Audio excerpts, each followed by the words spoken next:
need you. You know me. I don't need you. You know me. I don't need you. You know me. I don't need you. I don't need you no more.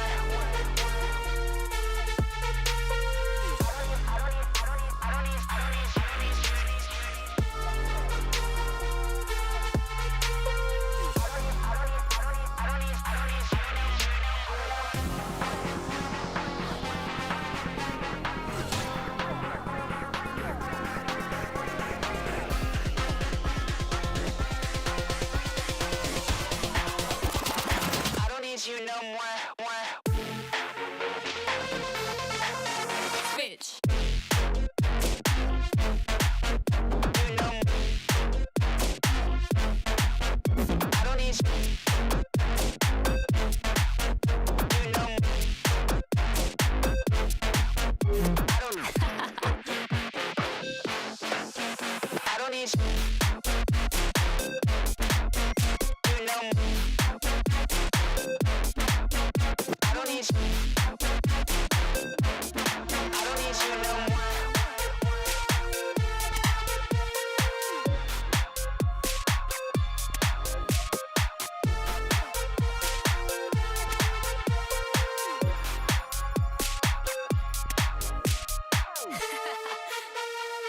Yeah, I meant what I said. I don't need you no more.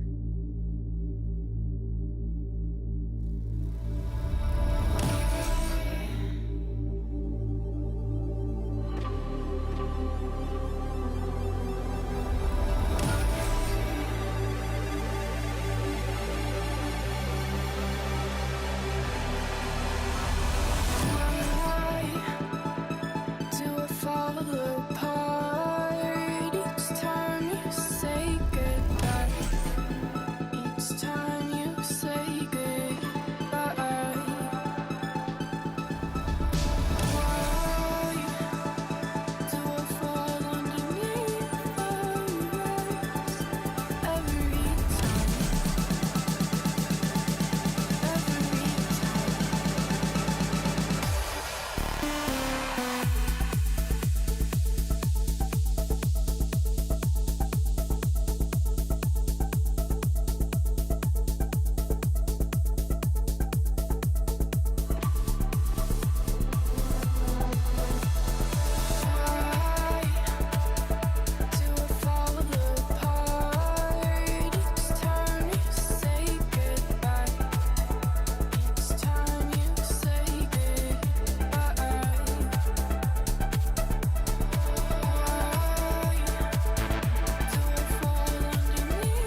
You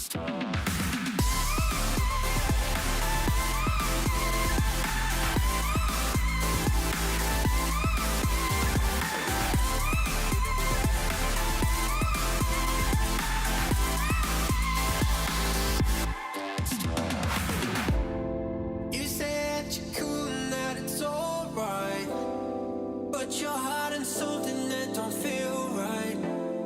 You know life is better when we just talk.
It's alright, I know it slips so easily.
Rocket League fans around the world, welcome to Europe for the final online broadcast competition day of the 2026 Rocket League Championship Series. It is time for the European Last Chance Qualifier. There is a single spot left at the World Championship. It is for the 6th European representative. They are bringing a legion this time around. Statistically, if they do not win this World Championship, what are they doing? They had 6 opportunities.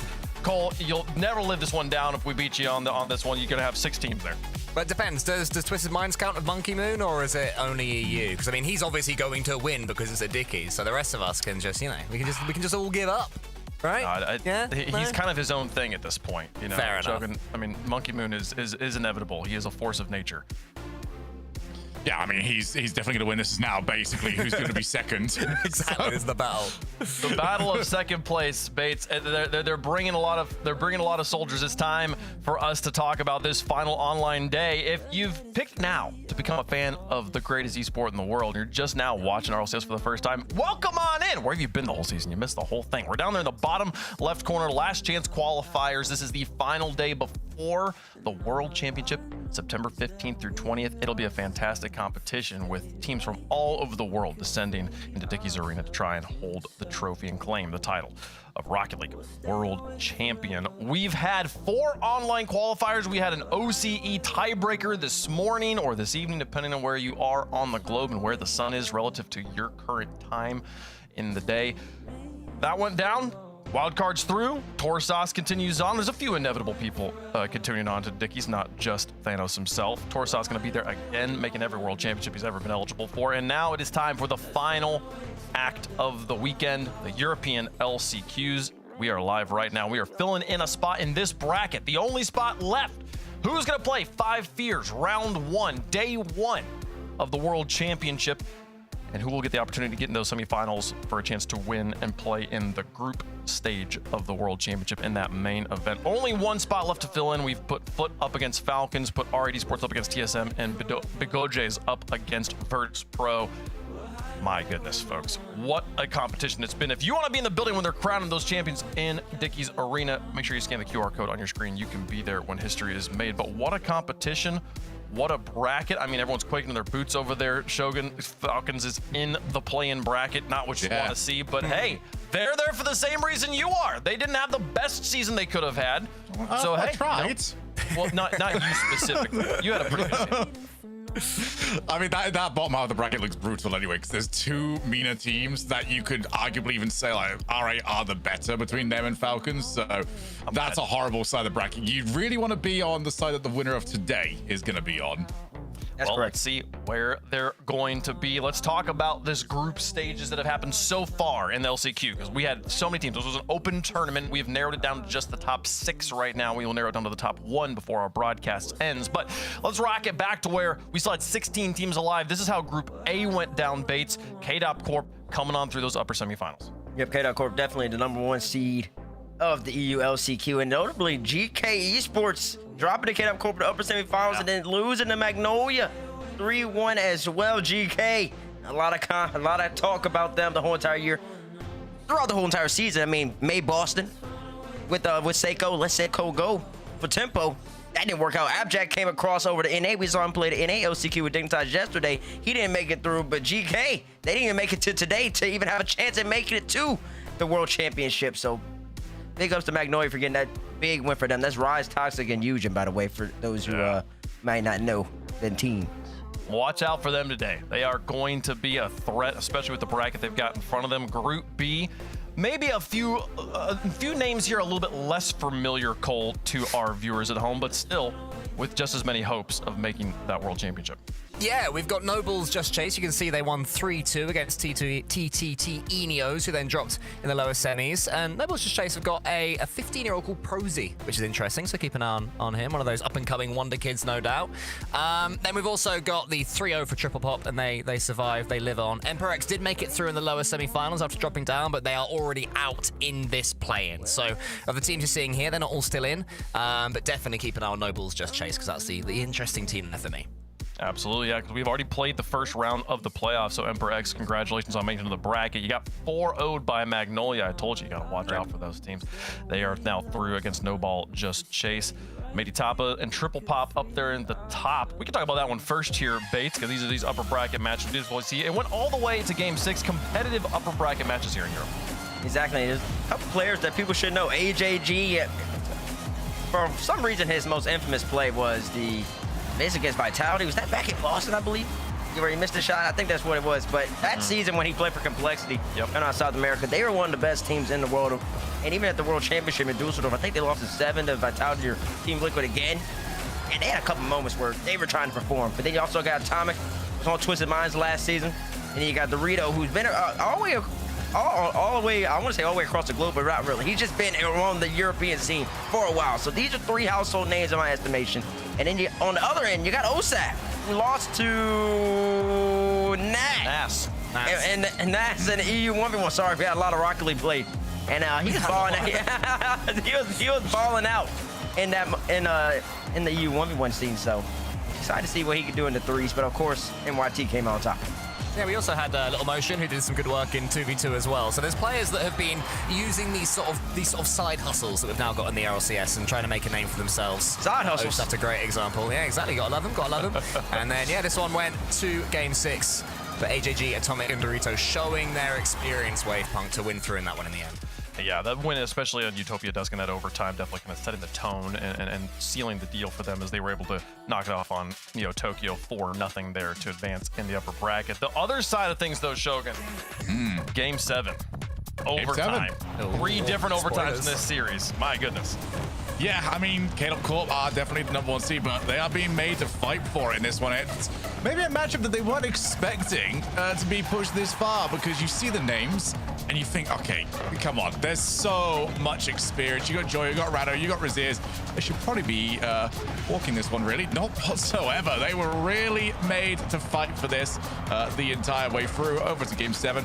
And some of them, they really struggled to find the shot boots, kept to 0 goals on a couple of occasions, but there was just too much quality. But this is the threat today, Bates.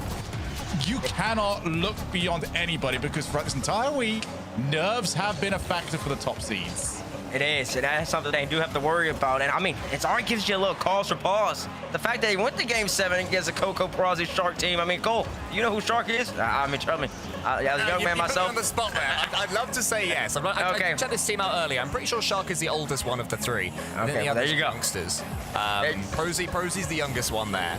But yeah, that's the point of these things, though, right? We're learning about players that we don't know too much about, and there's always a star. There's always an up-and-comer that comes out of nowhere and suddenly is in the conversation of, really making some waves, really being up there to join some orgs. Exactly. He might make a name for himself today, too, and they're going up against Magnolia later on. No Ball Just Chase. And Magnolia, I mean, they got some household names on that end, too, at Rise. Leading off the names. I know Wave loves them, so if they can pull out that win, start off their momentum, they might go up against K-Dub Corp again. Yeah, no, but I think to the points I felt like you were starting to make there, Bates. Like the fact that we're so unfamiliar with the players on No Ball Just Chase, and it did go to Game 7 overtime Exactly. against K-Dop Corp, tells you how much of a threat that team is, or maybe how not solid K-Dop Corp was Correct. back on July 12th. It was July 12th when they That was a while so it's ago. been a while. Wave punk. Yeah, that's what it. you're skirting around. That's what it is. It's Remember, EU it's depth. EU depth, and NA just aren't very good at that depth. Exactly. So that's always the narrative. Listen, eventually we got to start winning more tournaments if we want to swing that narrative around. It sort of makes sense right now. But We got it one was a some lot.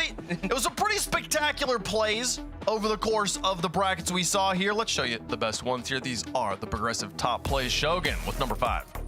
Well, let's get into it, shall we? And we are going to start off with the K-Dop Corp themselves. They've got the general, they've got the man that they all speak to. And Raziz, well, he'll be getting a commendation for this one. Nice and simple, but it's always going to be effective. First touch sets up the entire play. No one's getting to him. And we've seen what we can do in ones. Let's see if we can do it in threes. Over here at number 4, though, we're gonna go Magnolia's way. It's Rise throwing it up to Eugen up top. Eugen looking for a double touch. Of course, he's gonna score that. That's what the youngster does. We've all been expecting big plays from Eugen. It's been a little quiet this season, honestly. And then Rise as well played for Gen G, wasn't working out, went back to his home country, home region, and he's getting the job done so far. Well, for number 3, it starts in the same corner, and it also starts off a little bit slow here, but just keep with it. It's going to get better. There's the Zen touch, follows it up into the double tap, and that is where the class really shows. It's not just that initial touch. It's not that beautiful side flip, not getting the boost. Faking out getting the boost. You got to love it. There is the key touch, taking out all the defenders, takes us to 2. Let's go back to Emporium. Magnolia here. Rise off the back. This is at 0 seconds into the goal to finish it off in game 1. Didn't need this one. They were already up 4-0, but still pretty. The buzzer beater off the backboard, clean as you like. That's what's got them as one of the favorites in this tournament. Over at number 1, though, it could only be Tempo. Unfortunately, unable to make it through to today. But if he's going to leave us off for the season, he's going to leave it off with a bang. Nice little double reset, coast to coast. So much of the talent, so much of the capability. And unfortunately, this is the last input that Tempo's going to have for the season. And that makes me sad. That is the end of their season, and it will be the end of 5 more teams this season here today. We will finish this bracket before the end of our broadcast, and we will fill in that World's Play-In bracket spot we saw earlier. We'll fill in the last of our contenders, and we will have finally the entire picture of the Rocket League World Championship for 2026 set in stone and ready to go, and we can start deliberating on all of the podcasts and talk shows till September. We'll have a wonderful amount of time to deliberate on who we think is going to be the strongest teams. But folks, let's talk about the strongest teams today, okay? Because 2 teams, as you just saw in that bracket, are already through to the semifinals. The only thing that matters here, Shogun, is making top 1. There's no points, there's no prize money. The only thing that matters is getting to that top spot. These 2 teams already have a leg up on the other 4. Are they the favorites, though? Are Made Itapa or Made Itapas and We're gonna have to lock that in. 2 strongest teams? We're gonna have to lock that in, but absolutely, I think they are at the moment. I mean, K-Dop Corp have got Rado, who seems to just always thrive in this situation. There is, however, I want to point out here, one potential problem for Meiti Watapa. We're going to have to really lock that in at some point. You see, last time they played, which was 2 weeks ago, and they've got an Argentinian and 2 Spanish people. Now, Cole, was there something that happened between the last time these guys played? Look, I mean, this is an E for everyone broadcast, and we will not talk about the end of the World Cup final because things were pretty unfriendly on the pitch there. Thankfully, this is Rocket League Esports, Shogun, where there's none of that Rocket League, nonsense. I agree. Hey, he said the thing. Hey, you're but so yeah, right. I'm sure they're all pals still. I'm sure they're all pals. That's a very good point, though. I didn't even think about that. Why are they playing on the same team? I don't think they were expecting it, mate, to be honest. Yeah, This true. is that final a while back. Let's hope they fair didn't watch play it to together.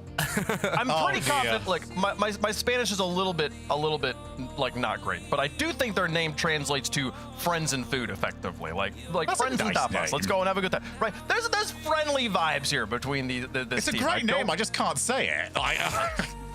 I think Mate Tapas is probably correct. People in chat can All right, can we'll let go us for know Mate if we need to do it the other way. Though, I sort of don't trust chat, so maybe someone needs to. I need some of my friends. Wouldn't it just be like amigas y comida? Amigas and For comida would friends? be like friends. I guess, exactly, but it doesn't roll off your tongue quite the same way, you know. Me and Shogun just looked at each other like, I'm just hearing all of these and just thinking, wow, yeah, with my pronunciation and my accent, that's going to go great. Okay, guys, we got 5.5 minutes till kickoff here. Give me a too early prediction. Who is going to be the last chance qualifier champion, Shogun? Rado and 2 other people that are with him, but mostly Rado. Okay. Rado just he steps up in these, and people are not learning. Okay. Well, Alpha and Mitsa think they can go and get a different teammate, go over to Tempo, join GK. Well, they ran into Rado, didn't they? And nobody that is Rado's former teammate is going to possibly beat him. He did it last year. He's doing it this year.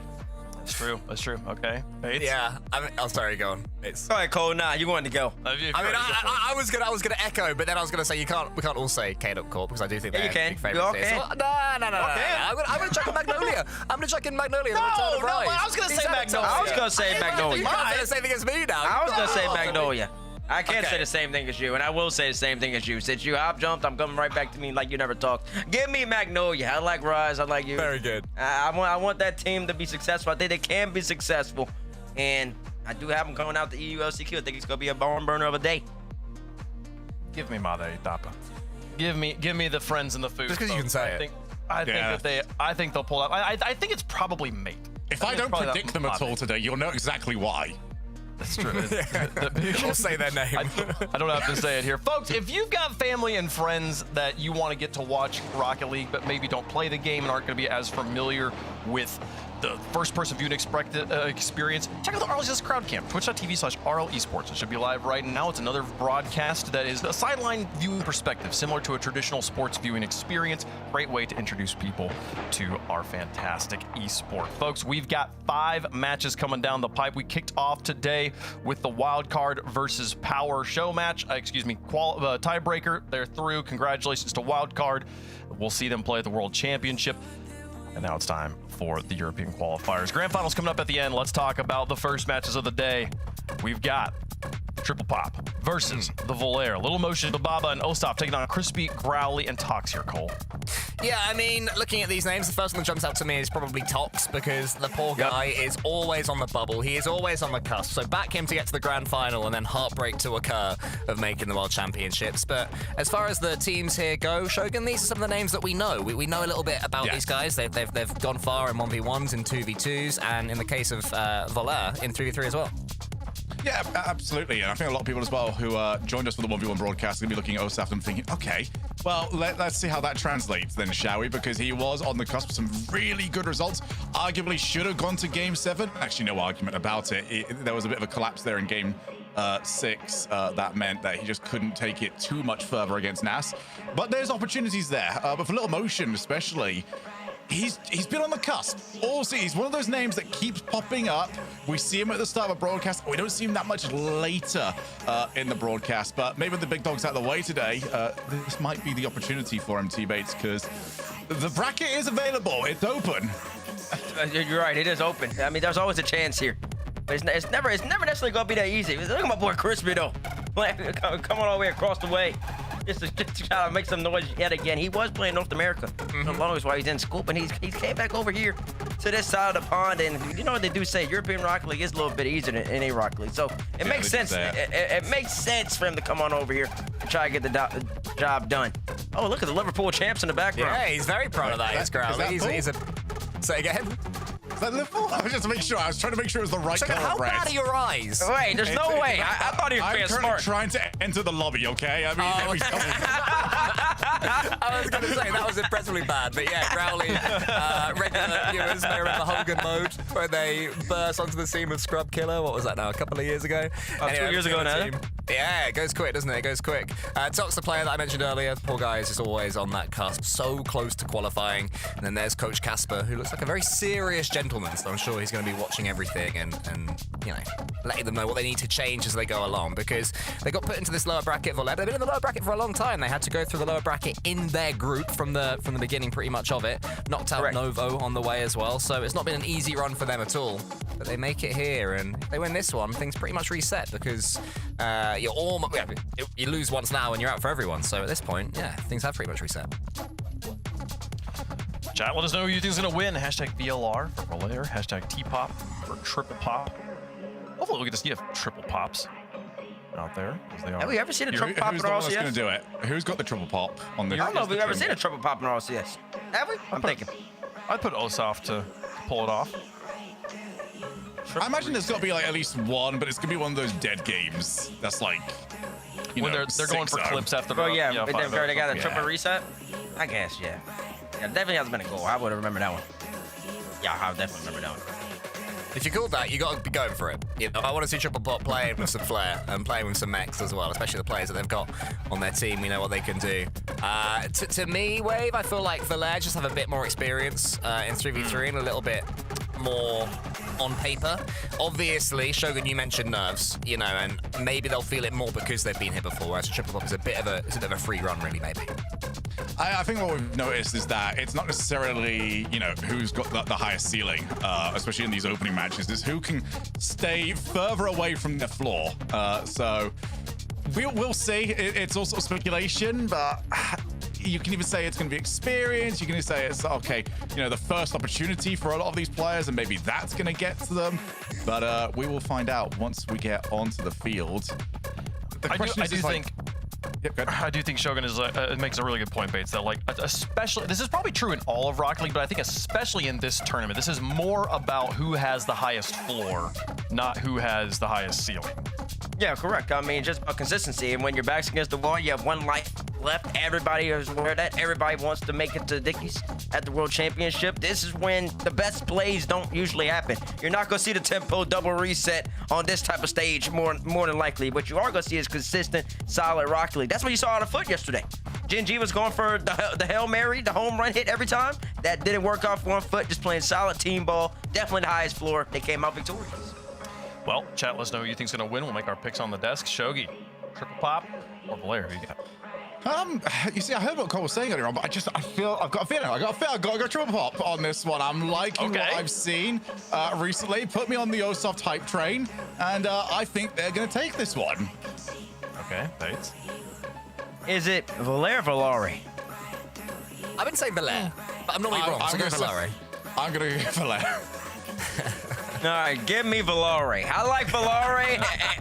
I want them to be successful. I believe they're going to be successful. They come in with more experience. I think experience runs king in the LCQ. They'll be playing K-Dop Corbin Radosin, the king of LCQ next match.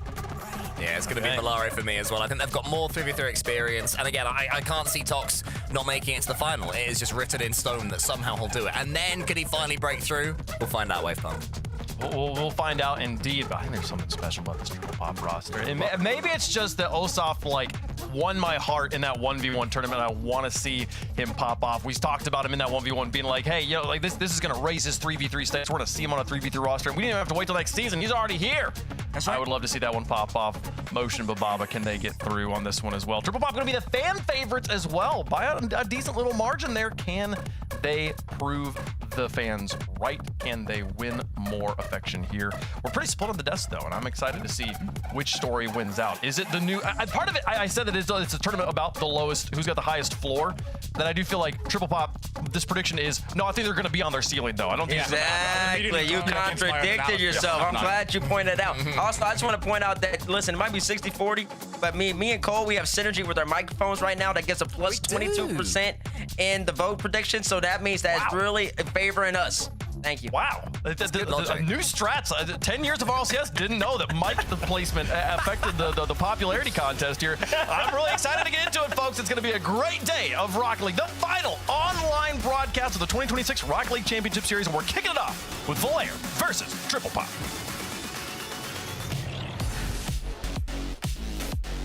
Well, everybody, it's one more region that we get to see sneak into the World Championship.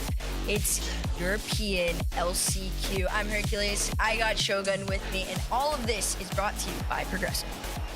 Well, let's get to it then, shall we? The highest stakes, the biggest rewards are available. We'll see who can live up to the mantle. Who can live up to the pressure, really? Best of sevens, every team gets one timeout apiece. And let's see then. Who is going to start off on the front foot? It's going to be Osap. Immediately, reset number one, goes low and can't quite get the 50. Everybody is already trying to give us the triple pop that we were asking for, but no, we're going to get EU Rocket League. That's exactly what we're going to show. What in the team bump has happened there? Bababa? Like, that's Bababa's ball. I don't know where Little Motion is going, but he's had a little bit of a confused moment because he's right in front of the ball, his teammate's trying to come in for it. Yeah, okay, a bit silly, a bit goofy, a bit wacky, and a bit wild. Listen, they're gonna be a little nervous, okay? They're the first match of the LCQ for EU yesterday. We had upsets, we had stressful matches, and I assume it's gonna be so much worse in EU because of all the depth that you guys got. Yeah, there's no such thing as a freebie over here. There is only going to have to be fighting for everything as Growly's on his way up. Beats the ball by Little Motion, who hits the ball against the crossbar. Very close, but not quite enough. And Triple Pop are going to want something to go their way soon. It's been a pretty horrid first minute. Yeah, this has been pretty rough for them on this one. Still following up a lot of these attempts, though. I will give it to Triple Pop. Heavy pressure, low motion. You saw that first attempt. We'll see if it follows. Otherwise, it's going to be the same story as before. A crispy 50. Jeez, some of the names that I'm saying out on this one, I'm sitting here and I'm like, what year is it? Yeah, they've certainly been trying for quite some time. Obviously, Top's been around forever. But Rowley is a name that feels like he's been trying for the longest time. He just has not had the success that maybe he would have wanted. That's just what it's like on the EU bubble. It's just constantly find the next teammates, go again. This will be the one as Bababa going to try and pass it over. And oh, that could have been a little bit more. But that has just been the story of the opening for Triple Pop. They are close. I think they look like the better team, but they have not got the goal just yet, and that's going to be frustrating. Infield, put off the backboard. There's going to be no immediate follow. The demo should help. Osaf slows it up, goes to the air. Crispy's got him red. Great play. No goals. This might be it, but Growly clears the lines. Oh, man, this Triple Pop team, too, they do such a good job of being able to find each other. Finally, a small interception coming through, and Growly just going to place it back. Easy save as it was coming in fairly slow, but I'm right on the same page as you. I think Triple Pop playing a lot more connected, able to spot each other. It's just about getting that third follow-up in a little bit quicker. That might be the catch-off that could tie things up here in this game one. Nice leave. Unfortunately, 2 people were left for it. As Growly strains the Papa Osaf. What a first touch. Tries to go low on the follow, but Growly's the first to it. Osaf's going to try and play some defense here. As Crispy back corner. 2 players needed to stop. Little Motion gets the block. Opportunity to break away, not quite available. That is exactly what Triple Pop need to be very worried about because they are leaving these little angles. And it seems like even off the smallest opportunity, Valer can score off them. Motion, 2 resets and a shot. I love this bump. Okay, Triple Pop. I like what I'm seeing right now. Little Motion just communicates it so quickly. Well, if we're going to criticize anything on Triple Pop, it is not a lack of commitment. Double commits, double the players trying to attack the ball. It's working out just fine, and they are back to 1 each as we get another double commit. And thank goodness they made contact. Man, I mean, chill on the double commits. You're more than capable. You've got the experience to be able to go against this right now. T-Pop's motion actually does feel kind of insane, though. They're just having fun with it right now, spotting each other, just trying to get this ball sent forward. Should be a little takeaway here, and it is, even on no boosts. A very decent counter starts some pressure off here for Triple Pop. Rotation, but Fox is a teeny tiny amount of time. Mustafa goes to meet him. Just over a minute left. Still 1 goal apiece. Bababa rolls the ball back to himself. Reasonably quiet so far as Bababa, but tries to make something. Little Motion called off. Very low boost overall here from Pop as Rowley goes backwards. Fox is going to have to try and go for the challenge at some point. Left it for quite a while. Over the wall, and that bump ruins the play he was trying to set up. Catch here from Crispy too. Pretty decent speed on either end, which is forcing you to play a much cleaner game if you want to get ahead of the curve here. Crispy gonna take this one out. Growly landing in a way that he could be a menace on the other end. The final 30 coming through, still tied. No heavy pressure from Valer yet. Instead, it's a quick counter set back, cut off in the mid. Yes, it's really Flair against fundamentals at the moment, as we see a little bit more of the Flair. Rowley does clear, does very well, actually. And who's going to claim it? Obama wants it backboard, and that gives Growley lots of time to come in for the challenge. Crispy lays off Growley. Well, if he had 100 boost, that might have been a little bit more available. As the time does tick away, Tox wants the final chance. Crispy doesn't read that. As Tox backboard, and we have overtime. We'll see what we get off the kickoff here. Last time was a pretty decent amount of pressure from T-Pop. Demo off the front, the Baba up. I like this from Galley, just cut him off. The worst part, though, for Valer is how ready T-Pop is to spot each other. The Baba playing further back on this, has a boost, a lot of power to send this one back onto the other end. Yeah, Triple Pop are playing vibe-based Rocket League at the moment. If they are communicating to each other, it's not much. They just seem to go, and we'll figure it out later. Crispy's on his way. This is awkward. As Hosaf bails out just in case his teammate is going to get bumped. Tox keeping that pressure on. Crispy might be a passing option, and he's now going to move his way on in, but Hosaf gets there first. They're still taking that pressure on. Triple Pop does a really good job of cutting it off too, but Valer's doing a much better job of holding on to possession. Crispy, Wow. great shot, almost got the dunk on it. They keep playing onto this pocket here, which is where Triple Pop tends to lose it. Tox is quite far forward, though. Chooses to go corner towards Crispy. On an FOT. Booming clear from Tox to Crispy. Gave himself a lot of work to do, but happy to try and do it. But Baba booms the ball long. There's Tox. Awkward first touch, but keeps it reasonable. That bumped, and this is what I really like from Valer at the moment, is they're always getting a little bit of the car. Every single time anybody from Triple Pop wants to go for a slow play, wants to go for the outplay, Crispy might have chance to fake that and get the 50. Full motion, straight to Baba, backboard, double door, almost didn't need it. Hit the crossbar instead. Such a clean save too. Quick counter, a little bit awkward on this one, no follow-up, so it's going to be very quickly rescinded all the way to the other end here. Everybody just playing this one back and forth to the side. Nobody quite holding on to it. That's what I want to see, though. Somebody hold on to this ball a little longer. Finally, Triple Pop does it, and they're able to get a shot off of it. Out in the corner again. They take it on back. Play out to that corner, trying to spot each other. You see low motion lurking in the mid there, but on low boost. They play the patient game. We'll see if it pays off. Everyone's trying to go for the outright beats at the moment, rather than a 50 at the end, so it doesn't quite work, as we see another team bump, and Ostaf's going to have to try and recover this for his team. It's a bit of a workplace hazard, as low motion, wait, he's unguarded! It's on target and in! This team truly, you said they were playing off bots, it could be working. The amount of times we've caught this kid upfield just lurking and waiting twice now pays off, and in the best moment possible, Triple Pop gonna be the ones to open up the series. I've just noticed, by the way, Triple Pop have all got the exact same car. And I'm not talking like they have got the Fennec. I am talking down to every single detail. They have got synergy, apparently. But Triple Pop, they'll be very happy. Little motion, what a game from him. He was everywhere. I think he's just genuinely so much fun to watch. He is not afraid of anybody. Look at this, the way he bobs and weaves around everybody. I will hand it to Bababa, though. The assist in my heart on that play for going for the bump on there. It was incredibly, like you said, synergetic between the entire team. And it doesn't even feel like they're coming in with a plan on it either. It just works. It's like when you're playing with your friends in ranked and it just flows. That's what's going down with this team. And for Valer, there is no way to prepare for a moment like this. You just got to kind of hope you can also find that flow to slow them down. Yeah, I don't dislike the way Valer played game number one, especially if you are going to be playing against a team that is, you know, maybe a little bit more inexperienced when it comes to these situations.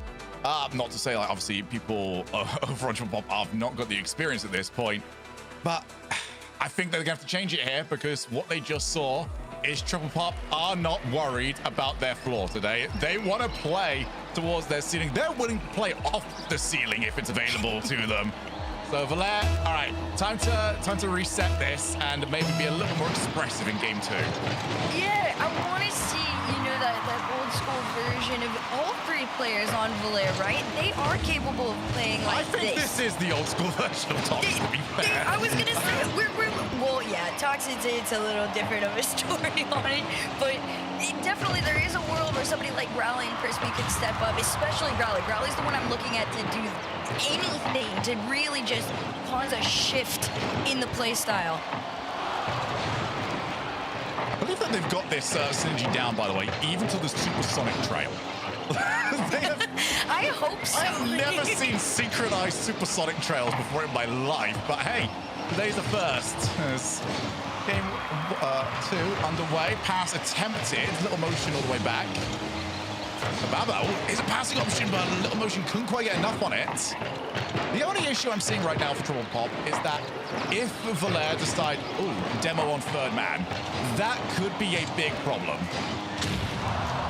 Yeah, there's not quite a plan in motion for this team should that happen. You see it right here. Even though this is a super powerful shot, it was made on no boost with first and second man, and third was all the way upfield. Look at Low Motion going back for the boost. The timing did work in his favor because Tox was so low, but that could have cost them. Zapped. Gets the reset. Tox gives him a little bit of a helping hand.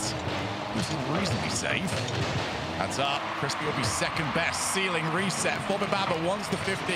And Growly taking it was the right call. Bababa can't quite get to it. And Triple Pop always seem like they're just almost there. Oh, it's just, they're lurking. They're little menaces. And the worst part is, they all look exactly the same. They're messing with their head right now. Back infield, Crispy's going to leave it for Growly. Growly's the one with the boost. Press the cut infield. Little motion cuts rotation. Was Crispy now up. Tries to get past Osaf. Guess what? There was a couple of 1v1 players that tried to do the same thing a few weeks ago. They struggled just as much as Crispy did. Osaf low, leaves it for Little Motion.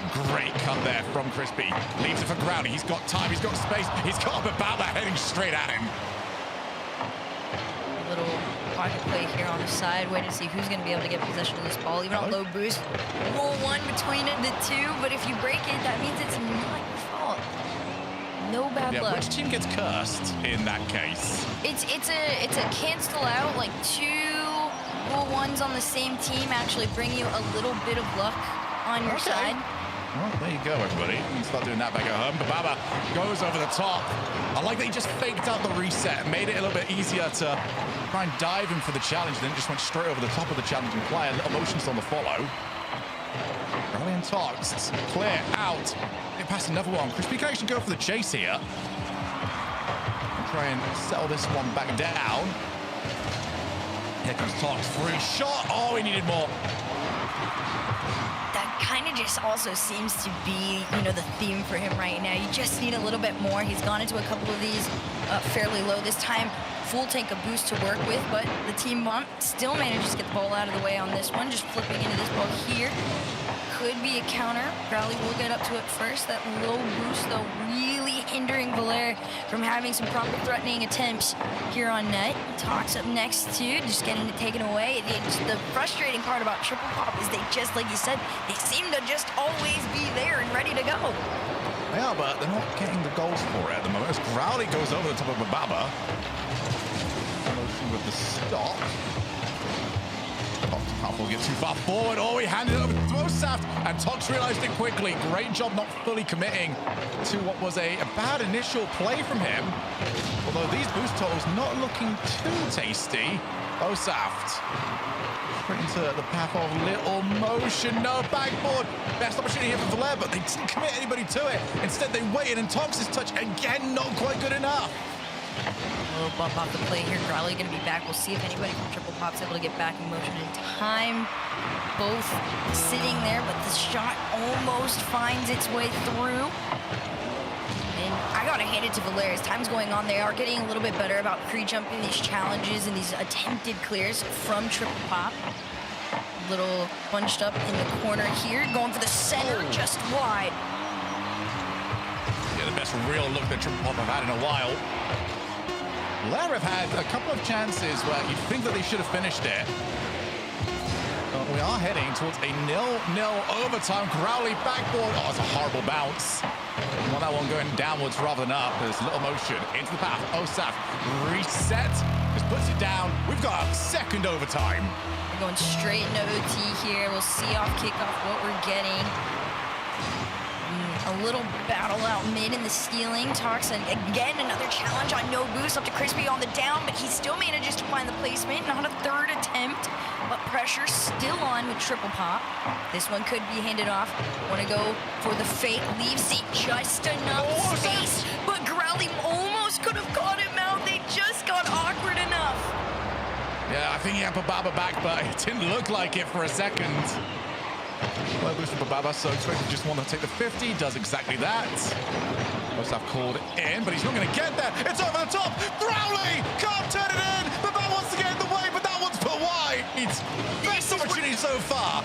It's one of those moments too where it's like, Valera, you should be closing it out, but somehow Triple Pop is just rolling around you enough to make you awkward on these shots. It's another catch and attempt. We'll see if Growly can get to it here. One up, Talks shot, little motion out. They want that demo now. They are really starting to hunt for that third man. Baba, unchallenged actually. Osaf's going to have a little bit of time on the turn, but oh, that's what a little bit of time in Rocket League looks like, everybody. It's not much whatsoever, but Baba, huge challenge from him. Ops does get rid. This is crucial for both these teams. Little motion actually took it away from Osaf, who wanted it. For the first time, we've seen that from Triple Pop. Growly's a little bit too far forward, so can't get the perk on that shot that he wanted. Look at Osaf in the back. Just hitting, double demo. Demoed maybe the wrong person in that moment there. If you hit one more, it could have been open, but they're still going. Talks and Growly working together to make this clear possible, trying to find some sort of shot attempt, but Triple Pop, like we've said, they do such a good job. There's the attempted path opening. Another shot sent all the way back. This should be... No! That was good. Triple commit on the save, and that will finish it. Well, get your screenshots ready, everybody, because this is a little bit beautiful. Bang!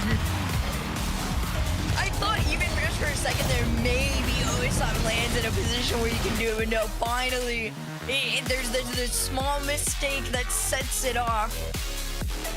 And Valera, they figure it out. It's full commit from them, full commit from Triple Pop. You're just on the wrong end of it if you are TP. Valera, what is this? 9 shots? I don't even know what Growly got in that moment there. We'll see. Is this 9, 12? Yeah, we're not helping the fact that Growly left the lobby like immediately. Yeah, So. thanks. Thanks for that, Growly. But Valera will feel like that was very much deserved. They had the better quality opportunities. They are doing a good job of shutting down Triple Pop. If I've actually got one issue with Triple Pop at the moment, they're trying to win these engagements a little bit too much. Now, what I mean by that is they can outplay the first man, but Valera don't care about that because the ball is just rolling towards them, towards the backboard, towards their second player. I think Triple Pop would be a lot more well-suited if they just accepted a 50 on the end. They can keep that ball neutral, give their second man an opportunity to actually contest for it, because they can win the engagement, but they're also just handing the ball away. Yeah, this is one of those just clear experience diffs, right? And it's just enough to give Valera the edge on the fact that Triple Pop does play so quickly in those moments. It's the patience in the right moments that's gonna give Valera a little bit of an edge here. This is worrying, though. This is very worrying as Osaf's touch actually sets it up. Now, here's something that we haven't had enough goals to really talk about. But Triple Pop have had 4 good possessions of kickoffs. Unfortunately for them, I think we've only had 6 kickoffs. You gotta hand it to them too. This is definitely, it's methodical when they're going into that too. We'll see what we get off this kickoff again. Another one sent straight back. They throw it out to the orange. Baba waiting on the side here. Possession does stay with Triple Pop. They do such a good job of staying clean. It's a shot on net sent out by Growly. They're still gonna go again. Osaf leaves this one for low motion. Pass over to Baba. Doesn't get the double. No. They just communicated that one a little bit too late because they did have players in position. That bump makes life awkward for everybody, but Fox doesn't have the boost to take advantage of it. Osaft lays it straight over to Ababa, who is going very quickly actually with that play. Did not slow down too much. But a fantastic start here for Triple Pop. They're also going to now force Valer to play a little bit more open. Might make them more available for the counter-attack. Oh, Crispy's in a perfect spot. Lays it back to Growly. Crossbar again. Tox. Oh my goodness, how's that not in? How are they not in on this one? Triple Pop, genuinely, it's not even motion at this point. A play like that is just straight aura. To be able to stay back calm and keep that ball out and not even give them the opportunity for another one. It's a demo and a counter that clears it out, lets Triple Pop out of their side. We'll see what they can work with here. But Growly and Crispy, everybody just struggling to put the ball past the main. Triple playing a lot more for that second man here. But Valer just makes so many really good goal-scoring opportunities for themselves that just have not had the finishing power just yet. Little motion. Gonna have to try and take this by himself. Can't go any further than that. Crispy does have options here. Tox is that option, who has given himself a heck of a task. And Osaf will clear, at least temporarily. Double commit to try and get rid of it. But Baba plays aggressively to make sure he can't be counterattacked. We stay at one each. Tox just baits him in. Little motion. Can't make any real purchase on the ball as Tox, well, you try to bait Osaf, who didn't quite fall for it. I love these handoffs too between Triple Pop. Like you said, playing for that second man off the top, and there it is. Oh, he's so good at this. This is the second time. Little Motion is so good at faking the reset. He just puts himself in positions that you think he's gonna slow this down. He's gonna take the reset. Nah, he's just gonna keep rotating the car and just pop the ball over the top of your challenge. Absolutely disgusting. And off kickoff again. It is a gigantic kickoff diff. Little motion, but that was probably the easiest one that they've set up so far. It was also the most effective. Halfway point now. Up 3-0. It felt like that just happened in the blink of an eye, too. And for Valer, it's like, what do you do in this moment? You haven't even quite been able to get to the other end. You tried doing, the hyper-aggressive thing where you send one person upfield. You even see the demo coming in for them trying to get something here. But Baba's always in the air. Little Motion's always on the other end waiting to make the catch. It's a playstyle difference at this point that T-Pops just works against them. And again, how much different could this have been if that earlier shot went in? Where, I still don't know how that wasn't quite in. There's some sort of force of nature, perhaps. But it is now 3-0. That is a long, long way back here for Valer, who have put together some really good stuff, in my opinion. Not quite rewarded for it. Drop Pop rewarded for their consistency, although... Fox couldn't get the bump and get a hold of the ball. Osaft, happy just pop that over the top. Crispy back into the path of Tox. A couple of demos. Maybe they can get one more. Really clear out the routes. And, well, Tox will walk it in. And he'll walk it in thanks to his teammate. Look at this. First, there's the bump in the back end. Growly's just like, you know what? Whoever's in my way is gone. That's when you can feel it. It's going to be a very different game in this next minute and a half. Should be a really aggressive version of Valer if they can pull that off again. Crispy and Tox are going to play this one further from behind. Osaf already up. Takes this one away. Tox off the infield. Baba commits. Triple Pop really not worried about a double commit for a defensive stop. Little motion up immediately, but Baba goes to join him. Backboard double, asks a lot of himself, but Crispy's really being forced to stretch. Needs the help of Tox, does get it. Little motion. Actually faked out at the infield. Decided to go backboard. Triple Pop leave options for themselves every single time, but now the breakaway opportunity. Growly just powers it. And Baba lays it over. I think Growly would have been better off trying to get the reset, go for an outplay, just anything that isn't just handing over possession. Oh man, another one too. And Tox staying in on this side, but Little Motion will hand this off to the corner. Could have been mad bad, but even on low boost, I love how communicated Triple Pop has been with each other on the back end. Being able to hand this off and have the quick follow, that's one of the more rare mistakes, but Crispy's going to try and take advantage of it here. Cox and them working together, only 15 seconds left on the clock, so they got to score here with some time to give them some sort of a chance. They might be able to do so here, but a save and a follow from Tox. Can he do it again? Quite. Triple Pop held on so well, but all right, Valera, if you have got a kickoff plan, now is the time to see it, because they've been dominated on that side of the field. They got 2 seconds, and they had a heck of a boost advantage for about 30 seconds. So what have they got? It's going to be lose. Oh, they tried to fake it. Fake first time shot the second man. It's not a bad idea, but Triple Pop were able to read it and just get that ball away. My gosh, I mean, props to Valera. In the final moments of that second game, you could see the difference. It was a clear plan to try and send Growly upfield, let Tox be the follow-up. Crispy did an incredible job of being just a solid overall third man and honestly just slotting in wherever needed. But look at this, the Growly pass off, that was the one that you're just kind of sitting there like, how on earth did that not go in? But don't worry, there's a little bit of a snowball effect to this. Valera, no stranger to playing the long haul game. Their last series was the game 7 all the way against BSK, which I would argue is a pretty decent warm-up to a team like Triple Pop. Valera now down 2-1. Quick reminder for everybody that this is the LCQ, the last chance qualifier for Europe. You lose this, season's over. We'll see you next year. Win it, you're heading over to Dallas. You're heading over to Dickies for a chance to fight for the World Championship. Valera have not got a timeout, obviously. Heading straight into game number 4 over at Utopia Coliseum. And Valera, I think, have got a couple of hints towards what they can do, because when they can find a small boost advantage, they are very good at playing the pace. As we've got another kickoff play. I really like this from Triple Pop.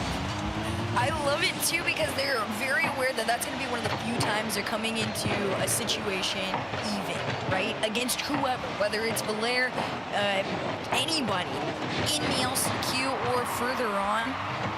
It's pretty decent planning, but they're still managing to hold that pressure down. Tox with an incredible save to slow them up just a little bit here. It's not going to force them back all the way, though. Should be another pop-up. Ostaf trying to beat Tox on it, just not this time. Yeah, Ostaf called for the pass. Not quite the one that he had in mind when he started that pre-jump. Ooh, bad challenge, and Growly's going to have to try and slow play this. He's not done amazingly well either. This is working out somehow, some way for Valera. Back out into the midfield, little motion. Some lasers rotations back so nicely. Pushes the ball over to the corner. Growly wants to keep this one dangerous, and Crispy has the reset. Uses it to make it 1-0. Holy clip on this one. Welcome in, Crispy. We haven't seen you quite yet. I like this handoff over to Chuba, playing the double that high. That was really forcing that last defender there to think. He didn't know if it was going up. He didn't know if he was playing low. It's just solid placement all the way around. That opening lead to Valera. We'll see how long it lasts. This one goes out mid. It's Triple Pop now. Finally, they're playing from behind. Valera will feel like they've got momentum at the moment. They've scored the last 3 goals. A few of them were, I don't want to say garbage time actually, because they did make a game of it, but maybe from a position where I might not have expected to win. Good bump. The one issue that Triple Pop have had is that they've got good plays. They just don't communicate them. Maybe sometimes they just don't expect them to actually work. So suffering from success on occasion, but still down by 1. But Bamba's taking a bit of time. Had to go early, otherwise he was going to get demoed. Crushing the second 50. Growly is swarmed by blue cars, and he's got no way out. This is the kind of play, too, that can only, be formed by a team like Triple Pop. It's got to be you and your friends just down to a full send on something like this. And I feel for Growly in that moment. You look down, it's just straight sea of blue. Crispy with the pop up. 1 each. Yeah, Growly's going to look at that last one and just go, Tox, weren't you challenging a moment ago? Why is this through so easily on me? Yeah, that challenge game not quite good enough. The shooting game, on the other hand, is perfectly fine.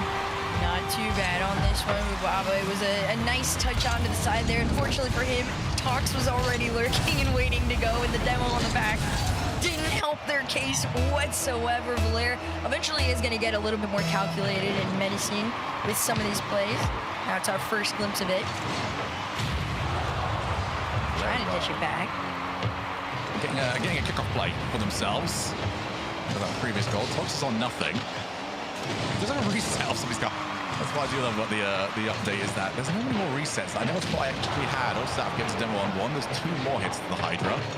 Rowley wants to try and get a player. Tox straight into the path of the Baba. Gets another bit of contact. Straight out. Crispy. Does he commit? That's a massive dive in. Tox will be by himself. If he needs Rowley to try and help him, he won't get there in time.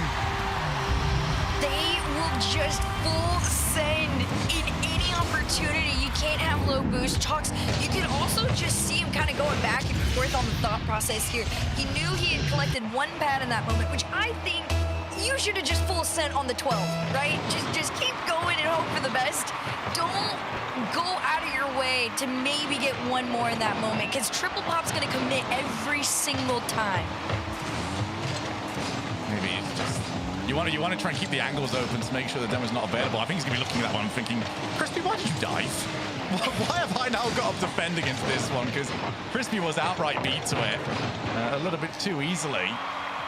Again, it's just that maybe lack of respect for the pace that Triple Pop have got. We will see. Rowley can get the pass back out. Crispy's a little bit deeper this time. Not happy to have that mistake happen again, as we've just got under 2 minutes. And yet again, we've got a tied game. I want Valer to almost simplify Triple Pop a little bit more. Another shot, this one just wide. Growly in position to make that save and almost cleared out, but Baba just staying and boost stealing. Like I said, they're just absolute menaces. Nice clear though. Almost immediately sent back. Poor Tox, he keeps just having to pop it up. By the moment you get, a small touch on this ball, there's already 2 more there and a follow-up. Back corner, Baba cuts rotation, fakes out Growly, tries to get it. He's actually got the ball popped up into a nice spot, but it is Tox there first. It goes low. Osaft. Oh, that's brilliant there from Crispy. Do not let Osaft control that ball. Just under a minute, 2 each. Pass to Tox. Lays it up. Little motion's going to leave it for Baba. Happy just to let the player rotating back go for the ball. Now this is a big breakaway opportunity. Osaft against Tox. Goes up high. Can he get it back down? Crispy again. Big ups on Crispy for there too. They're letting them out of the way. They get a demo on him and slow him back just a bit, but it's still a center for Growly. Baba is just the all-knowing on being able to time these shots from Valer. Still a tied game into the final 22. We'll see. 50 out into the side. It's anyone's game to try and claim. Tox is gonna make that clear. Oh, little motion read the miss. Well, that's quite impressive, because you usually want to try and play the player. But Baba, can he find a 50? Again, he just delays it, gets that extra touch, gets a bump onto Growly. It's going to be hard to create too much offensively from here, as everybody has gone in from Valer. Do we have our 3rd overtime? Yes, we do. The crazy thing, too, is this team is no stranger to an OT on Triple Pop's end. We'll see if they can force anything, but nope, it is a Growly shot straight off the rip. Everybody's separating themselves just a little bit more here. A little motion under 1. Can he take the 50 on 2? No. Growly's standing a little bit stronger and taller than he was in those opening games. Tox takes his flip. A lot of power on it. See if they can set themselves up. Reset. Growly can maybe get there. I think just went a little bit too early, but that wasn't in. And Valer have got this series at 2 each. This is the version of Valer I was waiting to see. The one that's extremely impressive. They can plan what they want to do against this line of defense, and they finally are able to execute it there. So clean.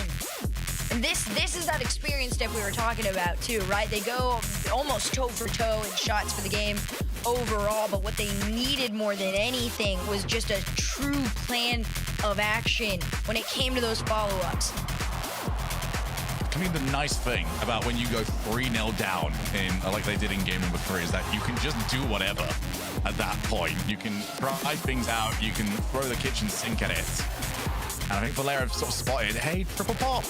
Their boost management especially, not amazing. There is a lot of times where we've got 3 players putting 4 boosts or lower than even that. And we had yet another one for this final goal. Triple pop, they do panic in defense. It's worked. It's been a cute quirk for a little while, but now it's turning into a problem. Yeah, at first it was like, okay, we can forgive it a little bit because of the amount of times you were out shooting and outscoring them. But at this point in time, it's something that Valera is taking note of, and they're taking advantage of, you know, that crack in the line of defense. And I like to mention too about the boost. It's something I've been saying on the back end a lot. When triple pop's nervous, they fall into, you know, this rough pattern of opting for the 100 boosts only. They tweak a little bit about trying to just go and find the small pads. Granted, Valera's going out of their way to take them from them and force, you know, a rough rotation from triple pop, which has been a little bit new on this one. But we will get a pause here. Different from yesterday. This one's not going to have too big of an effect on the series. Yeah, look, it's Osaft, who's a couple of issues, so he'll get that sorted. Then we'll get ourselves back into it. But yeah, maybe glad that not comparable to yesterday. That did not look any fun whatsoever. Well, not fun for them. Fun for us. Yeah, true. I mean, there's nothing I love more than coming in with a competitive ruling.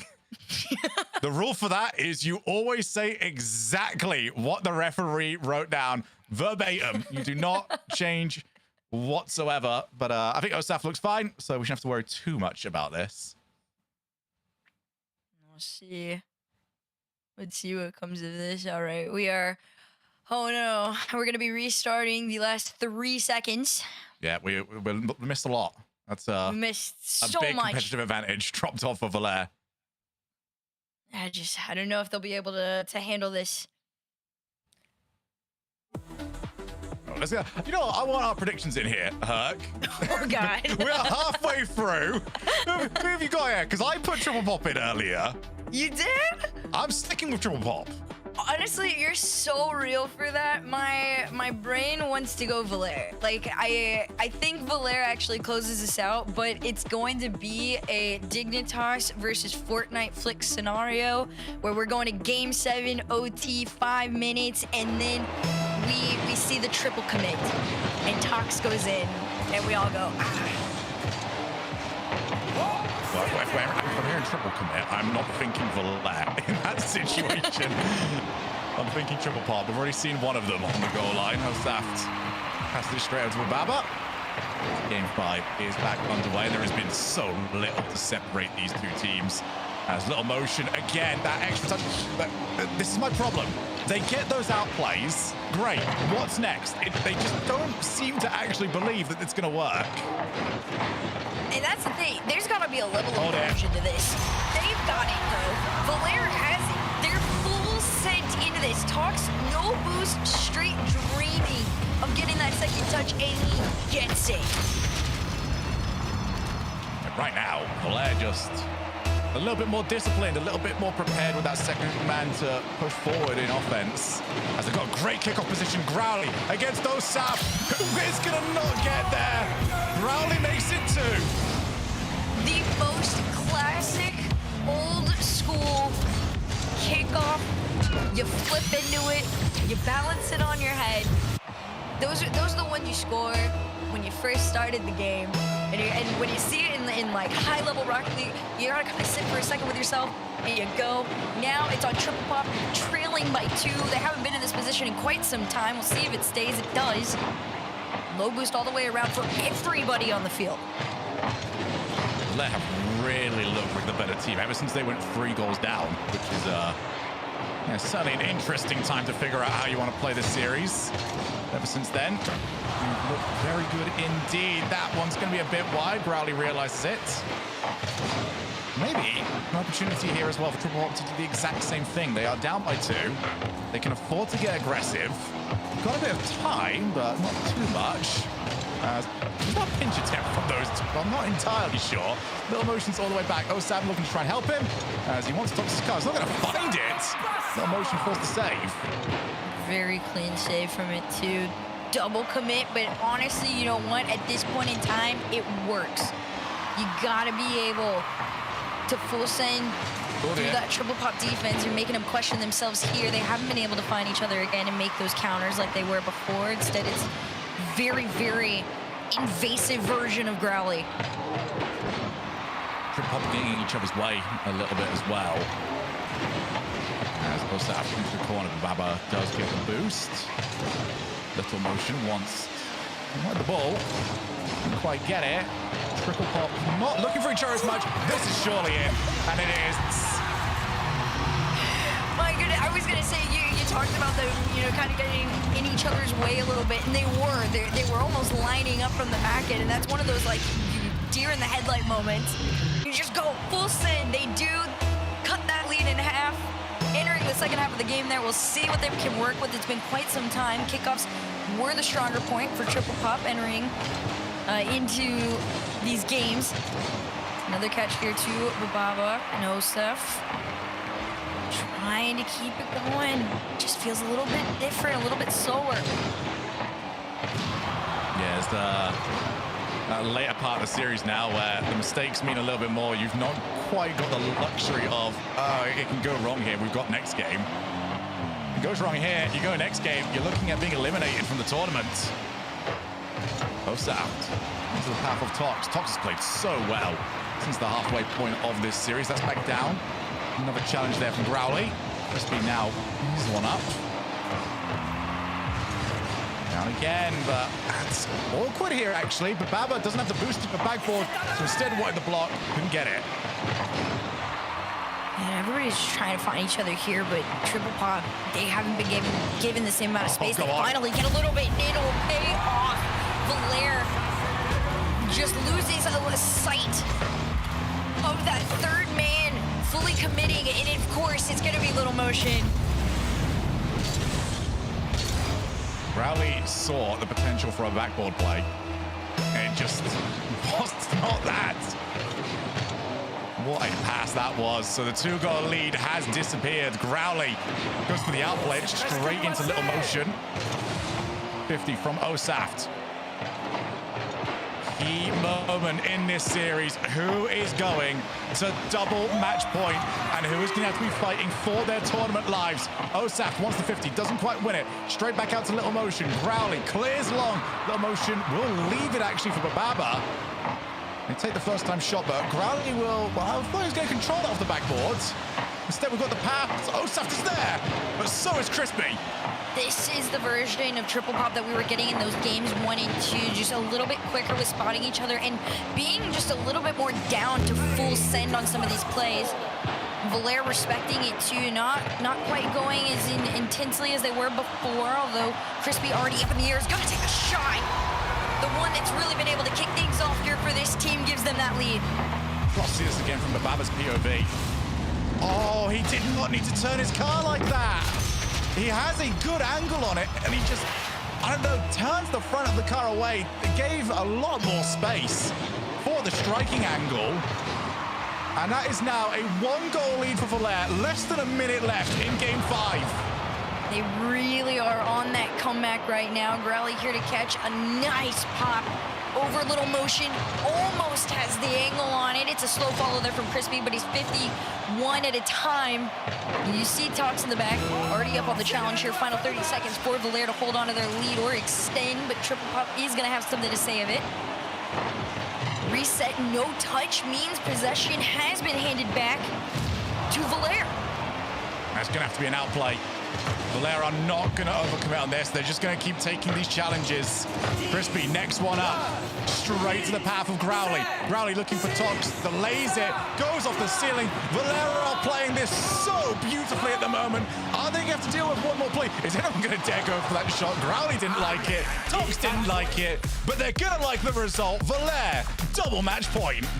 That was also just such a clean final 30 from Valer. That's that experience dip we were talking about where, you know, Tox, Growly, and Crispy are able to communicate like, hey, we want to play this one a little bit slower. There is no reason, you know, to keep going against this team.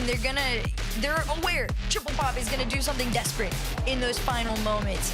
Big ups on them for holding their own Valer. They see match point, and they're one win away from a semifinal in the EU LCQ.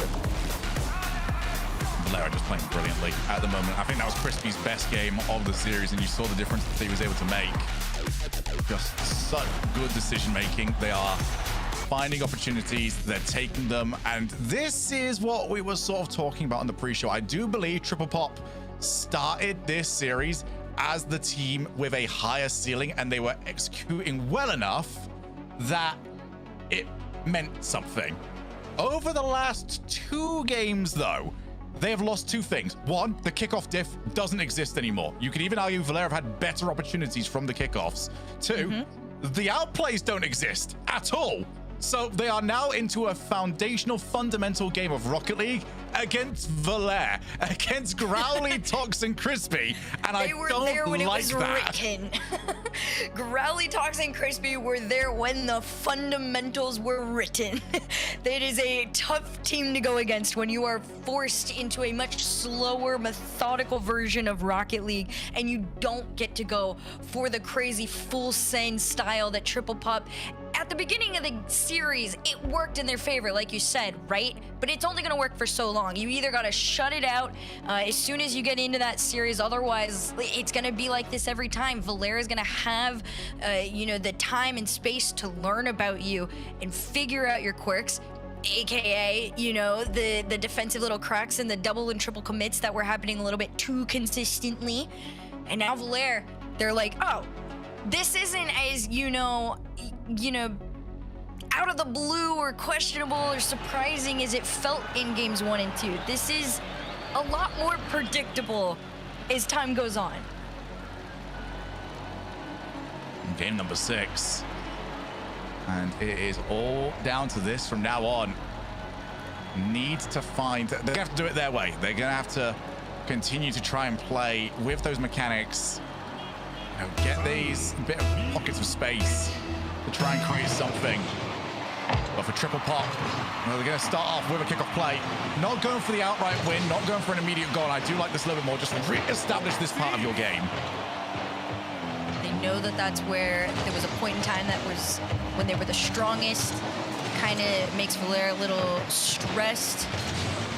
They are able to hold on to this ball for now. Nice reset. Oh, Pop nice. pass over to Osaf. It's a great read too from Tox, but it's not going to stop the pressure.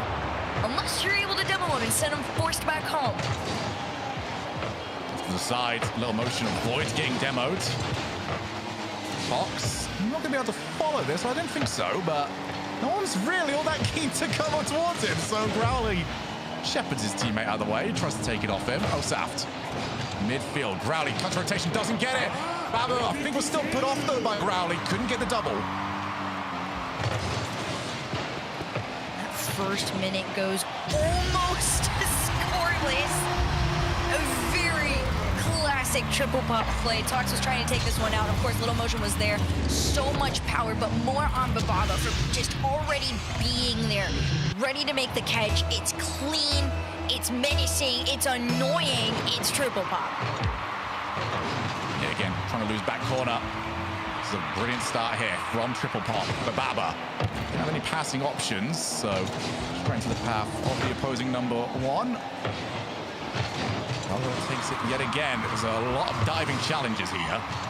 Tox is the next one to it. He's not going to have any passing options. It's a very tentative approach here to the game. Crispy does get the 100 boost, also gets bumped for his troubles. Gonna have to try and leave that for Tox. But they've got Crispy looking for demos. And find a way through. It's almost on its way. Growly doesn't try and take that bait. Crispy and Tox just throwing themselves back a little bit, playing a little bit more patient game, willing to throw that ball to the other end and take these challenges as they will. still works in their favor. Crispy already up past Osop, gonna play this one off the ceiling. To commit though from Valère, and if Baba's quick enough, he might be able to beat out Tox, but nope. Tox just, he's got shield protection or something on his side right now. It's the 1v1, slow it down, and it's in. The follows are so good at the moment. Tox caught off by Crowley. Just follow behind me, and you're finding the chance. Tox gets exactly that. One each. And it was just taking the 50, trusting the second man. Triple Pop are back under the microscope. If I remember correctly, I do believe these two played off against each other in the group stage. It was actually a win for Triple Pop. So, in theory, Valère has seen them enough to learn and approach this a little bit differently. We'll see what they do on this. A tight game, reset forward, goes for the 1v1 challenge. Tox is next, leaves this one for Crispy. And even Tox is like, I gotta play this one a little bit slower here. Yeah. Valère just, if we fake in offense, Triple Pop respond every single time. They are puppets on strings in those situations. Gonna have to go away because they've got 2 minutes. No mistakes allowed from here on out. Gonna pop over to the side, but Baba has got Osaf in the midfield. Instead, he's gonna try and take it by himself. Osaf waiting on the wall, but Crispy's in front of everybody, and he's not having any of it. Rowley beats the ball. Tox is on 0. Little Motion wants to just try and scrape this one back into the midfield, but that one's too easy for Crispy. Instead, he can lay that over to Tox. These handoffs are very, very clean right now from Valère. Even when they're taken away, look at this. It's the bump on one. But Baba just not enough boost to be able to send it back. Everybody from Valère is now pretty reminiscent of the Triple Pop, approach in those first few games. They're just widespread, open, ready to catch and challenge on all. Oh, that's awkward, but Baba had to make contact. Does so well. 1 minute infield. Tox is certainly not playing in a limousine. He's not making it to that. Little Motion had to make contact. As Osaf on the respawn, he's still being harassed by Growly. The 2v2, at least for the time being. Little Motion tries to get the ball infield, but Baba's still back. 50 seconds. OT, Champions Field, or elimination. Those are your options, Triple Pop. And right now, you've got to defend against Crispy, who's got Tox in support, waiting for his chance. Doesn't get there in time, but there's so much pressure on them.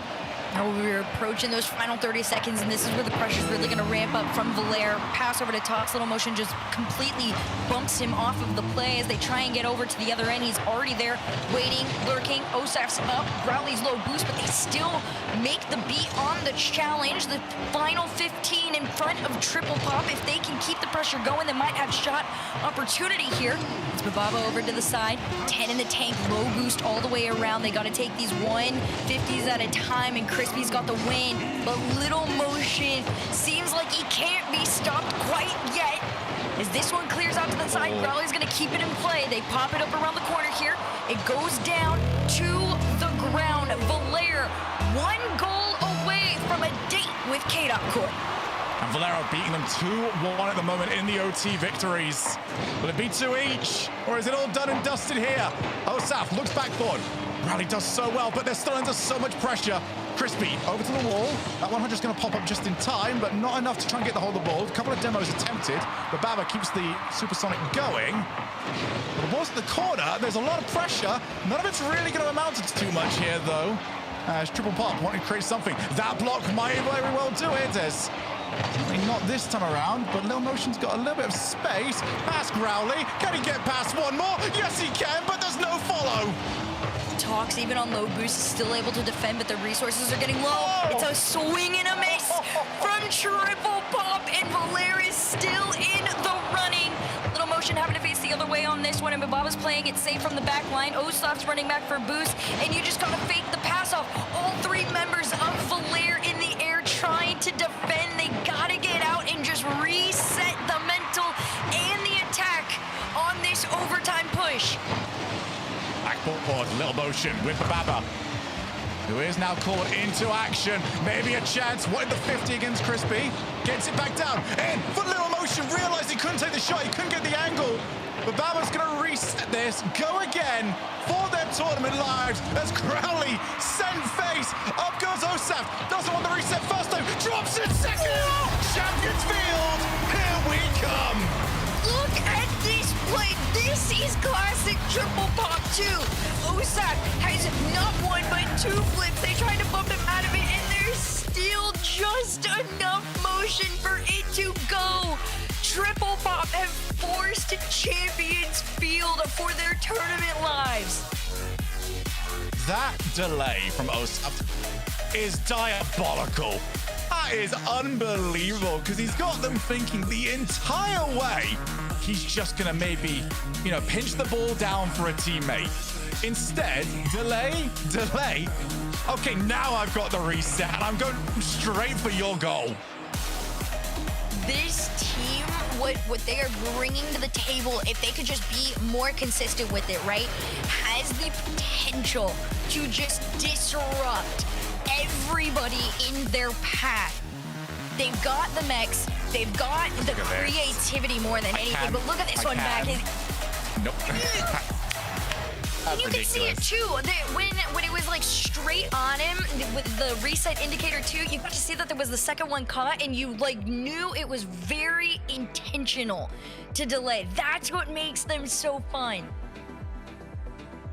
And what is maybe even more interesting about this, I didn't see no timeout called. I don't hear no timeout.mp3. We are going straight into this. Game 7, triple pop against Valair, just to make it to the semifinals.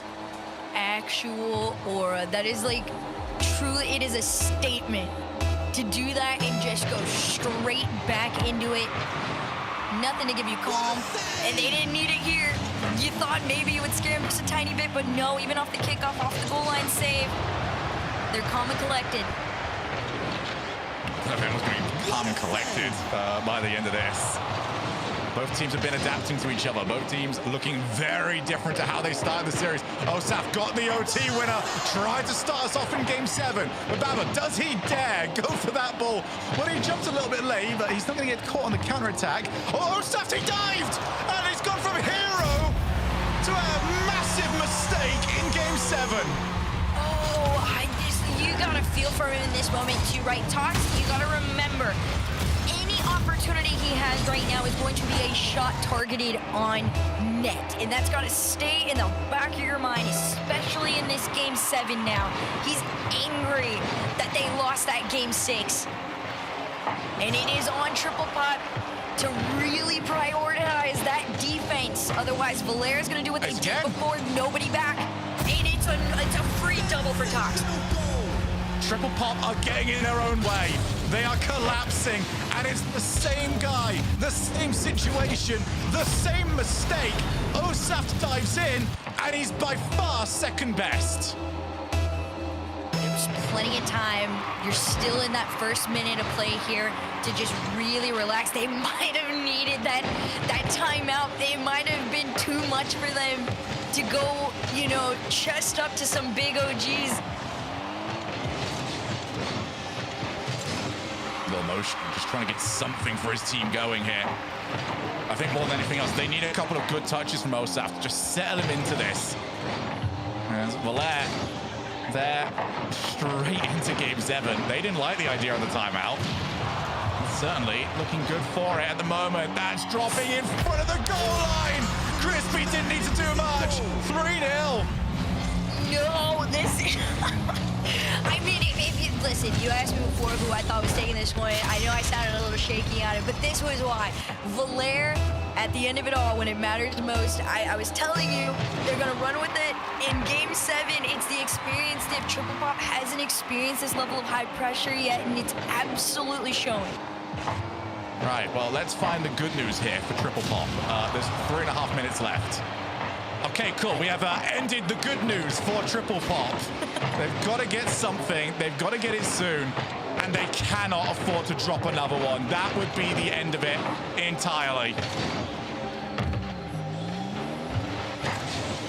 intercept from Growly. Even on low boost, it's still a threat. You're up 3-0.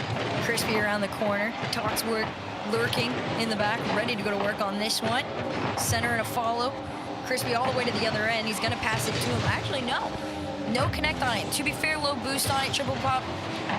You're given your opportunity to shoot. Not too much done with it.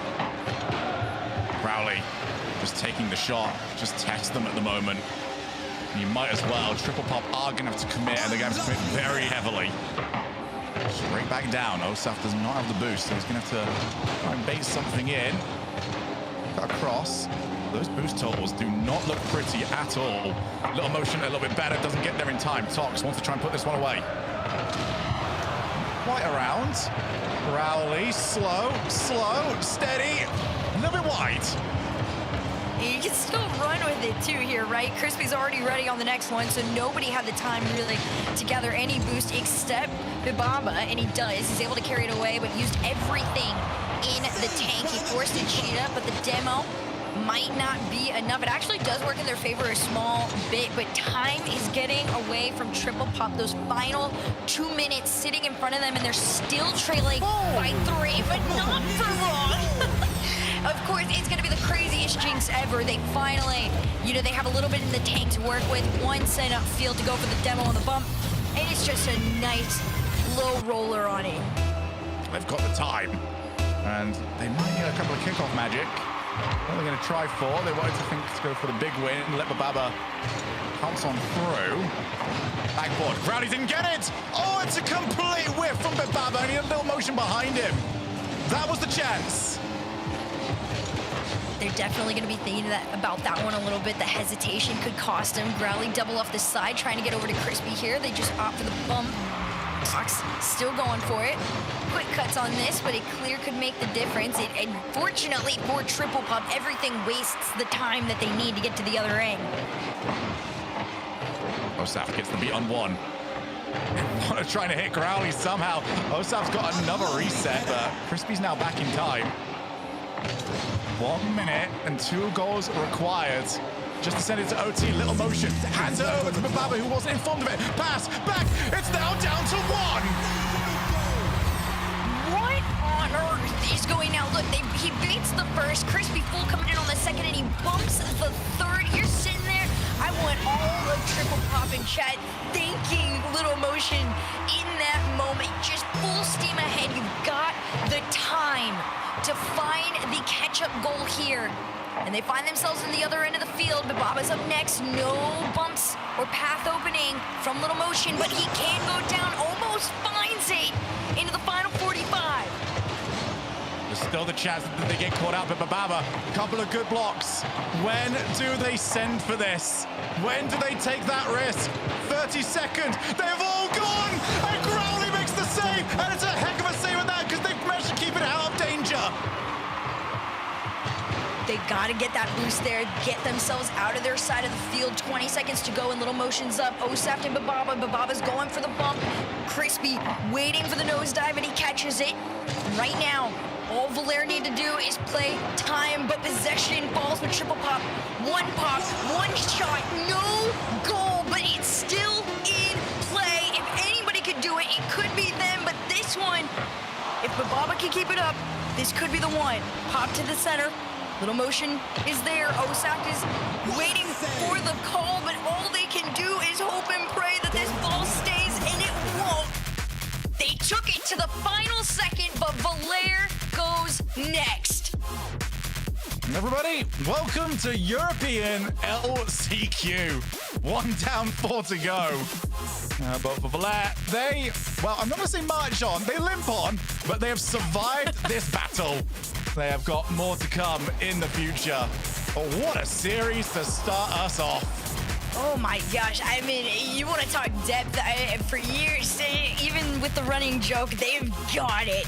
Triple pop, new generation of Rocket League. Your eyes are officially on them. I love this team, but unfortunately for them, Valere is the one that wants to see K-Dop Corp. We've got that coming later. Keith, I want to try an experiment. All right. To help you unbecome your parents, I want you to try a game called Rocket League. Ooh, is it a puzzle, like my crossword? No, picture soccer Okay. with a car. What do I hang my feet outside the window? No, not your car. But you said think of. It's a video game. Oh, okay, I get it. Where's the cartridge? No, it's an online thing. Is there a joystick? Not like the ones you're thinking of. But I need to get some quarters, right? No. I gotta blow in the cartridge. Again, like no cartridge, but you'll need a username. Username, huh? How about Keith_9914? The bathroom code? That's the only number I can kind of remember easily, so. Don't hold back, cause you woke up in the morning with initiative to move, so I make it harder. Don't hold back. Galvanize. Trajectory and balance look good. You're confirmed to go for orbit. Every day, Michelin innovates to move the world forward on the road and far beyond. Michelin, motion for life.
Pressure's starting to build though. Oh, it landed the bump, but saved it and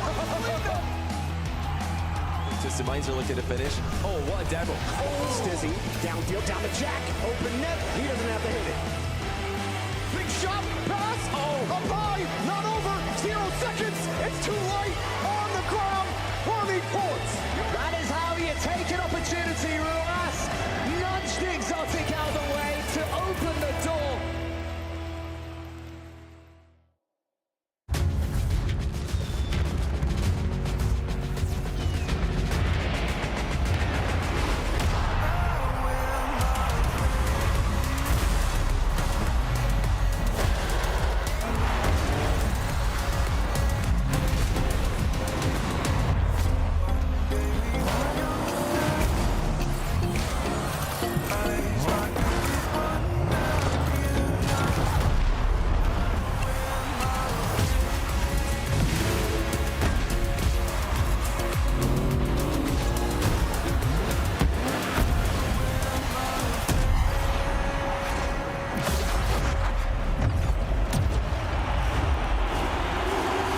Part of the magic of Rocket League is the stories you could tell about it.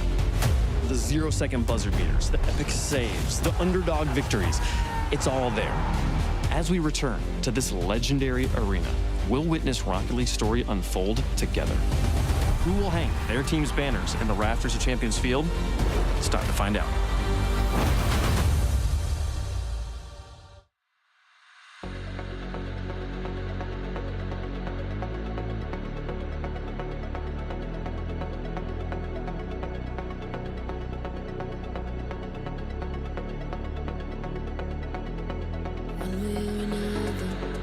It's alright, I know it slips so easily.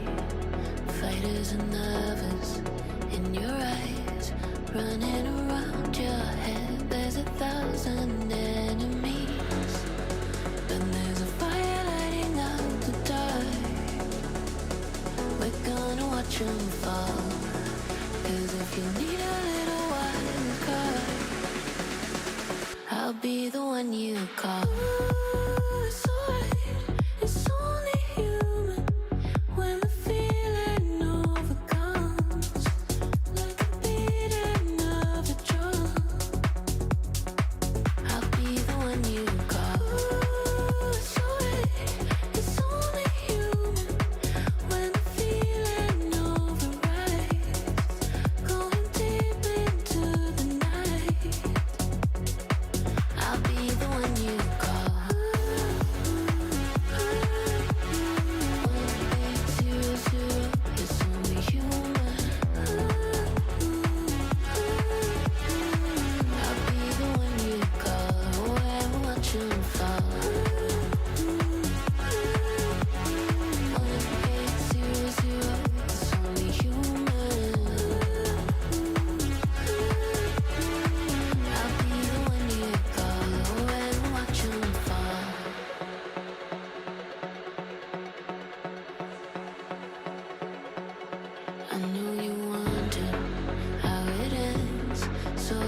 body can't begin. Louder and louder, let it in. Building an army, baby, the voices, they won't win. 'Cause there's a fire lighting up the dark.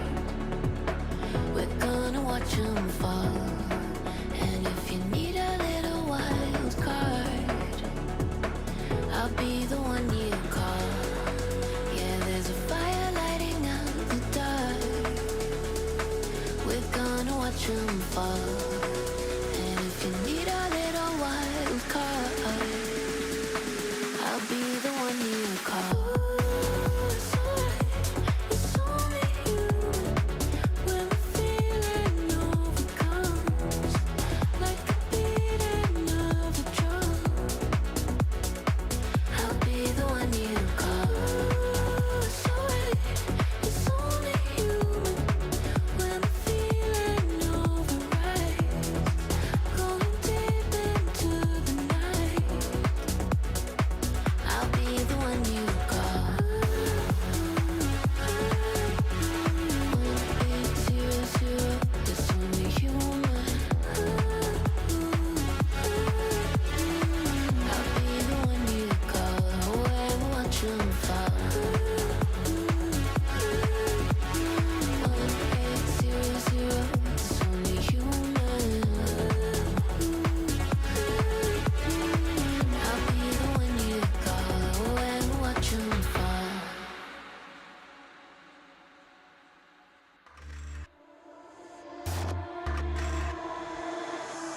I stand back and I watch you explore.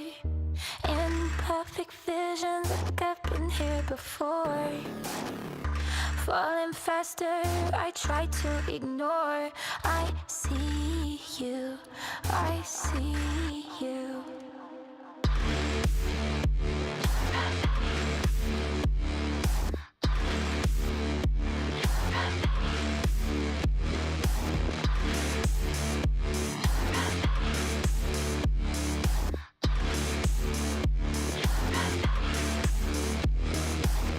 I'll let you drag me to hell if you hold my hand. Tell me this is real and it will never end.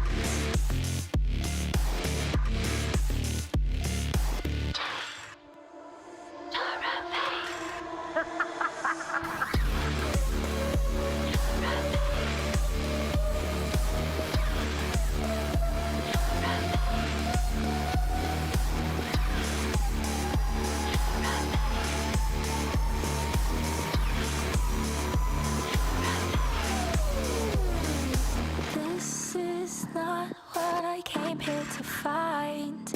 Memories show that I'm out of time. See a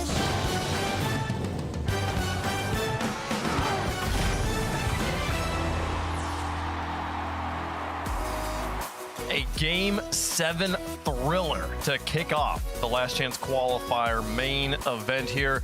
Valair are through over triple pop, but they had to go all the way to Champions Field, hold them off at the last minute there to secure it.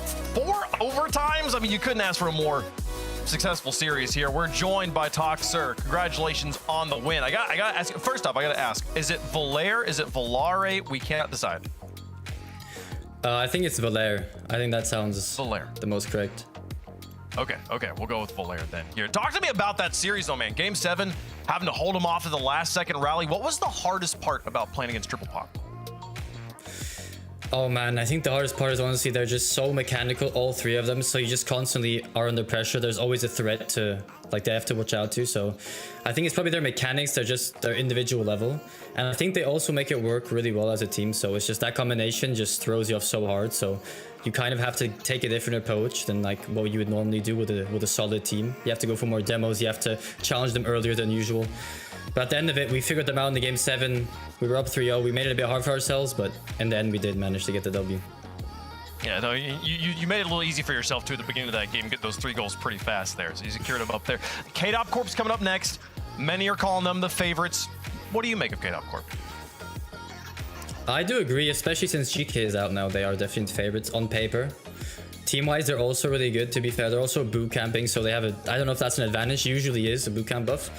But I think we're prepared. We've screwed them a couple times. It's been very even. But obviously under pressure, they're a whole different beast. You have like a major champ, a world champ, another major champ, and you have Rez that is one of the best players in the world. So we're definitely going to group together and try to figure out how to beat them.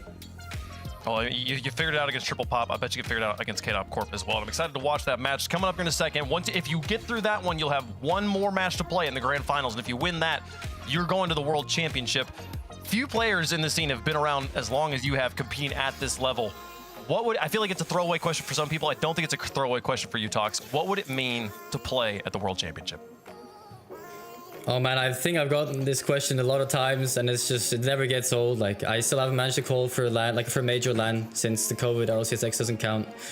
I've gotten close too many times. I don't know if it was a mental block or anything. I feel like I've definitely put in the work for the past year now, like trying to get better individually, not always rely on the teammates to do like the mechanical stuff. I think I showed in this series that individually I've definitely stepped up, and I hope with my amazing team that's supporting me as well, that we can just somehow get that qualification, because obviously it would mean the world to me.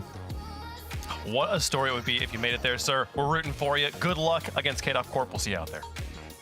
Thank you. All right, Tox with a Game 7 winner. Gonna push through and make it to the semifinals. Top 4 secured here on the weekend, Shogun, but top 4 doesn't mean anything. You gotta be top 1 today. Absolutely correct, but he'll be pretty thankful that he was the best player on the field, in my opinion. Whilst everybody else had better individual games, if you take all of that series together, Tox was the person that was constantly stepping up at the right times. He's going to need more and more of that, because arguably the biggest test is going to be that semi-final. He'll think if we can get past that, then we can beat anybody. But it's going to be quite the difficult task. Yeah, if I'm honest though, to be fair, I think Triple Pop threw enough challenges at Valère that they could adapt to almost anything in real time at this point.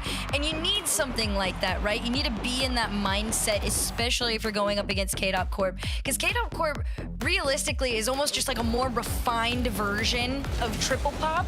So they are set up for success. It's just a matter of being able to pull it off. I mean, Shogun, we talked in the pre-match that this was going to be about, a tournament of who has the lowest floor. And then we said, we're going to pick Triple Pop because we think they're actually going to play at their ceiling. And I'll say it felt like they were through a lot of that, which is such a statement for Valère that they were able to actually win with a peaking Triple Pop on the other side of the pitch. Valère, I think, managing to take Game 2 was the key. Getting that second overtime to go their way was such a difference maker for their series, because they were able to calm Valère, Triple Pop down just a little bit. We saw Triple Pop, especially towards the middle, the latter part of that series, they really stepped off from what was working so nicely. So just that one result so early, it's almost an hour ago now, but I really think if you go back to that Game 2 overtime, that's what won it for them. It's actually incredible too. Like, they traded, there were 4 overtimes, each team won 2. Every game was won by a single goal, which I believe means they scored the same amount of goals here. Like I said, Valère would have scored 1 more goal in the series. I haven't actually counted them all up, but such an even series. One of those matches where just one team had to win.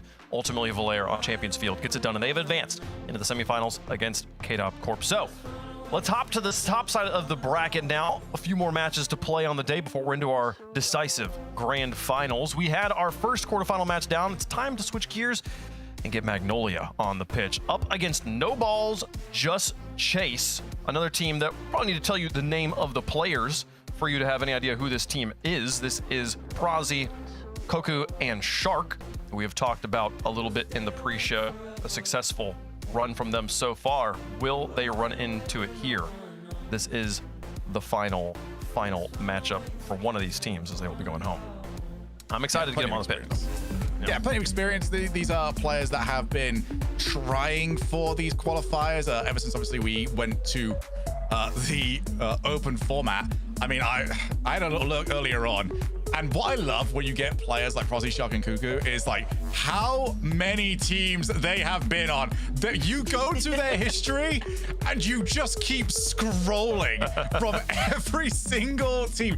You've got maybe some names that you might recognize. You know, WIP Esports. That's definitely a team I've heard of before. But then you get to the Burrito Boys. You get Bulgarian Bookies. You get all of the fun names like that one. But the only name that matters to them today is no balls, just chase, and sending themselves to the World Championship.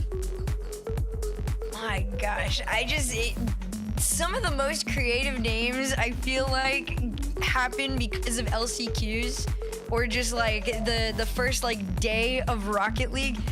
This is a new one for me. I can't lie.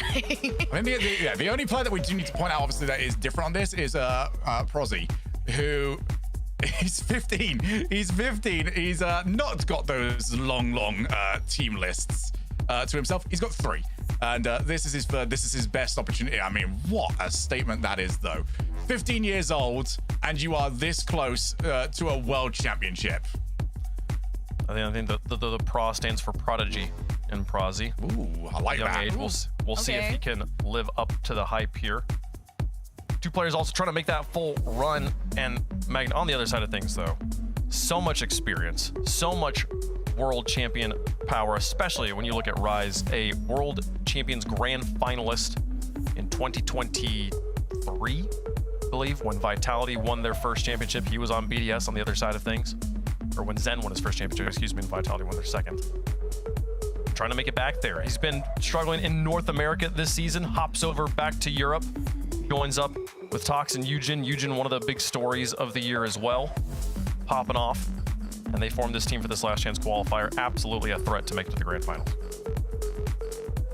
I'd maybe even say like that's the team I'm expecting to make it to the grand finals, given the quality that they've got there. But I mean, yeah, Rise has been an interesting story because he was on top of the world, and it feels like everything's been a little bit of a step back, given that the quality and the talent that he has. It has been a disappointing few years. Obviously struggled over in MENA, struggled in North America. He's now on his way back to home turf, to an old stomping ground, but he has got a bit of a ways to go here, but I think he's got a heck of a talent around him to try and get this done. Because Eugen, as you mentioned, Wavepunk, there was sort of the question of like, all right, who's going to take the gamble on this? Because it did feel like this was the next French player. And, well, it's landed over here on Magnolia. Magnolia's lost 1 game so far through the group stage and the playoff bracket, 4-0 over Emperor X. They only allowed 5 goals in that series, scored an average of, they scored 4 goals in 3 of the games. So they've been very, very strong. But again, that was back on the 12th, a while ago. Yeah. They have to make sure they have stayed in form, and the quality of the opponent is only going to be improving as the tournament goes on. They make it through this, they go up against Mata Itapa. We'll see if they're able to make the full distance. But they have earned this opportunity, and again, only 5 teams left in the tournament. We're going to send another one home right here, right now. I'm curious how game 1 goes, Herc, because I feel like a lot of times they are the way it sets the tone, especially when you have an experienced roster versus sort of a new challenger. Crispy Talks, excuse me, that was the last team with Magnolia here. Rise, Toxic, and Eugen. The Tox is carrying over there. How many times have they played against Prozzy, Koku, and Shark? This is while Prozzy, Koku, and Shark have watched Rise, Toxic, and Eugen play all season. There is sort of a tactical advantage for the newcomers. There is that advantage of like you've seen them for a while, you have a vague, you know, from a distance idea of what to expect, right? But you actually never really know until you get into it for the first time. I think that game 1, I anticipate No Balls Just Chase to just let them play their game, introduce yourselves and we'll see what we get, and then they go full send into that. Well, folks, let us know who you think is going to win. Do you feel like Herc's right? Do you feel like it's some other way? Tell us in chat. Herc, who do you think is going to win? Oh, man, listen, there's times where you root for like the triple pops of these situations and the Magnolias. Rise loses sometimes, but he doesn't lose these, all right? We haven't entered Rise losing territory in the LCQ quite yet, so I've got them. Okay, Shogun. Yeah, I mean, it's a fantastic run to get to this point. I mean, you know, Shark has been playing in Belfast lands over for Rocket League Island, but this is a step up. You're going from Belfast land to a World Championship Grand Finalist.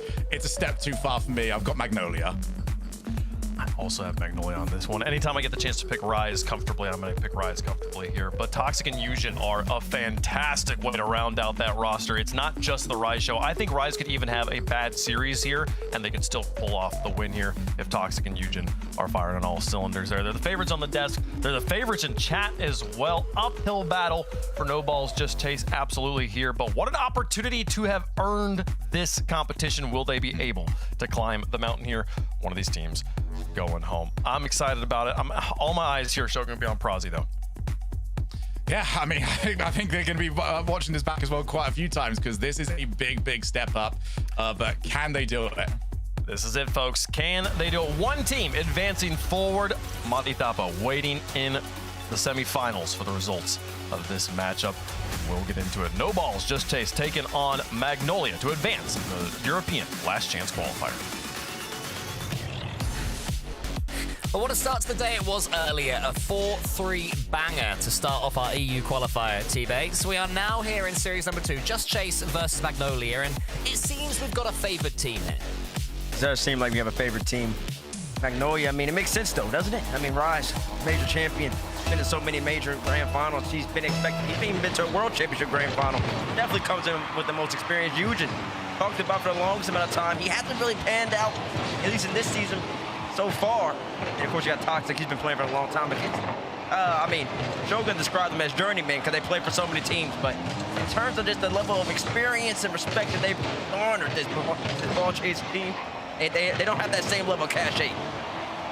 Absolutely not. They're going to have to fight against a huge uphill battle here as Rise is up for this one. Shark on the backboard has made a top 16. I believe is the only in EU Rlcs, and I believe is the only player of the 3 to have done so.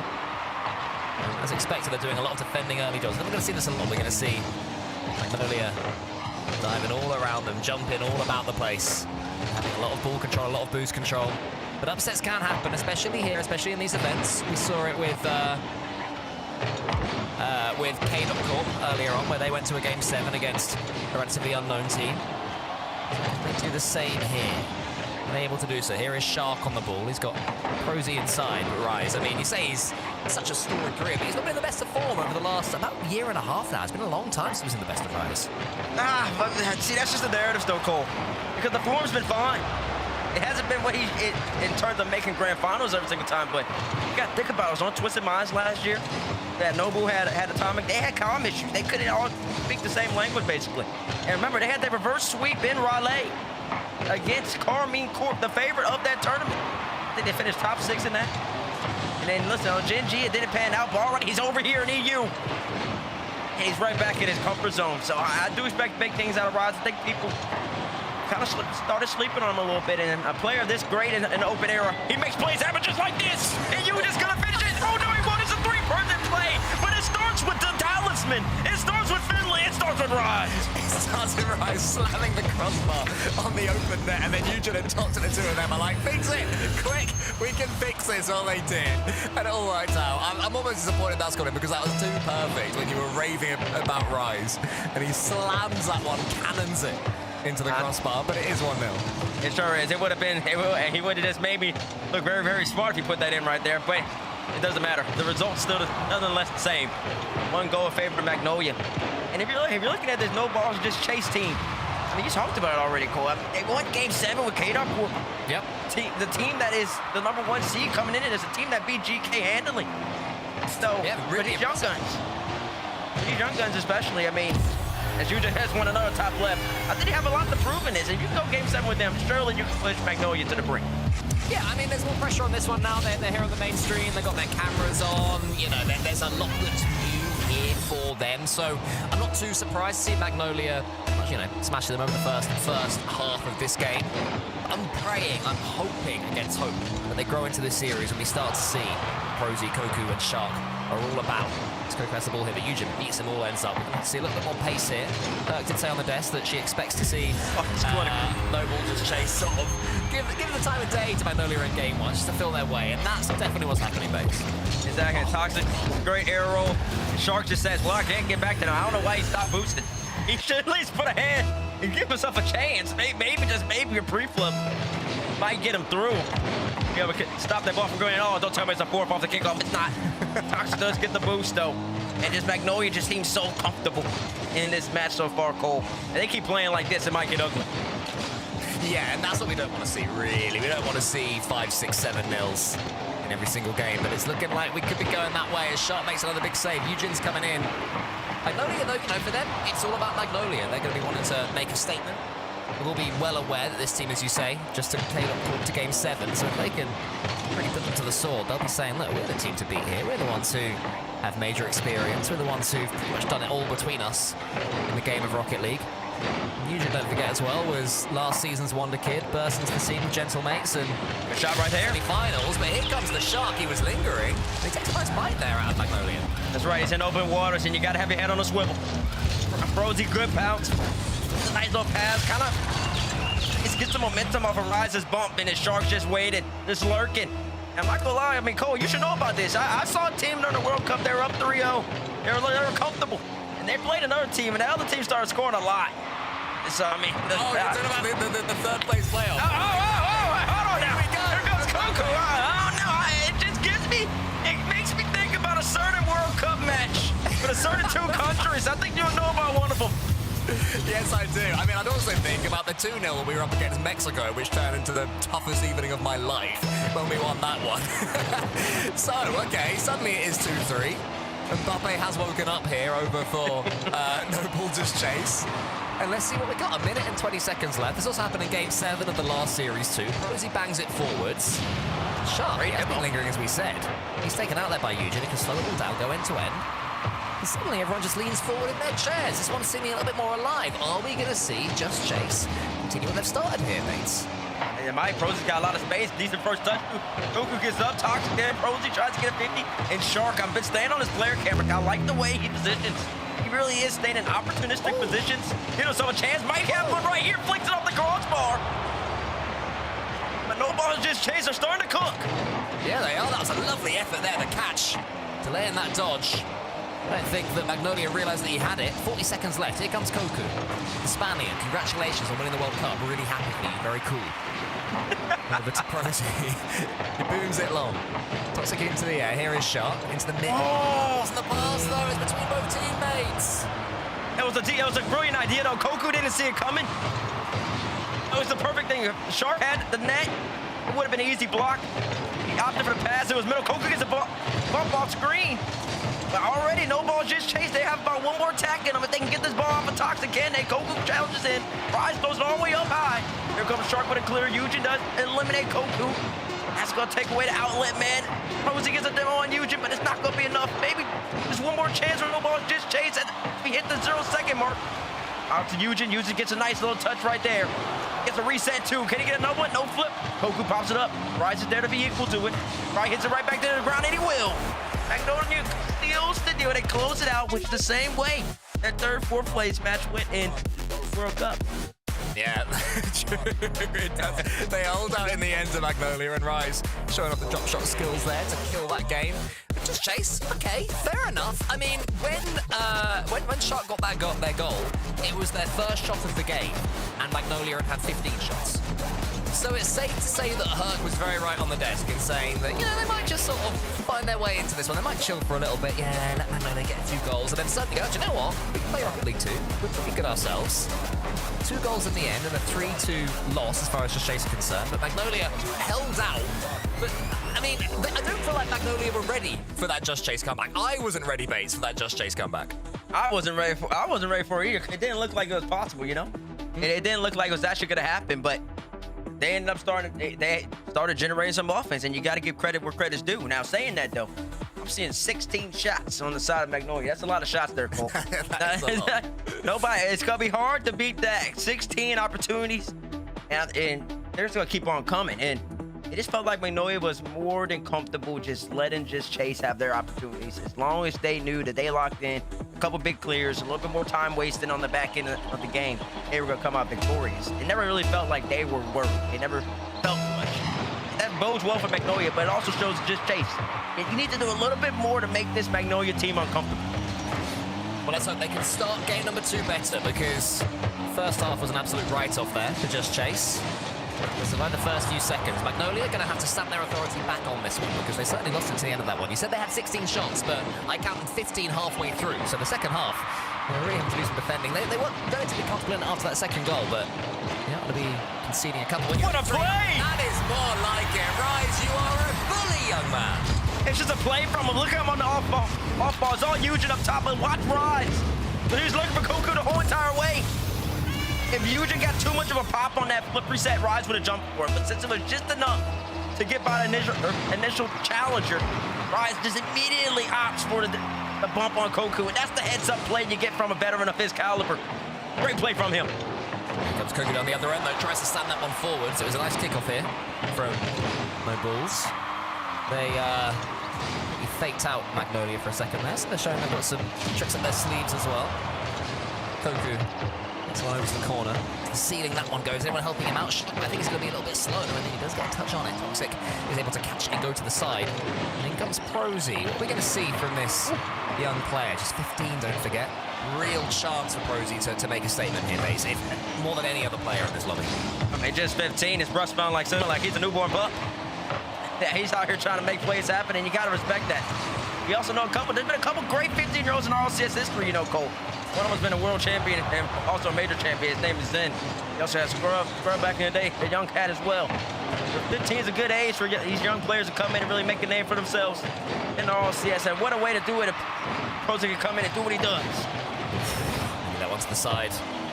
Rise is Toxic in front of him. It seems to be most of these plays are slower and more considered at the moment from Magnolia. They're not rushing anything. They're not being tempted to play the game that Just Chase want them to play. And that is the chasing game as Toxic leaves that boost for Eugen. Toxic into the center, uses everything he's got in the tank to get that one forwards. Prosy gets the catch and just gives it back to Rise at the best and can't get the dunk either. Watch Shark down on the other side, a player that you were saying you like the look of Shark. I do, I love it. His positioning is excellent. He's always just there to make a play for his team. Whether that's coming in, getting a quick 50, it's getting a quick beat. Even right here, helping out on the challenge to get Cuckoo a chance. And he's gonna come again. Once again, he might even be on target too. And he will be on target. That's just that. It's just a shark in the water. He knows how to make the plays happen. Yeah, I mean, Shark, he wasn't forcing it, wasn't rushing anything. But as soon as he got half a chance to send that one forward, he just had the instinct, I think, when Toxic had ventured too far forwards. And once again, Shark is the player that gets Just Chase right back in it. And this time, it's not when he's 3 goals down. That is for the equalizer. So a much better start for Just Chase. Definitely much better, but a little bit of a dope from Prosy and Shark right here. Miscommunication, Rise gets up. Oku's gonna have to collect it for a second, brings it back. You're up something on the money right now so far. Oh, that's Eugen. I see a pre-jump for him. He's looking for the net, but Shark's there to be equal to it. But no plus Just Chase. Definitely looking better in game number 2, and it's very good that they equalized so early. But now the game is going to be played more so at their pace. They don't have to rush. They can take opportunities and take their time. Toxic there was trying to enter the pre-flip gang. Couldn't quite get enough touch on it, and now Shark can come forwards. He's shown that he's been incredibly dangerous shooting-wise. Definitely can sense when an opportunity is in the water as Prosy gets a catch there. There's a bump there as well. Cuckoo was coming in, thought he had a chance for a second. There it is! He's going all the way. I think it is. It might be making it. Can Prosy make it? No, he can't. And Rise, the old man of the lobby, has still got it. I mean, it's just a heads-up play from him. Shark hits him with a little quick pop shot from across mat. Rise says, listen, I can do you one better. How about a Coxer pinch? Throwing it back to 2K16. That's just a great play from him. Yeah, but it's cooler on the Batmobile, though. Well, yeah. But unfortunately, the Batmobile doesn't fit the meta. They can't get enough 50s for that car. Shame. Not enough 50s and not enough pop reset, so unfortunately, they'll never see it again. You might never see that Dominus again either, so if you play them long guards, I'm sorry for you. You gotta play Octane and Fennec. You're doing very, very sad indeed there, teammates. We will see. One day the Dominus shall return, but today's not that day. Today we'll see Rise and his Fennec entertaining us all. As Cuckoo goes around the corner. Just Shark though. Chase. Oh! This game and Shark again. You spotted him early, mates. Oh, he's a good player. once again is in position. Takes just a little bit of hesitation to get by Toxic. That slight break gave Toxic just a little bit of cause for pause. Shark immediately pounces, gets the reset. Rise tries to get up, but it's simply too little too late. Great play from Shark yet again. Tied up too. Shark, the sharp shooter. Gets the team right back in it again. Shark, here he is. Wants to avoid getting dunked by Rise and does so. Eugen's coming in. Had a bit of a quiet game. Gets the dunk there though, but Koku is the top scorer on his team, despite Shark getting 2 goals. He's there again, showing that Koku's definitely the player that has the most impact within the nitty-gritty of the game. He's not getting those highlight moments as Toxic comes in. Koku catches, moves it forward, just takes some pressure off his team. Eugen is there with the catch. Shark's coming in fearlessly. Wants to steal this boost or get a bump. Doesn't quite get Rise. Rise brings it away. Now Thompson can send that one along. Koku, great positioning from him into the centre towards Shark. That is so risky because Eugen can get the catch. Rise underneath. This is how their first goal came in. But this time Shark's able to defend from the front. Toxic playing very far back though. I think Rise, when he popped it off the wall, just off the corner, he thought Toxic would be in for the finish. Toxic tries to play a little bit more passively. Doesn't want to risk it too much. And listen, that might be the play. Rise gets a back pop to Eugen. Eugen looking for the double touch. And so far, I'm seeing the Magnolia positioning.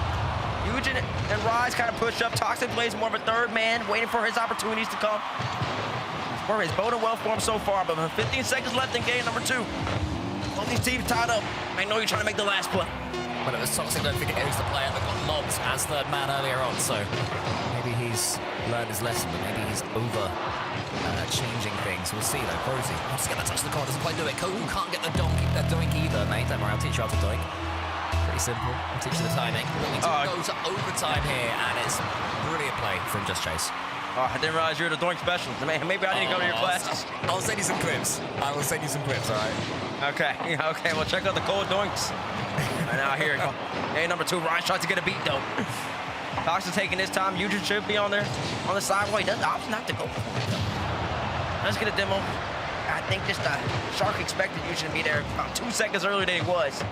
Just that expectation forced Shark to push back and be late to that ball, and it ended up costing him a little bit on their attack. But so far in this overtime, both teams still trying to fill each other out.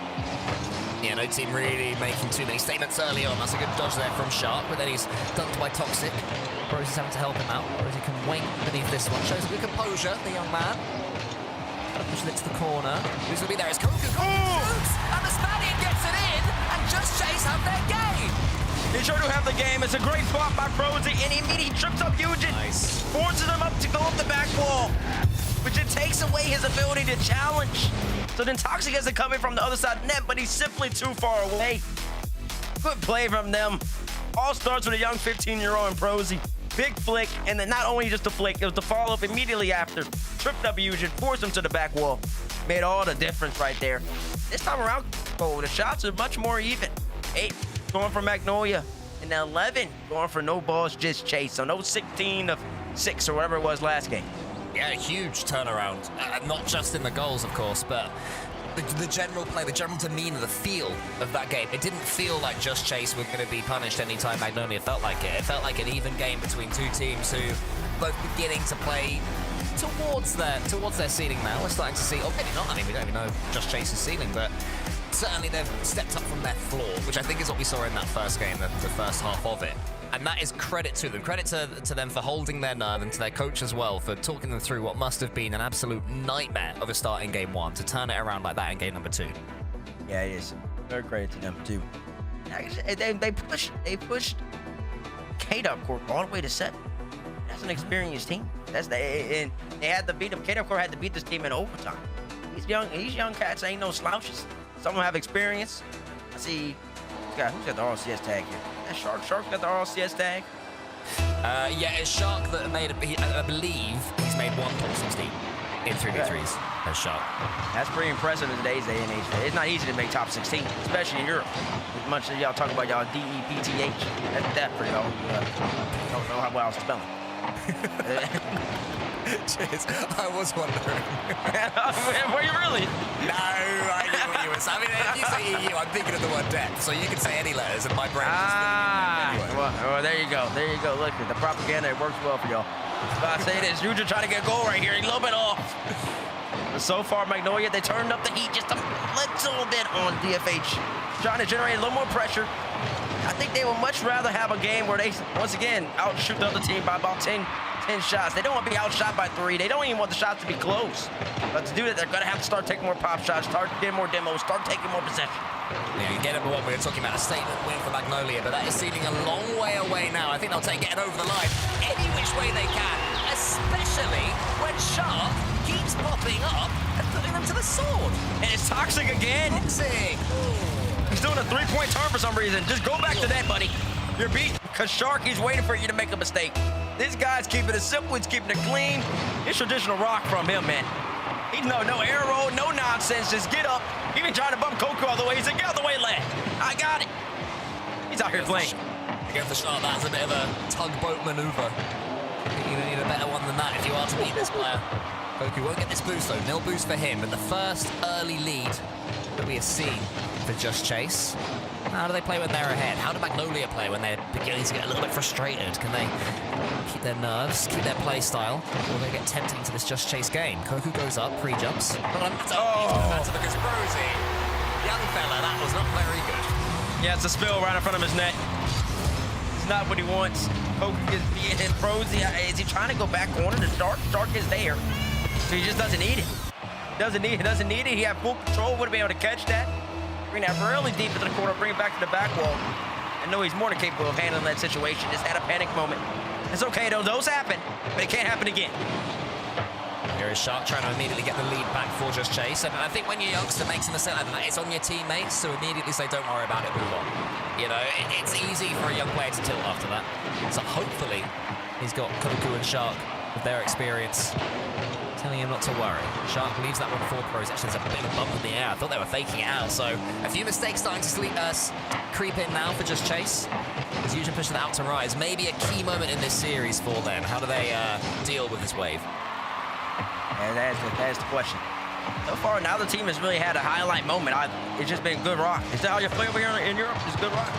Yeah, clean shots, clean shooting. Make sure you bump when you rotate out, all the basics. Good, I like that. I was seeing too much highlight ball yesterday in North America. I was getting tilted. Everyone wants to go solo in North America. Lovely shot there from Brosy. There's too much angle on it. And now, who have we got defending right now for Just Chase? Eugene wins the race just about against Brosy, who was returning back. And Shark gets back in there in time for that all-important clearing touch. Ooh, it's another poor touch on the clear, though. Rise almost comes in and gets a freebie.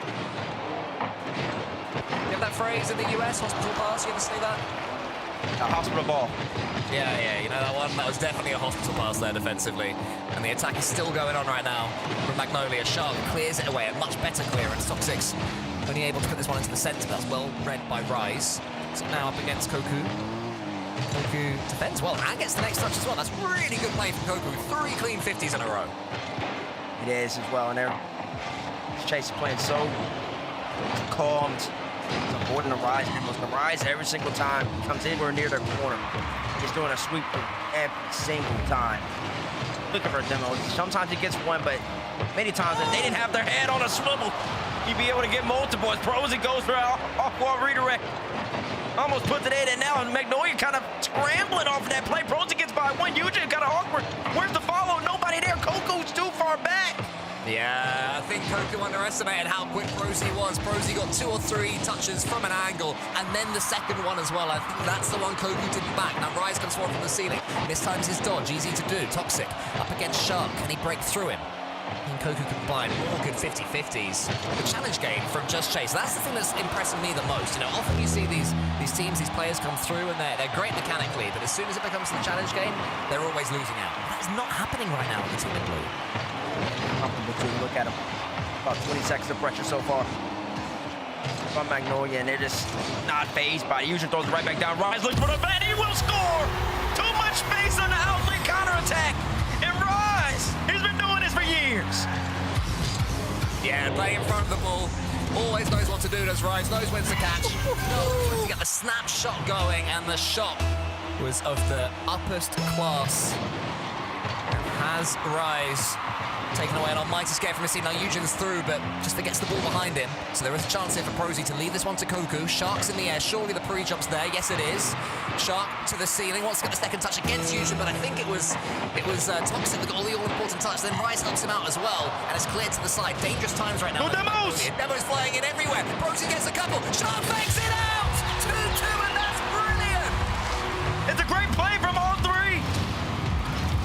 Did they even get a last bump? Prosy got a bump too. 2 demos from Prosy. And a bump on the last. Shark finished it out, but it's all Prosy. Taking out the whole Magnolia defense. Clearing the lines. Magnolia just cannot shake them off. And we are seeing why K-Dot Corp struggled. Shark goes forward, no boost. He still get a challenge, he doesn't. Koku has to reverse and does. Eugen takes out Koku. Toxic now has the 100. Can they finish this one here, Magnolia? There's still a chance to avoid overtime.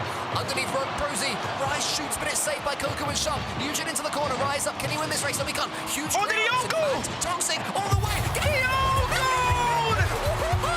How on earth has that made it in to the back of the Magnolia net? Rise and Koku pinched off. Rise got greedy. Oh, man. Was that going in already, or was it a pure own goal? I don't know if it was going to hit the floor. Oh, it looked like it was going in to me. Was it already going in? I think it was going in already. Crazy. I can't believe what I've just seen. Rise got greedy. He didn't need to go for that. That's one of those moments you just gotta let the ball go in overtime. He pinches it. He tried to get up to just be a pass, try to give his team another opportunity, but he didn't have the boost. He didn't have the positioning. And then so when he goes up, Koku goes for the clear and he smashes the ball into him. And it has too much pace going back the other way. Understandably, there's an immediate timeout called by Magnolia. I think if they were 3-0 up in the series and that made it 3-1, you call a timeout after that. Let alone when it puts you behind in the series. I need to see, you know, the RL moments, what is it, shortly before disaster? Twitter account, I need to see that screenshot of Rise going for the ball and then next thing you know, it's in their net at 0 seconds. I'm actually shook. We watch, we cast a lot of Rocket League, mate. It's rare that you see a goal that just completely flummoxes you, right? That one has thrown me for a loop, and I'm not playing in this series right now. That's a tilter. That's a tilter because it's so avoidable. It's completely avoidable. It's just something you don't need to do. You want to play the 0 second, and that's what happens at 0. People start getting a little too. Their eyes get a little bit too big. They get too excited and they start trying to make plays happen when you don't need to. Just go into the OT. Just go into the OT. Keep playing ball. But instead, he's got too greedy and it ended up biting him. Man, if you're just Chase fan, you say, "Oh wow, we'll take that one. We'll take that one for free." That is a game still and a half. If that comes back in this series, that might be the one that makes all the difference. If we go 7, that might be it. This might be the difference maker if just Chase wins the set. That was a happy coach right there. That was a coach with a smile on his face. Like, oh man. Just a crazy moment right there. And we're gonna head on to Utopia Coliseum in 35 seconds or so. And it is gonna be, for anyone just tuning in, Magnolia 1, Just Chase 2 after that. After Magnolia went 3 goals up in the first 2 minutes. I remember you saying this could get ugly, and it was getting ugly. And yet somehow, Just Chase have rallied. They've shown quality, but they've also shown, I'd say, opportunism, you know? They've nipped in at the last second and done it so well. Yeah, Now, he's been a youngster we're gonna have too. a Just Chase lead in this series, which is just wild to me. He's a youngster. You talked about him, 15 years of age.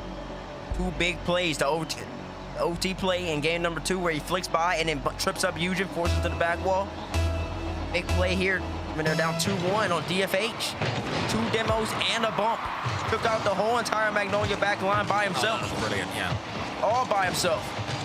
Shark got the goal, but it was all Prosy. Those type of plays make all the difference when you're at the stage of any RLCS competition. Prosy's going to want to continue to make those if his team's going to end up winning. Yeah, on the Sharks team, do need to say to him, why are you using a red car when you're on the blue team? But that's a fight I'll have another day, and I'll keep having that fight until the day I die as an RLCS caster. Not a fan of that. But anyway, here comes Rise using a red car on the orange team, which is totally fair. Tees up Toxic. Eugen's already up for this one. Used the ceiling well. Can he get the reset? Does he need the reset? No, he does. A little bit of quality from the Frenchman.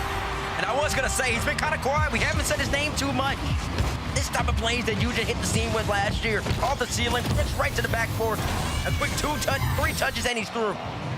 That's all you need to do if you're Eugen, and that's what you kind of want to see out of him. I do expect his Magnolia team to put him in more positions to be successful, allow him to utilize his mechanics, and set up more opportunities for Rise and Toxic. I'll come with confidence as they go along as well, and theirs will surely be at ground zero right now. But a couple of goals, quick fired will certainly change that, and Eugen has started that process. Lovely pass back to him, big save there from Prosy, good read. Who's going to be following up? Is it going to be Rise? I don't think so. I think he'd retreated. He didn't have the boost in order to follow that one up. So Just Chase having to step back up themselves, because Magnolia have definitely gone through the gears in this fourth game. Sure have. And Eugen's getting way more ball touches at the moment. He might even get a bump on Koku right here. Can't get it through, but here comes Shark. Him and Prosy have been nothing short of sensational so far in this series. Shark just making quick plays happen. Prosy being opportunistic, just like you were talking about. Koku just filling in the gaps. Shark looking for a double touch, kind of pushed down even above the net just to make it a threat. Here goes Prosy. Rise is there to be equal to it. Koku comes in and collect. This Chase trying to start squeezing Magnolia to the corner. Rise says no. Gets a little bit of time, gets by Shark too. Lovely pass there from Prosy to Shark, and Shark has a chance. He fakes it out to Prosy. Oh, the shot's not quite there. What goal that could have been? More creativity from Just Chase. Koku slows it down yet again. Quick resets between them. Rise have read it. Rise, who's having a big game right here defensively, gets the flick nearly over the top of Prosy. Eugen's coming in, has to win this race and does so. That's the corner. Toxic, half a touch there. Toxic has been a little bit suspect as third man a couple of times so far this series. Is much better on that occasion, but it leads to yet more pressure against his team. Exactly. He's gonna have a couple mistakes. Every third man does. This team in particular, it really does look like they're letting Rise and Eugen just go to work on offense, and Toxic has to make all the plays happen as third. It's a huge burden on the player in these type of moments, but he's done well so far. Here comes Rise, gets the flick reset, won't use it because Shark did that very well. Stayed the same height as the ball the entire time. There was no chance of the ball going underneath his car. It's the main thing you want. Yeah, first man in that position. Rise gets the dunk forward up against Koku. Maybe a bit faster ball, we could have thought about the cycle there, but instead it's passed to the corner. A bit of end-to-end stuff right now, so I think Just Chase are happy enough to slow this one down after conceding that goal and having a few chances for Magnolia. This isn't too bad. 1-0's about par for them right now. The question is, when the Just Chase step back up in their pace? And now they're just waiting for the moment. It doesn't take much out of them, too. Now remember, even in the overtime winner in game 2, it kind of came off the counterattack. There was a simple pop flick by Prosy, and all of a sudden, they were scoring. They don't need lengthy bouts of offense, this Just Chase team. They can do it in just little spurts. They played a lot of defense so far in this series, and I think they're comfortable in staying in that way. Yeah, certainly getting their defensive reps in this one. Oh, this guy, man. This guy. He's over the top of the defender, though. Yeah, no, it's the same two duo. Shark has been the better of Toxic this whole set. Toxic! There's 3 times so far where Shark just goes right by you, and he does it for free. It's just a simple coming in with speed, no arrow, no bump, no nothing. Simply too easy, and then that Prosy, another flick, and all of a sudden, Cole, this is what I'm talking about. They don't need much time on offense, they just strike. And in the blink of an eye, they're up by 1. Yeah, once again, Toxic left isolated. Cannot deal with the pressure against him. The pincer attack, the bump was coming in as well against Toxic, which I didn't realize that time. And Just Chase remained completely on the same wavelength. It's a good touch, though, from Eugen as far as Prosy, but Prosy has 100 boost. Charged down well by Rise. Shark catches this one. And Just Chase, they are going to start getting jumpy. When you're winning series like this, the pressure changes. It feels nice to be winning, but suddenly you start to think, are we going to be able to do this? Are we going to get the upset? Especially with that Game 7 loss they had against the favourites in the tournament last time around. So some emotions will be going through their heads right now, but for Magnolia, they just have to keep playing Rocket League, keep having to believe in themselves, use that experience, use that pace, and use their mechanics, because you said yourself, we haven't seen it enough. We haven't seen it enough, especially from Eugen, but also Toxic is, yeah, he has to give his teammates a little bit of comfortability to go for those type of plays, some confidence. If he just continues to get beat by Shark on very simple, kind of routine, rotational plays, Eugen's not going to want to go for that, because he's going to be thinking in his mind, I have to get back, I have to help him out. Toxic takes one on net, Prosy, he's there to follow, Shark gets up quickly. Magnolia, 24 seconds left to try to tie up this game. Otherwise, they go down 3-1 in the series. Eugen, a little psycho-like attempt.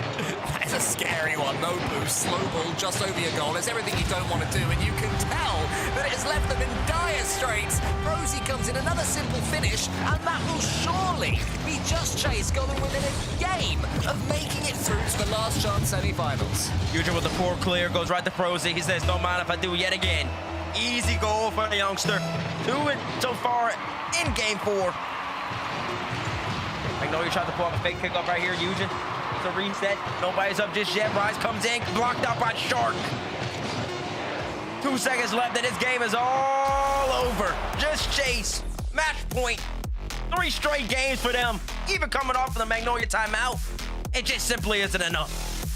Different sorts of games as well. Games that they've not had things all their own way. It's not like they've been, you know, blowing up and popping off and scoring crazy goals that they can't replicate. These are replicable games. Shark got 702 points there, and it wasn't flashy. It's rarely flashy. It's pace. It's lack of air roll. You know, it's Stumpy Goblin ball, but played to absolute perfection at the top level. So we continue to be impressed by this player. I mean, I'm impressed.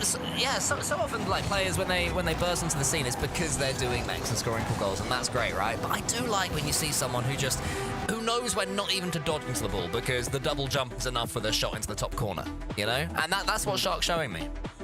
Exactly, and he's really been well picking his spots. A couple times he's got Toxic doing a 3-point turn. A couple times he has Toxic coming in a little too late, or Toxic's hesitating. It's really been the battle. That's been the difference in this set. Shark versus Toxic. I know everybody's playing well. Pros has made his plays. We've already talked ad nauseum about that. But the big plays in the games, the momentum changes, the momentum shifts. Game number 2, Shark just beats out Toxic. Game number 4, Shark beats out Toxic. Game number 3, Shark beats out Toxic again. These are cross-map goals too. There's not like he's beating him out right in front of the net. He's beating him from 3/4 out. It seems if Magnolia are to get back into this series, Eugen is their way through. He's been the one who's scoring the key goals. So now maybe from Parc de Paris, we will see the best from him. I've questioned Toxic a few times this series, and it is tough as that third man. You know, you are left isolated an awful lot. But Magnolia have to start reading this Just Chase pace, because they've not been doing so at all this series after game 1, even halfway through game 1. You look back at that, and even that is sort of swung retrospectively. You know, the way you feel about that first game.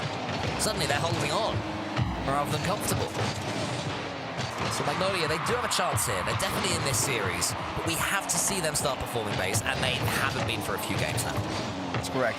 The offense needs to come. They have to be better in the midfield as well. Maybe even change up the rotation. Maybe Toxic playing third's not working. Maybe Rise needs to come back in, stop being as aggressive in front of their net. Their net and just chase his net for bumps. Maybe come back, give Toxic some more help. That might be that little bit of adjustment you need in order to put yourself in a position to succeed. And you do a pops like this. Let Eugen get his reset. Let him get by 1 right here. Look for a bump on Goku. Rise should be able to come and collect. Toxic is way too far up, though. It's a free clear. Shark does another touch as well. It's not threatening. Rise comes forward this time. We get the reset here. That's a lovely play from Rise. Prosy, that's an interesting touch back towards Shark. I don't think Shark was expecting it. I don't think, to be honest, that Prosy wanted to do precisely that, but it does just about work out yet again for Just Chase. When you have your tails up, when you're winning, these things seem to work out for you. Here comes Prosy. Great dunk. Shark and he get in each other's way. Again, it works out for them. Over the top of one more. Shark then gets the ball. If they score from this, that is outrageous. How has that worked? They're just through, and Rise is way out the play. It's just all 3 of them. You just let back. Rise is too far up.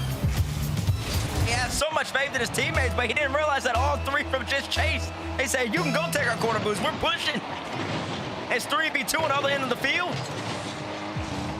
And now, Just Chase. They open up the scoring in game number 5, just like they did in game 4. And the onus is right back on Magnolia. What can they do? Oh, they can score, of course. That's what they can do. I mean, that's a goal we've seen a few times right now from Magnolia. Rise in front of the ball is when he does his best work. Clearing that path and knowing what to do with it. It was a good pass there from Toxic. Prosy was tempted in. Rise said, see you later. Magnolia have an early equalizer and an important equalizer for their mentality. They needed it. They needed it quickly. But like all the momentum was starting to hit Just Chase. Using the Rise, that's been the duo. Using Rise trying to make something happen again. Toxic comes in. Did he just whip? I wasn't on his cam. Yeah, he did. He really did. It's been a tough series, but you're still in it. Toxic's going to have to pick himself up right now because you can tell the pressure is starting to get to him. A few mistakes turn into more mistakes. The snowball effect works both ways. Right now, it's Just Chase that have the snowball in their favor. And it is the weight that's tied around Toxic right now. It's a good play from him. Gets the reset. Leaves it for Rise just about. Rise puts it forward. Prosy was already reading it. And Eugen backflips, so it's a little bit awkward from both teams. We'll basically have a reset here in the center. And both teams will go again. Yep, Eugen just gets right by one. Great little team clear from Eugen and Toxic right there. Rise pushed up very far again, trying to get 50s, trying to make the nuisance. Here comes Toxic as well in the corner. With Eugen and Rise sitting more further back, and maybe that's the way to succeed. Eugen just comes in, top right corner. Good play there from Toxic, good bumps. And then stopping Goku getting back into it as well. Eugen was aware and alert. But that finish into that top corner. Magnolia do have their lead. I can't even think the last time they had a lead in this series. It has been a long time since they were scoring regular goals. It'll be a tonic for them. I think they scored the first one actually after their timeout, and then after that, Just Chase were doing all sorts against them. So can Magnolia hold on? Can they keep going and build upon what they've started here? Shark's trying to stop that happening, but won't get this next touch. Eugen's already up for it. With 2 minutes left, Bates, Magnolia have a nervy lead, a toppleable lead. They do. They have a good lead, though. And the game has slowed down a little bit for them. I think that bodes more well for them. It gives Toxic more chance, ability to read the play, take his time, look for a double touch. He will score it, too. And now the game, once again, moving at Magnolia's pace. Prosy, a poor touch right there. Got a couple of those, but then Toxic just does so well with it. Brings it all the way back down to Hammer. That'll feel good as well, because that is a stunning goal. When you've been having a tough series, scoring one like that reminds you internally what you're capable of. And 3-1 daylight right now between Magnolia and Just Chase. It's definitely the first time we've seen that since game number 1, where Magnolia romped to a 3-0 lead, and it was seeming like it was going to be a series that, you know, we were going to struggle to find things to talk about in base when a team's winning 4-0, 5-0 every game. They're the toughest ones to do, right? But it never turned out that way. Let's get to the most likely 2. Rise will get in there as well. Could that be 4-1? Eugen should be able to redirect this one, or just leave it. And Just Chase, they're going to have to step right up if they're to even have a hint of winning this game. Oh, Lord, I've already seen the script. No, Johnny always says, ones are so scripted. No, 3's just scripted. You can see it coming from a mile away. This is going game 7. It's just obvious. It's apparent to me. It's apparent to me. Gibbs wrote it all where y'all have noticed. Nobody's seen Gibbs the whole entire LCQ. Everybody, have y'all peeped that? No Gibbs on the Sam, no Gibbs on the Mina. No. Wait, was Gibbs on the Mina? I don't think it was. I don't think Gibbs was on the Mina. Wasn't on NA, wasn't on the EU. That's because he's been out here writing the script. Wants another but game 7s. You know, Europe has been Europe Sunday for a reason, because that's going to be the most about game 7s. I think game 7 was on the first one, because he did. Was he was on Mina? Yeah, because he did the final series, the R8 series of Shogi. So he did do that one. He stepped in. Well, there you go. After that, he then retreated to his basement and has been writing these scripts furiously since then. I really thought part of the script was that ball going in the back of the net, but that didn't happen. But anyway, this game is going to belong to Magnolia. Still not playing their best. It's still been pretty dodgy, Bates. But all you can do is win games, and one game certainly leads to another. Yeah. I think I like this more out of him. It does feel like Toxic was more involved in the offense this time around. Maybe Eugen's playing a little further back. Rise in general is still playing super aggressive. It's going to work out for him in this game. There's still some cause for pause, some concern. But when Toxic is left one-on-one with Shark especially, he has been losing that matchup almost every single time. And as we get further to the series, I mean, those are just going to be true backbreakers. It's really going to be heartbreaking. Shark just comes across the map and just simply does a, what do you call that, a Stumpy Goblin pull? Where he just drives at it and hits you with speed. Yeah, no. So Stumpy's got this way of playing, right? Where he hasn't put on directional air roll yet. So he drives to the ball, and then once he's already pretty much there, he will then hold L1 and turn his car backwards, and that's his usage of air roll. It's quite impressive. I'm almost charmed by it. I've not seen anything like it since about 2015. And Shark gives me that energy. And weirdly, I mean that as a compliment. Interesting. Timeout, Just Chase. They say they don't want to hold this thing. They want to be done on Neo Tokyo. They must not know about the script. They want to stifle all momentum. They say they're gonna write something new. It's a wrinkle in the multiverse. They said they're trying to get out of here in Neo Tokyo. Oh, that's a question. What rank is Stumpy? Stumpy, in twos, he and I normally hover around 1500 if we're playing seriously. Ah, there you go. Not bad. Not bad at all. Yeah, no. Better than he should be. Better than he has any right to be. Oh, well. I wasn't going to take it that far. A man with the thumbs of a 50-year-old is still able to use them to occasionally score open goals in a Fennec. Okay, listen, there you go. That's good. That's good. We do love to see that. This Chase, looking at the timeout, though, coming out of a game where they lost 5-1. Huge scoring 2. Toxic getting his 1. Rise has 2 as well. Football's just Chase, just trying to figure things out. Coach is doing a lot of yapping, a lot of talking. Yeah, I mean, I think this is mainly a momentum check, right, for Just Chase. What we don't want to see is them completely change their playstyle. That game got away from them. It happens. They took the lead. It felt like it was all going their way. And then suddenly you concede 1. Toxic comes back to life, scores a banger, and the game gets away from you. Just Chase, though, they have to, in my opinion, stick with everything they were doing. You know, that 60 seconds is just a cooldown period. It's just a chance to stop Magnolia really running away with it themselves, as opposed to tweaking anything. Maybe you can see something I can't base, but to me, the playstyle from Just Chase is working. Yeah, it's perfectly fine. They do hit you in the mouth just really quick. There's a quick 1-2 counter hit, and they seem comfortable in doing that. In saying that, though, some of them do come because Toxic has been not as good as he should be in his third man positioning at times. So do you kind of bank on that? Or are you hoping that Toxic's gonna be out of position? So far, he has been out of position more games in the series than he has not. So odds are that he is gonna be out of position again, and that's what you're waiting for. And once that happens, the floodgates open up. Magnolia really starts trying to overcompensate, and that's when Just Chase starts getting their 1v1s with pros. He starts getting his flicks. Shark gets some more easy goals. Koku starts hitting some flip resets, and they start looking really successful. So it'll be interesting to see how they approach this Neo Tokyo. Well, Just Chase are on the cusp, 1 game away from making it to the semi-finals of the EU Last Chance qualifiers. But the hardest game to win is the final one in the series, and Magnolia have all the experience of Neo Tokyo. They have all the experience of being on the big broadcast, and they have that last game victory, 5-1. And now apparently they've got Eugen nearly scoring bangers. Oh, Rise and Toxic are already playing way too fast. In the corner, double commit when they didn't need it. Especially up on Eugen getting that double reset, just like you talked about, Cole. That opened up a lot of space for him, and Magnolia just simply threw it away quickly when Rise overcommitted. Eugen catches this one, tries to get another flick going on, but Prosy forces it upwards. Rise slams shot, and then Eugen trying to clear the path for him. Prosy was in there quickly to do something with it. So a couple of scary moments so far from each team. Magnolia needs to be careful they're not over-chasing here. It is going to be tempting to win this one as soon as you possibly can. Koku does get that flip reset. Shark underneath this one has to track Eugen all the way. It's Prosy that goes for it, actually.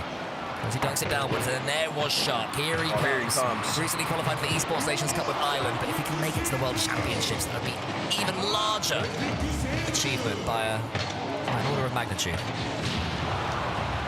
That's good trade down right there. Prosy looks middle. Toxic is there to cut it off. That's the type of plays you went from Toxic. Saw that come from my way. Look for a demo on Koku on the way out, too. Shark just tried to give his team a little bit more time. Prosy should be there to meet this. Toxic's still playing more of a nuisance.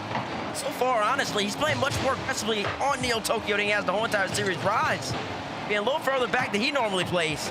That might pay dividends, because now you got Rise come all the way across the field, and it will pay dividends. I kind of like this formation from Magnolia. Let Toxic kind of be up front more, and let Rise come in to be your third man, because plays like this happen. Yeah, it's making sense. Rise he wasn't scoring there, but he was just able to do enough to make that ball go loose. And when that happens, you need your teammates to be sniffing about, waiting for it to roll back to them. That's exactly what Eugen was doing, did it brilliantly. And the script is happening, Bates. It's getting closer and closer to happening. Another Game 7, 2 Game 7s in a row to start our final online broadcast of the year. Can't ask too much more than that. This goes high. Koku reads it easily. Is there going to be anyone there? It's Prosy, but it's not the best touch. Eugen almost dunks him. Good chance right now, though. We'll Just Chase. Shark coming forward. Oh, the difference. Rise is getting he's getting so much more involved from the back. I know, Declan. The difference was just so apparent right there earlier in the series. Toxic is just flat-footed. Just beat immediately. Rise says, nah, I'm just going to fake chow. Shark expected a challenge, throws the ball away. Rise easily collects it, brings it to the corner. That's the type of play that just makes It's a small one if you're not really paying attention, but it's a big one in terms of the series. It takes away the Shark immediate pop, and it gives Shark something to think about now. He's not going to be thinking I can just go in and shoot the ball immediately at net. Now I got to actually make a play happen. Again there, Shark, the early shot. Eugen was up for it. Rise waits it out. He's been doing that his whole career, knowing when to slow the game down. Up against Koku, brilliant challenge again. It's not quite going on target. And by any means, Shark was back anyway. Got a big clear. Toxic is there. Well and truly back is Toxic, playing his better version of himself now. Shark goes high. Just Chase have avoided overcommitting after going behind. Have avoided Chase. Genuine not intended, but however, what on earth happened there? I think Rise got bumped. Rise got tripped up, he did. And Toxic. And Toxic got bumped too, and then that's just empty. Prosy. Another big bump from the youngster. And I think also Shark got involved in that too. But a bump as well to open up the net for Koku. Yeah, they'll take it. Tying up the game, looking for a kickoff goal. None for him this time around. But now, Neo Tokyo Cole, you know how it gets. It starts getting gritty when the game's tied up at this point. Teams start getting a little nervous. We've seen a few big whiffs in Neo Tokyo history as well. We don't need to talk about the whiffs. We don't need to talk about the whiffs. I had none in mind. I can't think of two particular North American ones in mind at all, okay? Nobody needs to know about the whiffs. And I'll tell you this, Toxic's coming in, trying to shoot the ball, and he does it. Let's focus on this game, Cole. We're not focused on another region. You're in Europe for a reason right now. It's Brucey. No, it's a demo. It's empty. Man, I thought the floor pitch was on, but it didn't matter in the end because Shark, again, only had eyes for Rise. Rosie prods it into the corner. And Magnolia, not only have they lost their lead, right now they are going out. The major champion is going out. Eugen has to be better there. He jumped up playing the ball high, and he should just play ball. Might be a shot right here to redeem himself. It will be. No, from just Chase is in the area code. It's just too easy for Eugen. He says, don't mind if I do. I made a mistake on one end. I make up for it on the other end. 2-2 apiece. And there was right back in it. There was some great play from Toxic as well, chasing down the defender. I think it was Shark. Made it so much more difficult for Shark. This game has definitely come alive. No nerves here. This is a blowout. Rise up against Koku, beats him. Eugen's coming in. Might be 3-2. Nearly there. Prosy swips it to the side. Shark, huge win. Koku in front of the ball, but no boost at all. And just Chase are playing fearlessly. They do not care. They have nothing in the tank. They're still going forwards, but it can backfire, especially when Rice is coming forwards. Gets a few touches. Rise the challenge and almost gets it in. Prosy just barely got a glimpse of his car. Otherwise, that was a Rise double touch, and every single day of the week, twice on Sundays. Rise trying to beat out Prosy right here, gets Beto. And now, less than a minute left in Neo Tokyo. Remember, just in case y'all don't understand what that scoreboard means. Prosy and the boys just Chase. They are on match point. If they win this one, Magnolia is eliminated from the LCQ. Magnolia trying to forge Champions Field.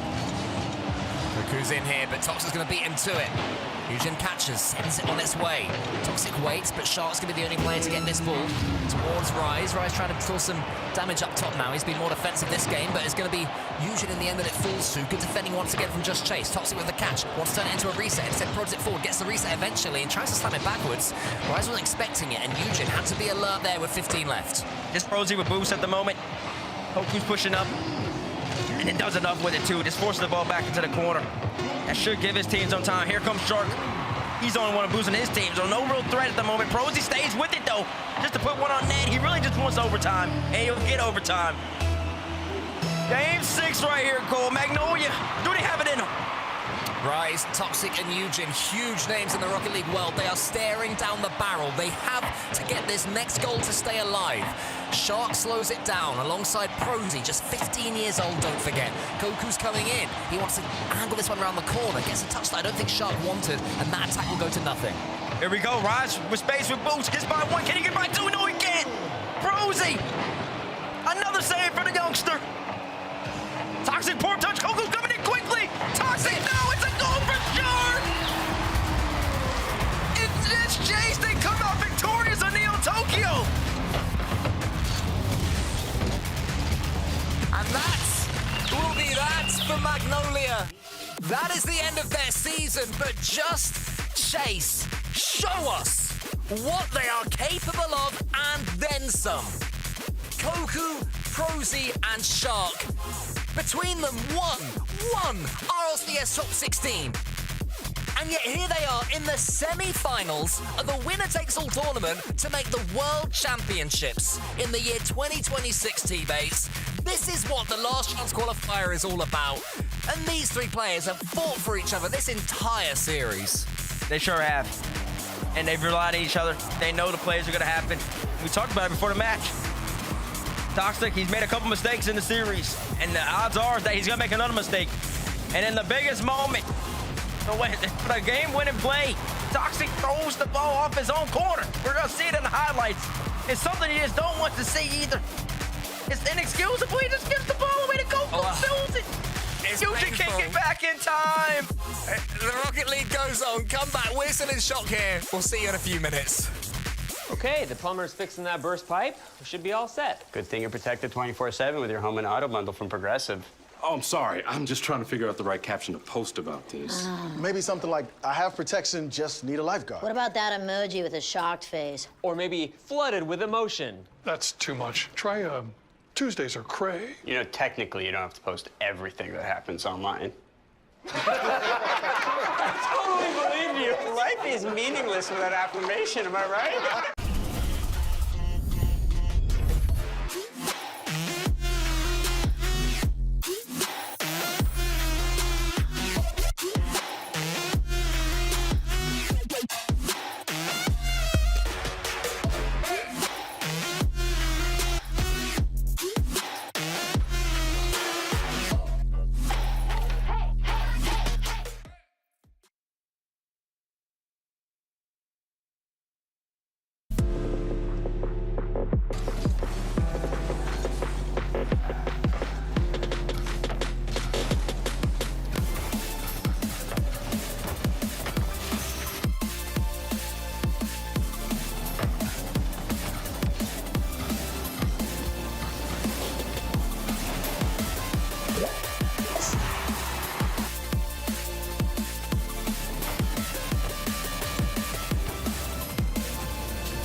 The magic of Rocket League is the stories you could tell about it. The 0-second buzzer beaters, the epic saves, the underdog victories.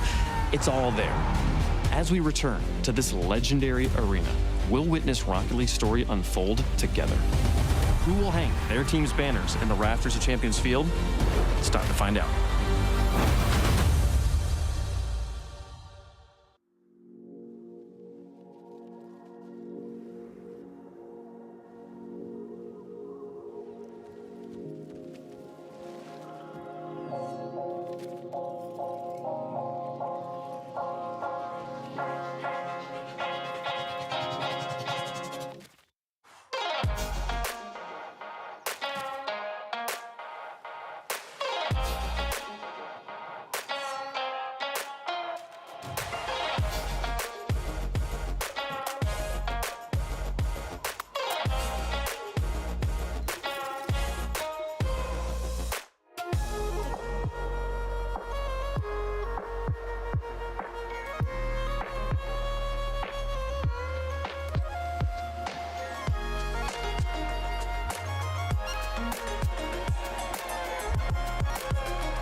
wondering in his place.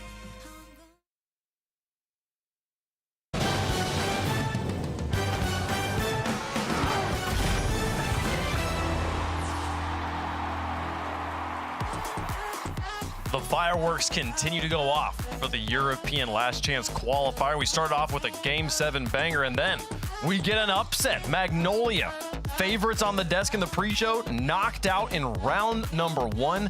No Balls Just Chase is through to the semifinals. They've got the top 4. They'll be taking on Mara Itapa after this. I'm joined by Shark. Sir, congratulations on the win. I gotta ask you, we on the pre-show, I just said it, like I asked the analysts to pick a tournament winner, and most of them picked Magnolia, including me. You just knocked them out. Were we overestimating them, or were we just underestimating you? I don't know, to be honest, because I think we're a very underestimated team in this tournament, because we've been doing a lot of scrims and we've been grinding together now for about a month now. And like during the 2-week break, we've definitely improved a lot. So you could have probably been underestimating us, because I think we displayed a good level there. You absolutely did. You made a clean work of that team, and you're now through to the top 4. But you gotta make it all the way to top 1. This is a big day, a big tournament. You've got another match coming up here soon with AJ Dorito and Atomic. What are you doing for the next hour? How are you filling this time to prepare for that match? Oh, I'm going to take a break, I'll be honest. I'm absolutely wrecked after playing that. So I'll probably just go downstairs, take a break and chill. And then like 15 minutes before the game, I'll come upstairs and get ready. Gotcha. Okay, locking in with the relaxation. It makes a lot of sense. I won't take any more of your time then, sir. Congratulations on the win. Good luck in the semifinals. All right. Thank you. All right, Shark, what a victory there. And absolutely, Herc, I feel like absolutely the better team on the pitch today was No Balls Just Chase. Yeah, no, you gotta throw some respect on their name after that. If anybody out there's calling that fluke, it definitely wasn't. This was a very well planned out approach to Magnolia, right? You're going up against people that have insane levels of experience that you haven't even fathomed quite yet. And the fact that they were able to stay that calm and collected, not too many mistakes. The few ones we saw were like that one we just did, like the double commit and them getting scored on there. But they were able to clean it up, kept their cool. And I mean, that's the mentality you're gonna need headed into that next series. Yeah, you're gonna need that mentality, but my assumption is that AJG, Dorito, and Atomic will not be pulling off the defensive mistakes that Toxic was doing in this series. I don't know if the highlight package is going to show the game 6 winner, but it was just one of many where the decision making from Toxic is in his defensive half. It's just like, what is this? Like we gotta catch the ball right there if we want to be successful at this level. That's not what he wants. It's a very poor touch. And it really just caps off kind of how the theme of the series.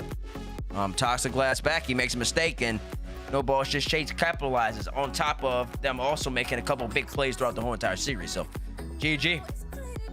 GG indeed for Magnolia. For the players of Magnolia, 2026 will be a learning opportunity, and hopefully they'll be able to take those learnings into 2027 for the future of RLCS. But their season does end here. No Balls Just Chases through to the semifinals. They will have some time to go downstairs and relax, take care of their nerves and emotions after what was an intense series for them. They've got a big opponent coming up here in just a little bit. But before that, it's time to drop back to the lower side of the bracket. Valair has had their time to relax, prepare, and now they will be taking on who have been truly the favorites, the most talked about team coming into the LCQ KDOP Corp. Joyo, Raziers, and Rado taking on Crispy, Growly, and Tox here, Herc. Oh man, two teams, right? Everybody's been talking about KDOP Corp for so long, and I feel like if you didn't watch the beginning of the EU broadcast, Valair might be the one to give them a run for the money. This team in KDOP Corp this is the fan favorite, right? We're hoping to see Radosa just pop up to LAN after not playing all season and just kind of taking a little bit of a break there. But he looks into it. This might be, the new, okay, maybe not prime Radosin, but like a new version that in theory would cause the most upsets around the world. It's the king of the LCQ, at least in the European region. He knows he's comfortable with this. You saw him last year with NIP, and they were balling out. He's got two good players alongside him, Raziers and Joyo. Joyo, obviously, major champion. And Raziers has been playing well the whole entire season. On the other side, though, I mean, this team in particular, Valera, is that how y'all pronunciate it? Talking about my boy Crispy. Valera? That's how Talk said to say it. That's how he said it. Okay, Valera is a good team. They just went pushed all the way to Game 7, but they can make plays happen. And they were talking about which one did you interview earlier? Wade? Was that? It was Talks. It was Talks. And Talks was saying in the scrims, they understand that KR Corp is the #1 seed here. They understand that they're the favorites. But the scrims have been going pretty decently. We've been playing them well. It's different on game day. But basically, the way I read that is he's saying if we perform how we do in scrims, we have a chance. It's going to be competitive. And that's all you want to see. That's the type of confidence and the level of respect that KDOT Corp commands. But that's also the confidence that this team should come in here and play with. I hope I get to interview him again.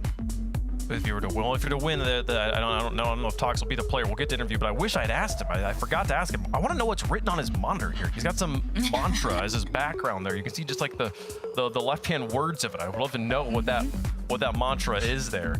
But on the other side, a team that is boot camping, which is, boot camping. We've seen a few teams boot camp over the course of these LCQs. I think none of them have been the favorites to win. But in this moment, that is the case here, Herc, and KDOT Corp locked in this facility, trying to make it to Worlds. Yeah, I just see everybody pointing it out. We're right there with you. I think Joyo pulling up in the GK jersey, that's a statement in itself. This whole team is...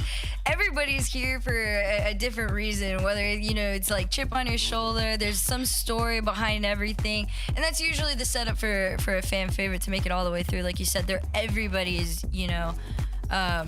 biggest opponent in these situations here. But Valera definitely, I think, has a better chance than most in comparison to everybody they've probably faced off against throughout this entire LCQ. Getting ready to go. Tell us who you think is going to win in the chat. Hashtag PLR for Valera. Hashtag KDC. KDOT Corp. And we were just talking in the last match about Magnolia. They've got a world champion grand finalist in Rise going up against some new guns here. And No Balls Just Chase. Surely that veteran experience was going to translate. Now let's raise the stakes here, Bates. There's a world champion on the other side, taking on a team that does not have a world champ, has players that have not been to the world championship, and yet, could we see a similar upset here? We could definitely see a similar upset. Well, without question. Both these two teams are playing in this tournament for a reason. They're not necessarily playing at the old world champ level form, whether that be they don't have the same amount of teammates, the same level of teammates, or they aren't individually playing at the same level, or a both and situation. Regardless of the fact of whatever it is, everybody's out here playing today because everybody hasn't had the best season possible, which leads me to believe that everybody is generally on the same level playing field. And all it takes is one great series. You have to win 4 matches, and anybody can do that at this level. These are all 2,400 level players of ranked of that caliber. And all it takes is a couple bounces. You saw the last series, man. Like, No Balls Just Chase. They had moments. The Toxic is a little bit of a couple mistakes. Even Rise, major champion, major finals, world championship final. He made a mental mistake in game number 3 where he jumped up, got greedy. The ball went all the way across the map. That's a big swing. Little moments like that can happen for even the best. So there's always a chance. For sure. And also, I think it's worth talking about KDOT Corp's run through the tournament so far. While they are the favorites, it has not been clean. Round 1 of Group A, they went to Game 5 against the Bricks. Round 2, they did win that one in Game 5, but then they went to Game 4 against GK, who did not have a good series or good tournament. 3 of those games went to overtime in that series, so still having to kind of put in the work to beat GK. And then in the upper finals, they went to Game 7 against No Ball Just Chase. That one going to 1 minute and 50 seconds of overtime as well. So it has not been a clean walk through the park for KDOT Corp so far. That was a couple weeks ago. Things could have changed here, Herc, but we'll see if they are locked in today. Again, these are wins and in, losing out the whole time. You've got to stay clean here. The last chance qualifier on Sunday. Let us know who you think is going to win. Herc, who's your pick? Oh, man, I want to call the upset so badly. I really do. But the fact that it went that far against Triple Tap pushes me closer to KDOT Corp. I got KDOT Corp closing it out. Okay, Triple Pop versus Valera did go to Game 7, Bates. Does that swing your vote? No, it's just KDOT Corp. I don't need to add the extra words. At least I want to pick the upset. No, I don't want to pick the upset. KDOT Corp is going to end up beating this Valera team probably in about 6 games. It's interesting, this is the second time that Triple Pop and Volair have played, by the way. They played round 1 of Group B. Triple Pop got the win there. Volair had to come through the lower bracket, and they had to go through Nova Esports in 5 games, and then eventually did get the sweep to qualify for this point. But I don't know. Volair, I feel like this one, we've had really close games so far. I think this one's going to be a little bit more one-sided. I think it's going to be a 4-1. KDOP Corp going to be taking the victory. Although we did just all sweep in favor of Magnolia, and it went the other way, so anything can happen here. They were not this big of a fan favorite, though, either. Rado brings the fans out of the woodworks here. People want to see that man back at the World Championship, and I would love to see it as well. Let's get into it, folks. One of these teams going to play in the LCQ Grand Finals. 2 spots available. Let's fill one in. KDOP Corp trying to live up to the hype. Volair trying to spoil it right here, folks. Volair versus KDOP Corp to continue the last chance qualifier. Well, the backing crew might be different, but the task is still the same. Get to Worlds at the last possible moment. Only 1 year ago, Cole, well, the backing crew was Oski and Nas. This time, it's Rlcs and Joyo. But will KDOP Corp do the same thing? Yeah, I mean, it's easy to say, and it's easy for us to sit here and say that these are the favorites, but you're up against players that have been so close. Tox, Crispy, and Growly. Growly, who has, made top 6 in EU in his time, maybe I think top 4 as well. These are players that have been in and around the best of Europe all season. It will not be easy across the best of 7. And as we saw earlier on, even some of the unknown names show me, you can cause all sorts of troubles, let alone Tox, Crispy over here and Growly. Yeah, it's all about peaking at the right time and the right day. Game 1 brought to you by Progressive. As we will get a chance to see KDOP Corp, who are boot camping. Isn't that something cool to see for an LCQ, a team that really realizes this is the chance. Go to Worlds. Anything can happen. Infield attempted. Nobody was really around, but it was still a bit of a panic there from Volair, who are looking to try and get themselves out. Let's see if they're able to. The early pressure here is from KDOP Corp. Here comes Joe as well. Lovely little fake, but Tox was ready for it. Tox, a player who, we have to say this every time we see him, especially when it's on a last chance qualifier. 7 occasions he has been within 1 result of qualifying. He's finished 5th when it's top 4. He's finished 6th when it's top 5. 7 times.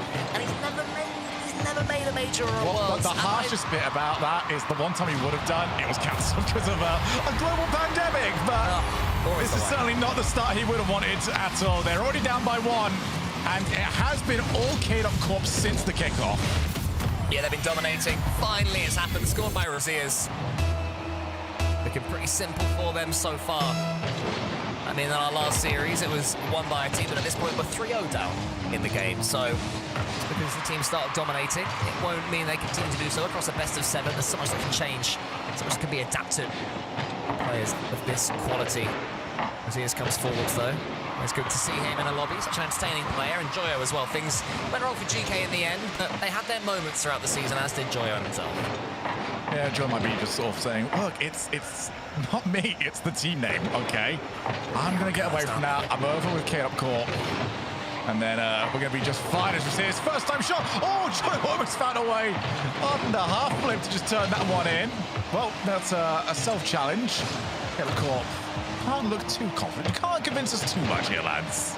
Well, Rlcs is currently on 4 shots, and nobody else in the lobby has had them. So Rlcs is playing very greedily so far in the ancient shogi game of greed. Rlcs will be absolutely dominating up to this point. The ancient game of greed, 28 points is not necessarily the best start.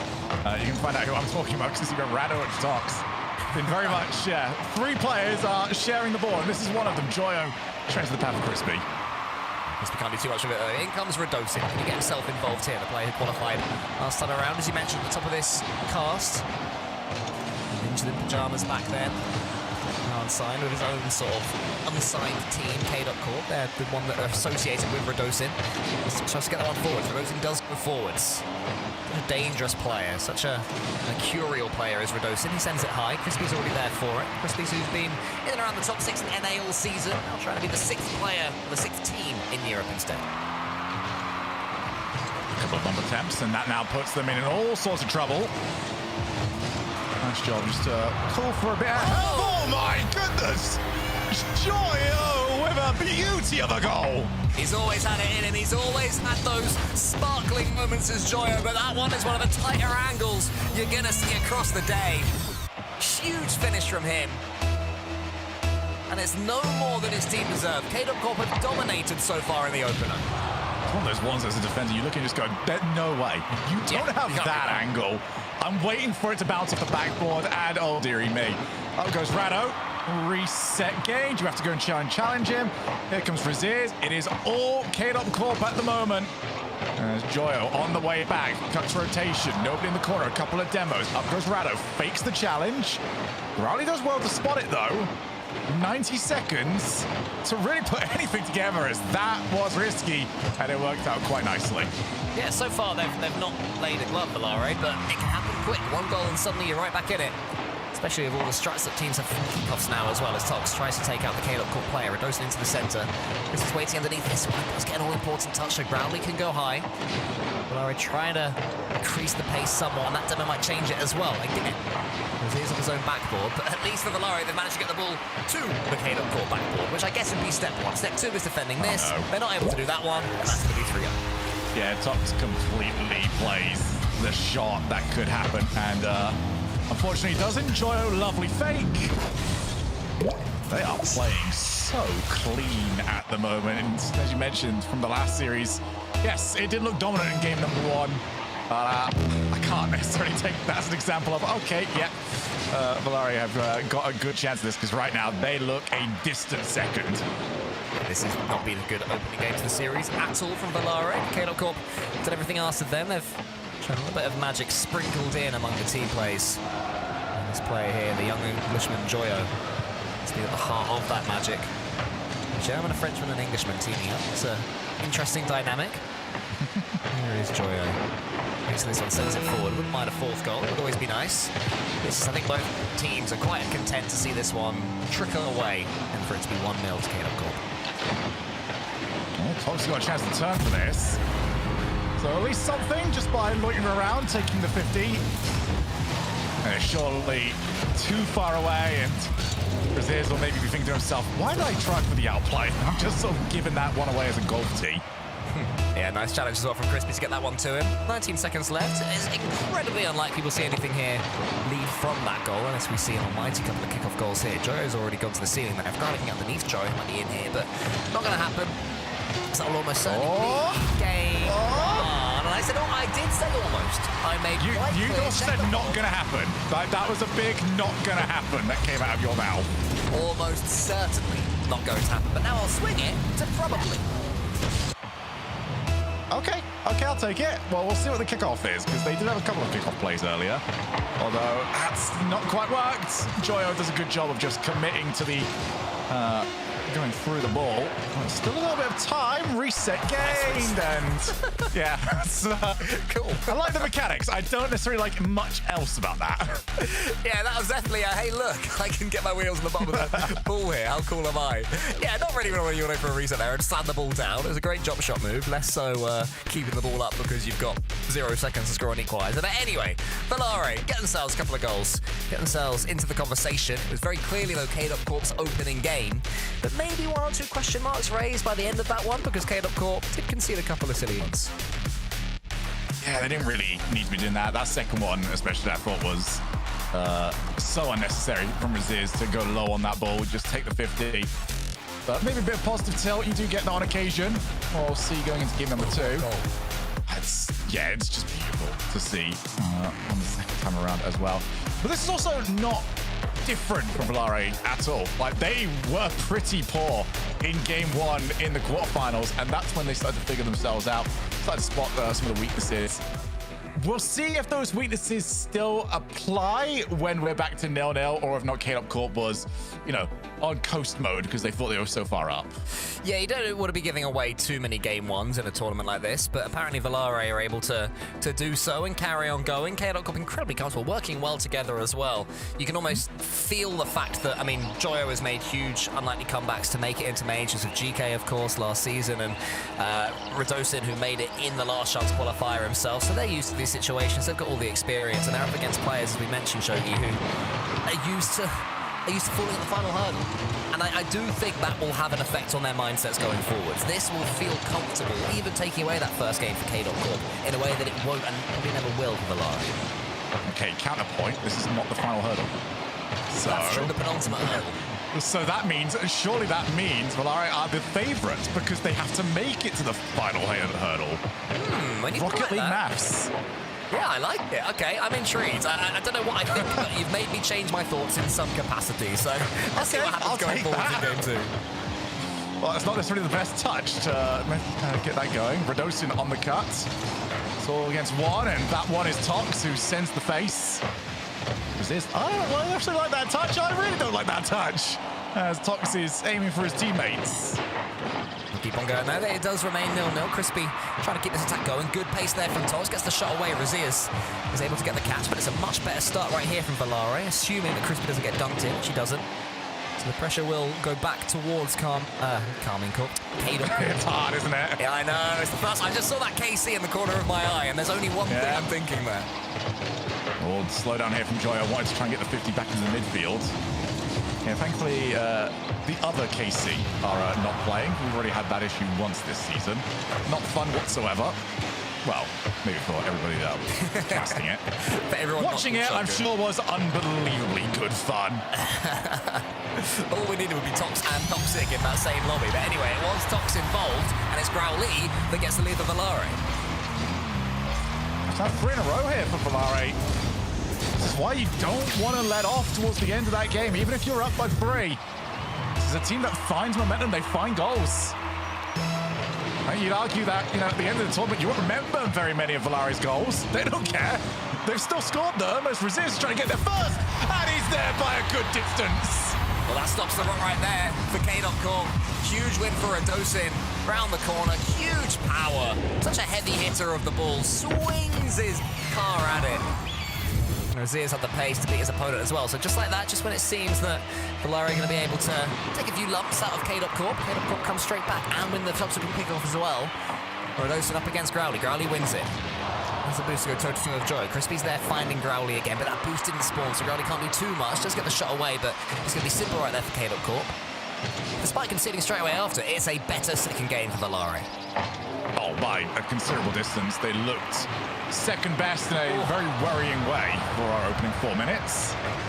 As there's the shot, that's a little bit wide. For the follow, it's Growly on 0 boost. Razias lays it over to Joyo. Tox is on his way. This has been Tox's job all day. Just get the good bit of contact, set up, there's the follow, and that is the slowest goal. That was a Pendenka, if anything. This clearly is a turtle race right here, okay? The little rabbits running about with their supersonic boost, loose in there, chasing his tail. Crispy's like, all right, guys, let's just slow it down. Eventually encourages the ball out of its shell and into the back of the net. And that's 2-1. You don't have to slam the ball, Shogi. It's chill, man. Okay, but, you could. With Rado. It doesn't hit it a ball. Yeah, that's the Radosin we know and love. I guarantee you, next thing he's going to do will be a triple flip reset after completely whiffing on the backboard right there, and that's what we've come to expect from him over the years. That's why we love him.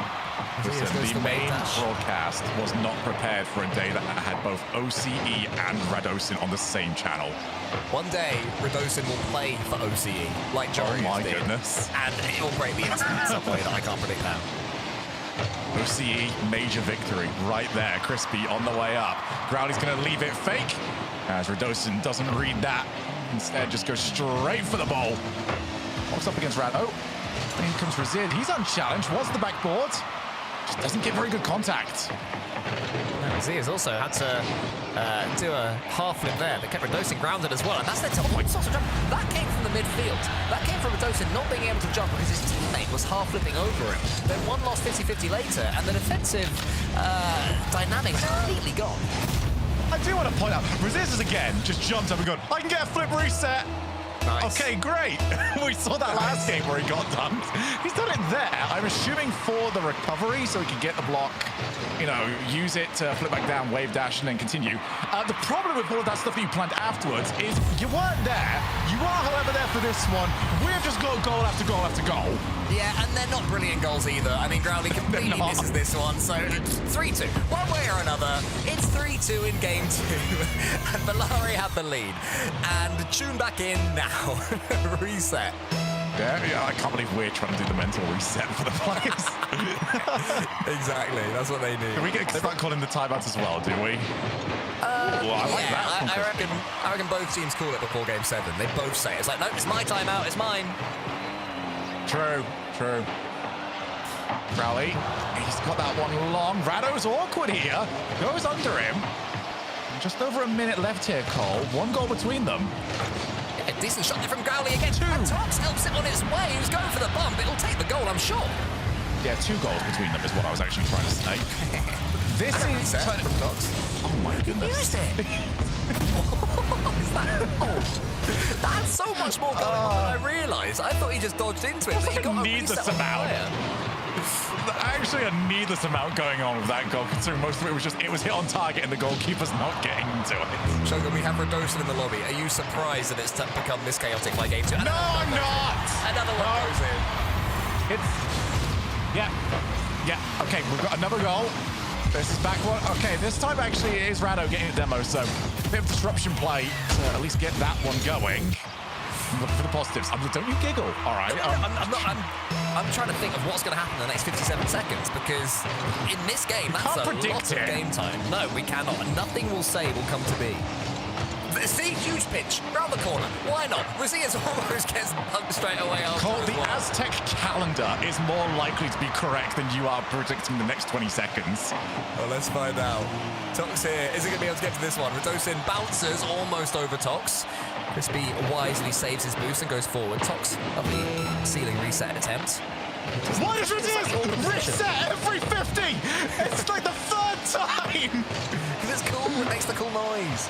It does. Here comes Joyo. That's going to be 4 each. Well, there you go. If you said a pointless reset 50, leading to a double commit for no reason, Radosin steaming in and Joyo getting another reset that he used, good for him. Well done, Joyo. You'd have been correct. 100 points for you. Okay, everyone, breathe in, breathe out, straight face. This is serious Rocket League time for serious stakes and consequences. So let's lock in. And I'm talking to everybody, including the players. That one's up. Rado clears. Actually, no, he's gone for the setup. Rosias looking for Tox's car, but it just takes too long.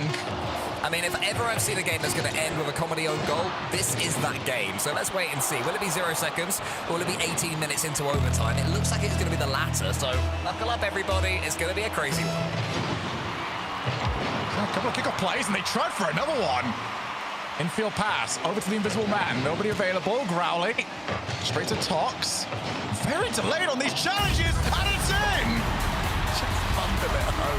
From no angle. You got no right to score from there. But Valare can go toe-to-toe with K.Corp in a way that... And a reset again! Why did Tox get a flip reset there? It didn't do anything. It didn't do anything, Shogun. He just got a flip reset for no reason. Just get a flip reset. Off Radosin. Like, yeah, I'll reset off you. I will say that last goal...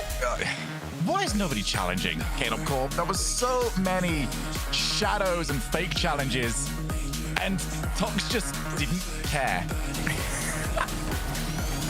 He's like, yeah, I'll flip reset up Radosin. That's what I want to do. That's what I want to do. All right, if I'm a coach, I'm saying, okay, next game, no flip resets. You're not allowed to. It's like a training drill. You know, only hit the ball with the nose or maybe the butt of your car. Yeah, you know what? I feel like I nail that training drill every single time I play. So I'd be your favorite student right there, Cool Cole. You always are, Shogi. You're always listening. Well, the good news for everybody is that we have now seen 7 goals apiece. It's been that sort of series across 2 games. So nobody's going to get a lack of goal-scoring opportunities. But... I mean, this obviously needs to settle down going into game number 2. Who does this sort of favor more, though? If this stays this way, who would you sort of go, all right, yeah, we're going to start nudging towards them? I mean, normally I would say K.Corp because it's a meme, but it's true. Radosin is just so at home in that sort of series. And Joyo as well. He likes the chaos. He likes emerging from chaotic Rocket League explosions everywhere with something beautiful to stand the ball into the net. But Valare, they're not shying away from it. They're not saying, okay, look, if you guys want to be silly and play dumb, then we're going to play cleanly. They're like, okay, let's play this style. Let's go for silly plays. Let's do some dumb stuff. Let's have fun with it. You know, so normally I'd say K-Dub Corp. At the moment, I'll tip it to Valare. They seem to be enjoying themselves. Playing very, very well today. Just seem to, I don't know, start slow and then figure out exactly what they need to do against their opponents. It's a brilliant first touch from Rado. He's going to run out of boost, so he just has to try and go for the setup. Fox maintains Supersonic very well. Just seems like he's always doing something to be relevant in the play. And in a series like this one, you're going to need more and more of that. Caught into action. Hits a block. That's another reset. This update's starting to upset me. Okay. Yeah, I mean, the update's been designed for the 4 million people who play Rocket League not at this level. At this level, when you hear it every 2 seconds because they go for every 50-50, is that some meta shift that I'm not aware of? Is Johnny Boy going to be like, oh, actually, guys, yeah, all the players do flip resets now over each other? You can see why. Because sometimes flip resets lead to beauty. That's so nicely done. This is all done by that first touch. Because Growly's now got an awful angle and an awful 50 to try and figure out. Is Rado going to try and take this for the challenge, or is he just going to try and flip reset? He expected a challenge. He got it wrong, but you can't really blame him for that. And that was what I was talking about, expecting from Joyo, the thing of beauty amongst the chaos. That's great play from Growly there, who's been a little bit quiet this series so far. Tox tries to get it back to his teammate. Isn't quite able to do so. Razier sends it long. Crispy had to be aware there. Radosin in the corner. He's got time to control this ball. Prods it forwards. Tox was waiting. And you were saying that Tox is a great player, staying involved in the play, and I completely agree. One of the better off-the-ball players in the RLCS, and it's why he stayed at this level all these years in the RLCS as a pro player. Crispy wanted somebody to take the 50 against him. Unfortunately, nobody was willing to dance. That's just it. Oh my goodness! Tox! When everyone thought he was going backboard, they were completely wrong. The most gentle of touches, he dances with the ball. That was like the first dance at a wedding. That was beautiful. Between Tox and the ball right there. We all got to watch, and then he timed the reset perfectly. Brilliance from him. In comes Radosin, thinks about going for Tox. They both dodge each other masterfully. Yeah. How pretty. Yeah, Rado looked at that demo like he was after an insurance claim. We've got another reset.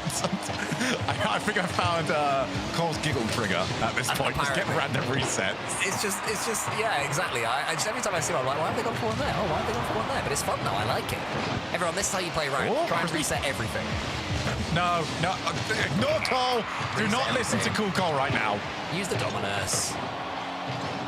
Okay, yes, listen to Cool Cole right now. Anyway, back into the last half of this game, which has just got Joyo constantly attacking the goalkeeper. I think he's still going off screen. Infield pass not available as Rado was on his way back. Into the side. Tox leaves that one for Joe. Lovely idea there from Tox. Get that ball towards Crispy because he knew his teammate had 100 boost, so a lovely little mind game there. Crispy resets over the top of Raziers, and Growly can't quite get the doink. Again, I am taking lessons in how to give doinks, so feel free, Growly, to hook me up, and I'll get your timing improved on that play. Right corner, 2 minutes remaining. Setup from Tox not great to go coast to coast, so adapts it. Joyo leaves it. Rado already on his way up. Gets another 50. Very aerial-based offense so far from K-Dub Corp. And the demos are becoming more and more of a thing. And this is what I do love about Pro Rocket League. Once the bumps become something, everybody now wants one. Yeah, that's a little bit more like it. Incisive there. Growly gets the reset and the extra touch, then decides against staying with the ball, doing nothing with it. Gets the bump on Radosin instead. As he does that, I don't know if it was comms or Tox just had the instinct that Growly was doing something that would get the ball ready for him. Tox comes in and makes it 2-1 to Valare, and they're really starting to build into this series now, Shogi. But here comes Raziers on the other side. Tox misses it. Radosin and Joyo in each other's way, and neither player was called off it. That was a moment for comms. Yeah, there was one of those ones where I think if you're Raziers, you think, well, I don't need to calm that. You should know I'm up next. Where else am I going to be? And they're running out of time here. 1 goal difference. Rado off the wall with Joyo midfield. Joyo unchallenged. Well, you're not going to need to challenge me if he misses the ball like that. Yeah, I've got a feeling that one of them thought they could have had a team pitch for a second. Anyway, here comes Raziers. The ceiling reset, not quite enough. Crispy read it well. Crispy then tries to take out Radosin, isn't able to do so. So Radosin is able to take control of this ball. Does he have a teammate? He wants Raziers to be coming in there. He just takes his time, no boost for Aziz. I don't know how he's boost starved when he's been waiting so long to come in. One way or another, though, Valor are able to get it away, and they almost are able to look at their lead. Rado on the break. Wants the block past one. Joyo can't get too far forwards. Doesn't want to see that one over the top of his head. I'll figure out who's taking this ball, though. Crispy, another reset. Joyo loses the 50. Oh my goodness, this is so awkward for them. Does Crispy want anything to do with it? He does, just very, very slowly. Yeah, no point rushing there when you're 20 seconds away from going up in the series. Crispy this time goes to the backboard. It's a good heat check. Here is Crispy. Reset double. Simple as you like. It's 3-1. And surely, Shogun, this game will be Valor's. Yeah, you know what? I'm going to agree with you this time around. What a goal.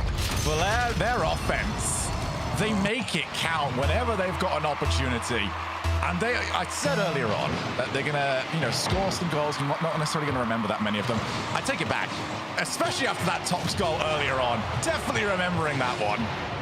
Rlcs is coming forward. This one has to go in the next 0.1 seconds if there is to be a chance. And Growly ensures that will not be the case.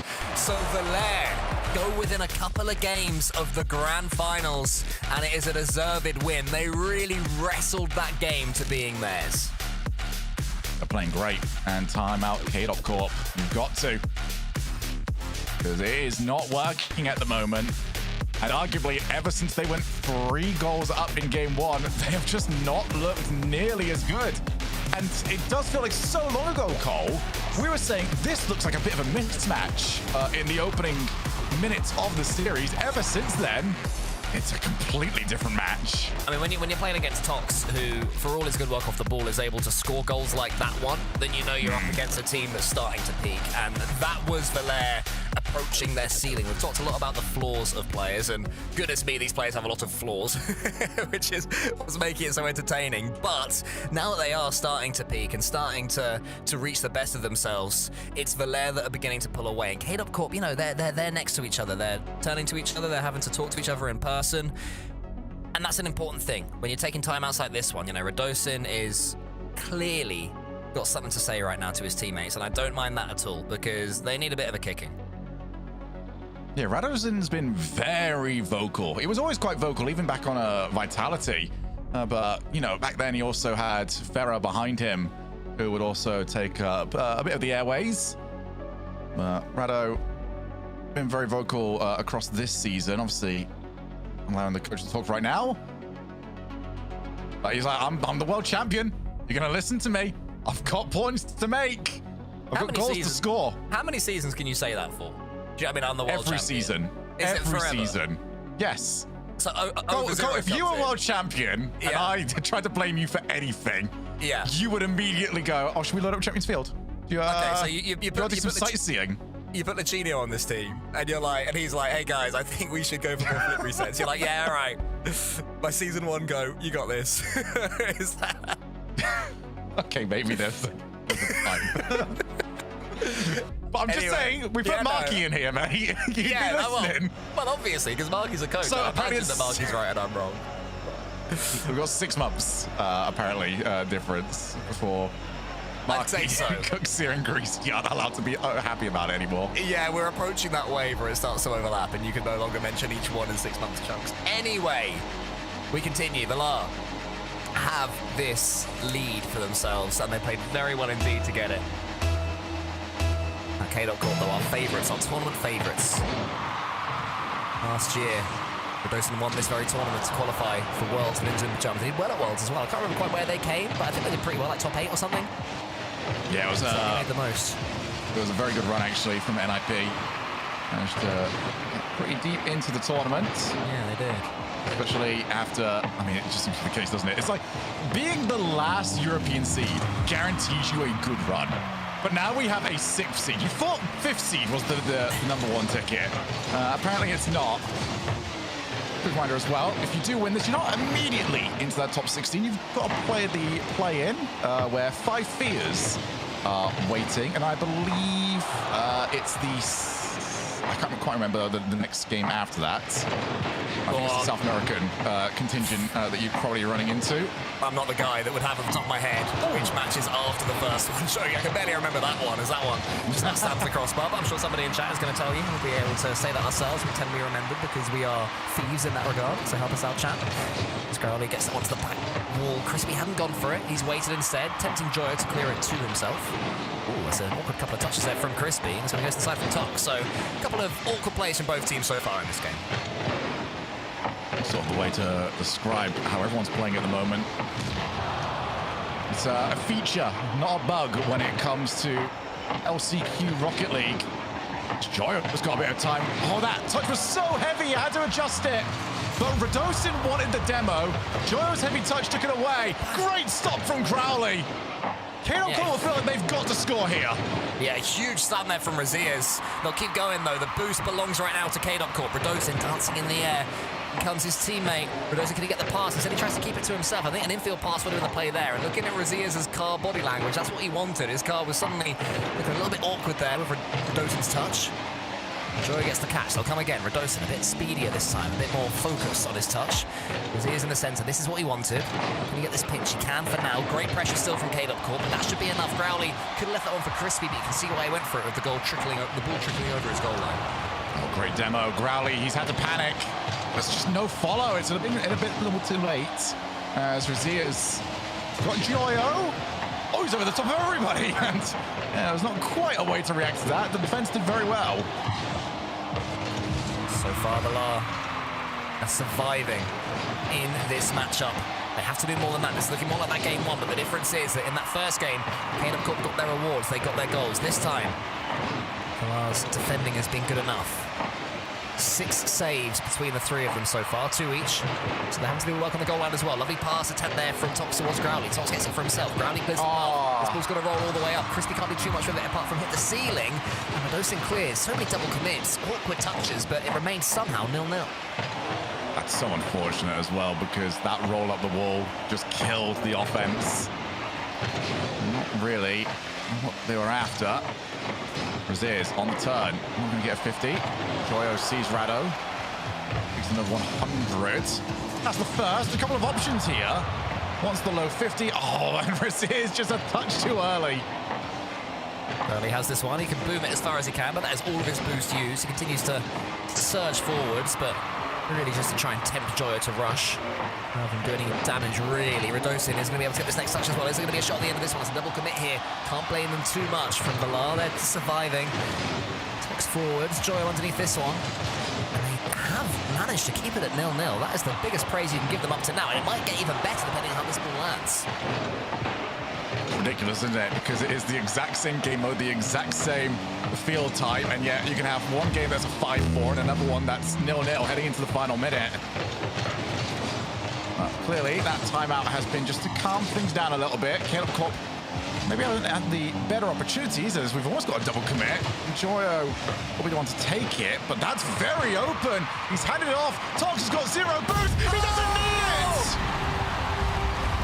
If there is one man on this pitch who wants it more than anyone, it's the German. And he is showing that as well as his endeavour, he is not lacking any sort of skill to play at this level. Just the 3rd shot from the LAR in this game. And will it be enough to give them 3 match points? But here comes Rlcs to the ceiling. Crispy gets a touch. Growly misses on the backboard. And Tox again is there to be the hero. I'll tell you what, if it's not his day, it's certainly not from a lack of trying. Tox is leveling up today. Joyo past the first, but Growly will clear the lines. Rlcs, has he got any options? Didn't like the ones that he had. Joyo's in the back corner waiting for that 100 boost. That doesn't turn up for him, so instead Radosin's got to take it. Radosin can only send it back to his teammate. Crispy won't let him. He gets it to Rlcs in the end, though. Growly surging forward right now again for the LAR. Tox there. Perfect positioning. This is what he does. Great decision to send that one high. Joyo keeps it up well. Rlcs has the 100 boost. Can Joyo get it to Rlcs? He does. That one's going to pitch. It's going to go down, though. Tox, if he is to make it, has earned every second that he will spend in Fort Worth. He's playing unbelievable at the moment. We've been talking so long, you know, it's a steady hand. He's quick. He doesn't usually make too many mistakes. But no one turns around and goes, yeah, Tox is playing some brilliant mechanical Rocket League. And right now, Tox is playing some brilliant mechanical Rocket League. The goals he is scoring are gorgeous. Look at that reaction as well from Crispy. That is the moment they will start to believe that they're going to make it to our grand finals. There's still right there to go. There's still such a long way to go, though, Show. You know, when that adrenaline disappears and you go back into the next game and you think, we've still got to win one more. That last game is an absolute nightmare. But 3-1 at a best of 7 is not a bad position to be in. And my mind's a blur in this series. The tactical timeout's been taken as well, right? From yes, it's 12. So they haven't even got that. That was the last one. So these 60 seconds, and Radosin is getting as many words as he possibly can in during those 60 seconds. Last chance here. Radosin, along with Oski and Nas, able to win the LCQ just 12 months ago. Might not see the grand finals. And instead, Crispy, Growly, and Tox, an unlikely trio, a trio of names that you see, and then you blink and they're out of tournaments. Yeah. Right now, you have to keep your eyes on them. Well, Joe's coming forwards. He started this matchup with a huge double tap at a ridiculous angle. Since then, though, he's been quiet. His team have been quietened by Tox, Crispy, and Growly, and they need to make sure they're not getting each other's way, though. It will get tempting. They will get jumpy. K-Dub Corp have to make the most of that. Lovely touch from Rlcs, trying to break the heart of his fellow German all over again. It just seems like it'll be Tox's day. They're surviving everything. The ball goes over the top of Radosin. Rlcs comes in. Growly up against him. Rlcs maneuver this one into the back of the net. Almost! Lovely touch there from Crispy. And Tox in the air. A perfect 50-50. And he resets it to safety. Oh, they just play for each other. I will do anything it takes to make your life easier. What is that going to take? Fake. Great read. It doesn't work. Radosin, I think, would have been much better served if he did have a little bit more boost. Just didn't have anything in the tank. Close there from Rlcs, the floor pitch. But again, despite all the shots, so far there's 3 shots to 0. They've all gone the way of K-Dub Corp. Valaria blocking everything. Tox again gets the perfect pinch. He's a man possessed right now, Shogun. It's like, this is the very definition of a player playing out of his skin. How much more is it going to take? Tox just trying to kill some time, get the troops back, reset off the wall. Crispy now called into action. We have spent this entire game in the orange side of the field, but not in the orange goal. Back out again, Rlcs, backboard. He's asked so much for himself, and that bounce down would have ruined the play anyway, but Growly's going to make sure of it. Big demo there from Crispy on Joe, and Radosin can't time the doink. If any of these pros need advice, I am open to giving lessons. I don't know why pro players struggle with it so much. Check my Twitter. They're really easy. I'll teach you. Carry on, Shogun. I'm just annoyed with these points. That's okay. It'll be better. They'll get the next one. You know, they're just lining it all up. I don't know why they struggle so much. Fox takes the shot straight into the path of Radosin. Rlcs passed one. Next one up. Rlcs goes backboard. What a flick. And it's still not enough. Tox takes the 50. Joyo. Oh, that's going to drop down so awkwardly. But Growly is perfectly fine with that. How on earth has Growly read that up against Joyo as well? It seemed for all the world that Joyo had the angle. But Growly had the endeavor. Growly up against Rlcs. Huge 50-50 yet again. Goes all the way down the other end. Might even lead to a goal for them. Nearly there for Valara. Tox tries to shoot him and Joyo clears.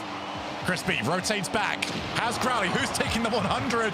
Was a little bit too patient from both of them. It was a nice little foray into the blue side of the field. Now we're back to your regular scheduled programming of the ball ricocheting, rattling, doing anything but being in the net. On any other day, that pinch goes in the back of the orange net, but today is not that day. It is seeming like it's going to be Valara's. Rlcs clears it.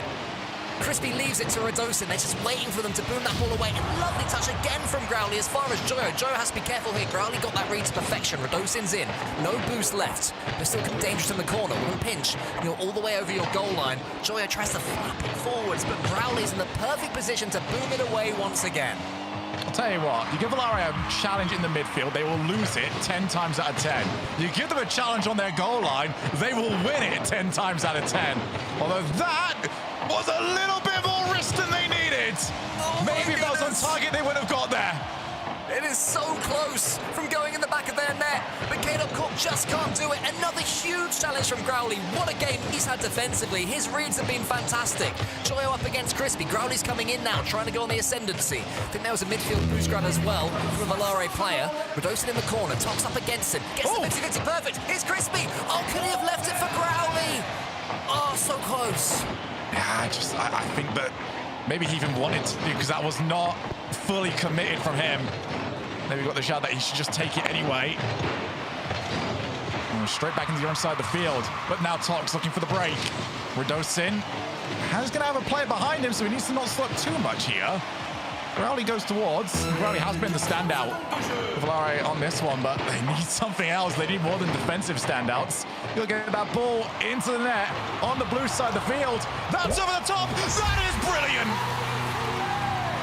Redosin is the man. This is his tournament. Flip reset. Oh, into the double from the floor. Brilliance there from Redosin.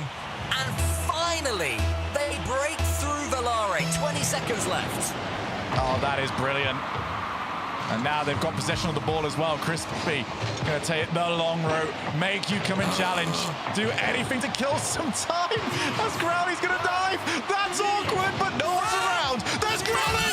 Oh my goodness! It was on a plate! They just kept fighting.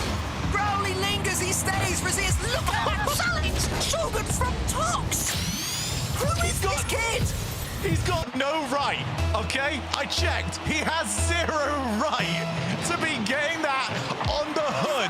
Now we got Redosin off the kickoff. Tox waiting backboard. Is there one more, or are we going to overtime? It's the latter. Valare, one goal away from making it to the grand finals. That one's going to hit the backboard. Redosin's missed it. In comes Crispy. The heat check's magnificent. Crispy up against Redosin. Redosin's clear as long. And guess what? That's the difference right now. In scrims, that's easy. With a world championship spot on the line, the heat check becomes everything that you don't want to see because there's no winning from it. There's just surviving. Resist wiped off the face of the map. Good stuff from Crispy. Joe's coming forward, so this is good play in overtime right now from Caleb Corp. They definitely start the overtime better. That's really poor from Growly. Tox has to be careful here because Resist is lingering. Resist wants to get all sorts of touches. Redosin can't quite get the angle. Tox No way. Is this one going in? Is it via Tox? Joyo will get back. Oh, and then Tox shoots again. And Joyo gets the save. Joyo can't believe he's been put under that amount of pressure. Just a moment ago, Resist was dancing around them. Then it was almost over the top of his head. Tox has not removed himself from this side of the field for anything. Takes the 50. In comes Crispy. Beats the first play, but Resist clears long. Growly can't force get down. Joyo, recovery. It's gone long, and there's only one player left. It's Redosin. He will get the touch. Can he get the catch as well? Good 50-50 from Redosin against Tox. He certainly won that one, but it will fall to Growly in the end. Up into the air, gets the pre-flip. Tries to pitch it against the back wall. Won't quite come to anything. Resist with Rado. Zero boost. He doesn't care. They've got to do something to break the spirits of their opponents. Joyo takes it. He's got some boost. Gonna leave it nice for Rado. Awkward for everybody. 90 seconds of OT. Still no winner. It's exhausting for us. I can't imagine how tiring it is for them, but they've got to keep on fighting. Their heart rate's going to be through the roofs right now. Growly. Use that one. It's going to go to Raziers. It's going to bounce awkwardly in the center. Really dangerous. I thought for Caleb, but maybe to the other side. Tox is left all alone. Tox is flicked past. It's Redosin. We said this is his tournament. And you'll need a few clean punches before he drops. Caleb Corp remain alive. Just. You said it was exhausting for them. Tough. You've got to go again. Caleb Corp will want to go 2 more times. But Redosin scratched, clawed, dragged his team into another game. 583 points there for Redosin. By far and away the highest scorer. I mean, I just want to see that goal again. Take a look at this. This is beautiful. Tox tried to fake, and both times it was Redosin beating Tox as the final player. Now, I really want to see Tox's positioning, though, for the OT goal. Because there was a setup. The third man did not go on Valare. and it left them open to the counterattack. Are they getting a little bit nervy about sending thirds? I think so. I understand why. I understand why. You're going to want to not give anything away. Try and stay as solid as possible and just pray the ball ends up in the net of the opponents, but that's not what happened right there. And we are once again, Shogun going to go to Neo Tokyo. For some reason, this map always scares me more than Champions Field. Once you get to Champions Field, you know, anything can happen and it's an even chance. But this one terrifies me. It's like, this is where the nerves go to max, and then Champions Field, they're like, let's win the last game. It's how I always almost project it in my mind. I've always sort of hated that this one is Game 6 because it is my favorite map in the game, but I see it and I think, okay, now I just really want the other team to win because I want Game 7. I want Champions Field. Guess what? There's an entire blue team that wants the exact same thing. Growly making everybody awkward. Not awkward enough. What's going to possibly happen over this next 5 minutes? The standard of Rocket League has improved throughout this series. The cinema levels have remained the same throughout. Growly gets it backwards towards his own goal. Just as I said, the standards improved. That'd be absolutely classic, but still, 0-0.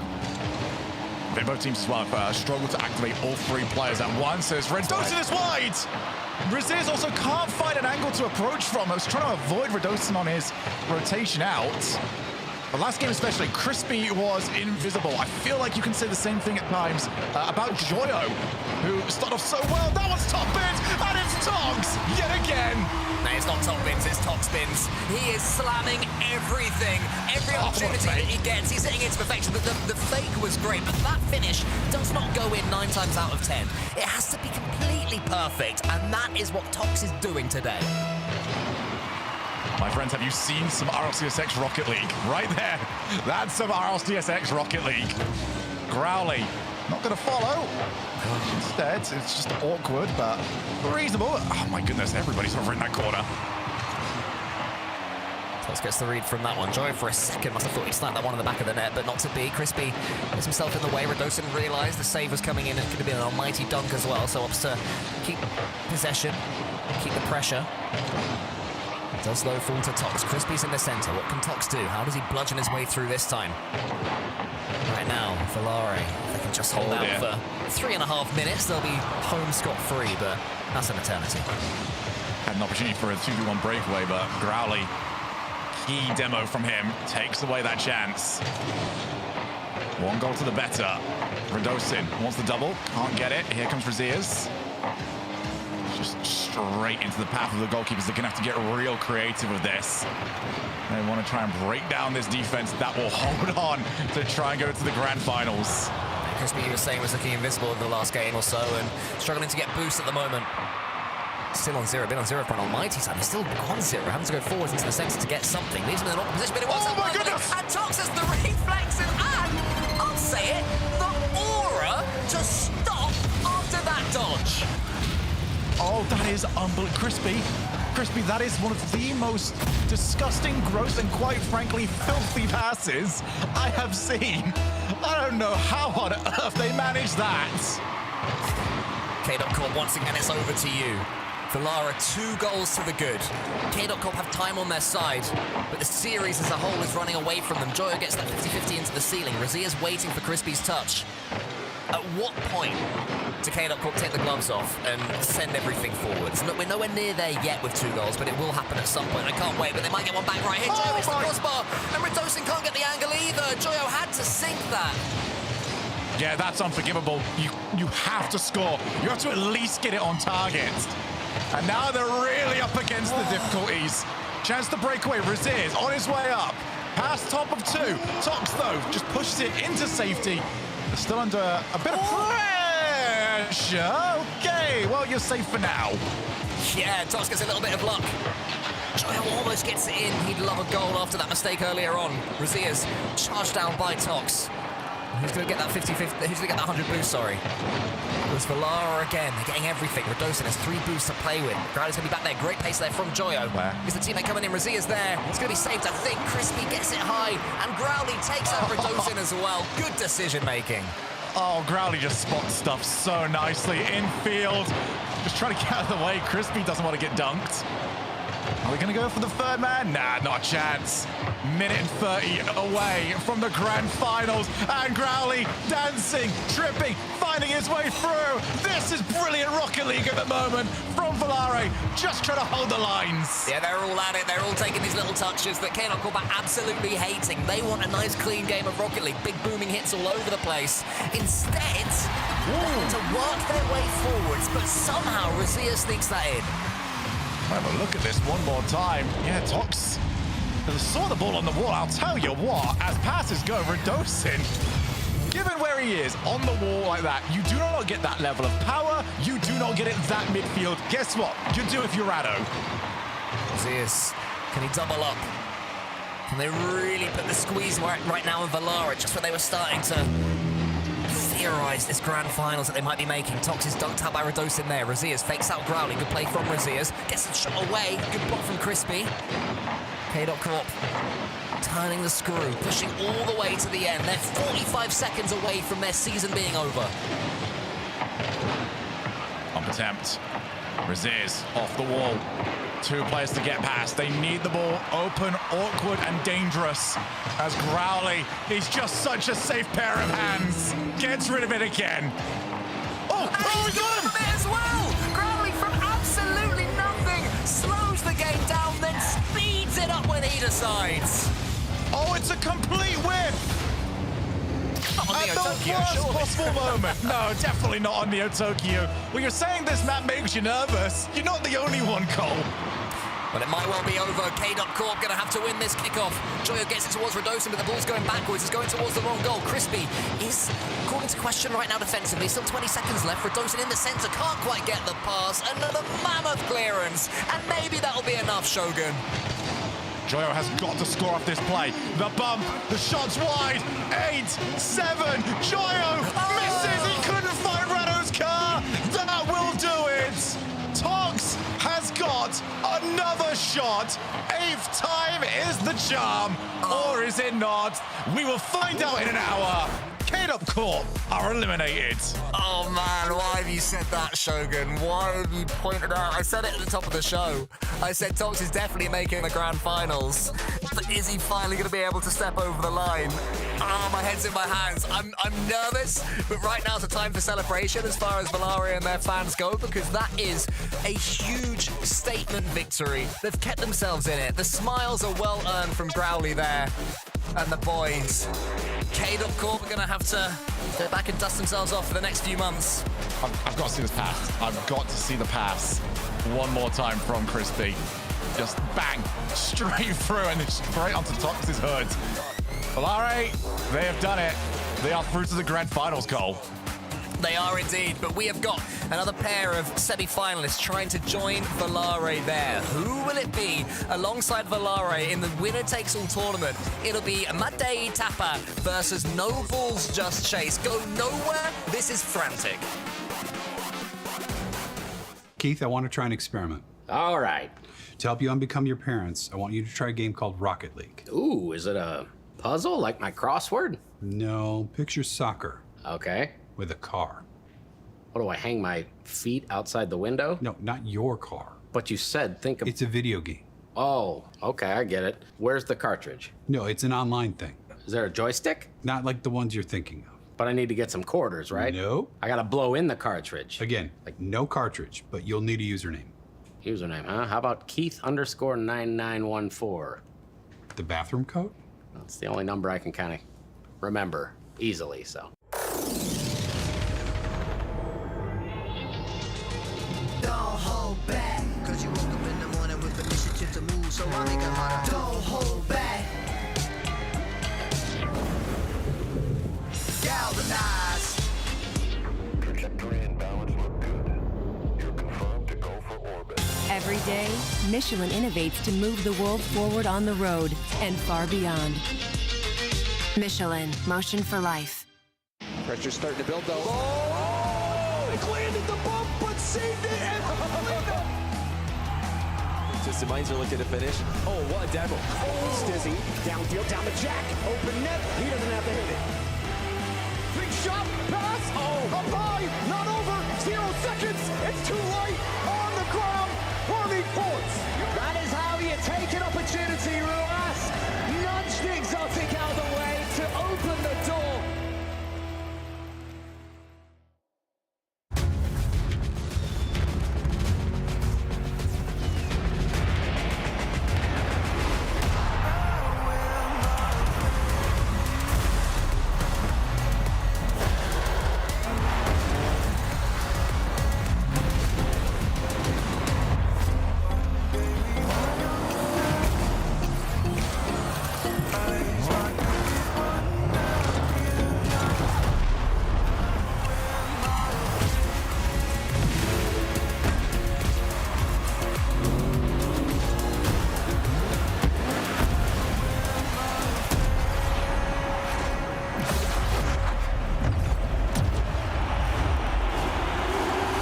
Part of the magic of Rocket League is the stories you could tell about it. The 0-second buzzer beaters, the epic saves, the underdog victories. It's all there. As we return to this legendary arena, we'll witness Rocket League's story unfold together. Who will hang their team's banners in the rafters of Champions Field? It's time to find out.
The EU depth continues to show itself off as the upsets continue here with K-Dop Corp eliminated in Game 6.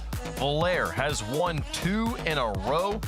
Had to go to Game 7 in the first one, Game 6 in the second one. I'm joined by Growly. Sir, congratulations on making it through. I gotta ask, how much fun you having out there? Is it all stress, or are these games as sick to play as they are to watch? It's a lot of fun. Yeah, I mean, it's stressful, of course, because, you know, you lose your season's done, and yeah, I mean, it's fun now. It's always fun.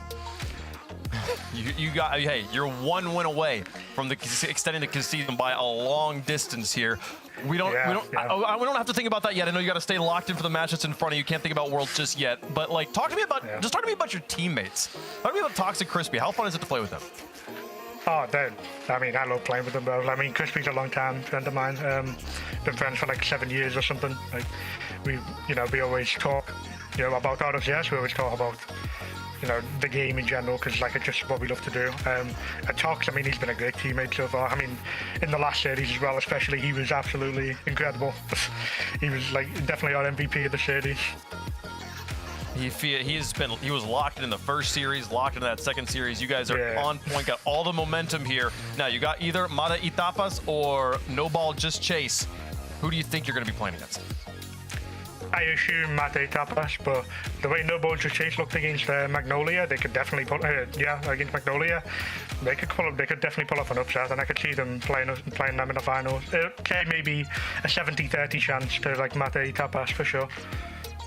Hey, I mean, if you guys are upsetting the predictions as well, so who knows what's going to happen, sir. Congratulations again. Good luck in the finals. Thank you. That is Growly, top 2 here at the LCQs, but you got to get that top 1. They'll be preparing during this timeout here while they can wait for the second semifinals. All the way to Game 6. I mean, Shogun, at what point was this series over? Was it the final moment, or did K-Dop Corp start to fall apart before that Game 6? I mean, K-Dop Corp started to fall apart the moment they went 3 goals up in game number 1, in my opinion. Like, they looked so comfortable. They allowed their opponents just to have a proper look at it. They got comfortable after that. And then it felt to me, Cole, once game 1 was over, K-Dop Corp were always chasing. Yeah, a little bit. Valare just seemed to step up as the series went on.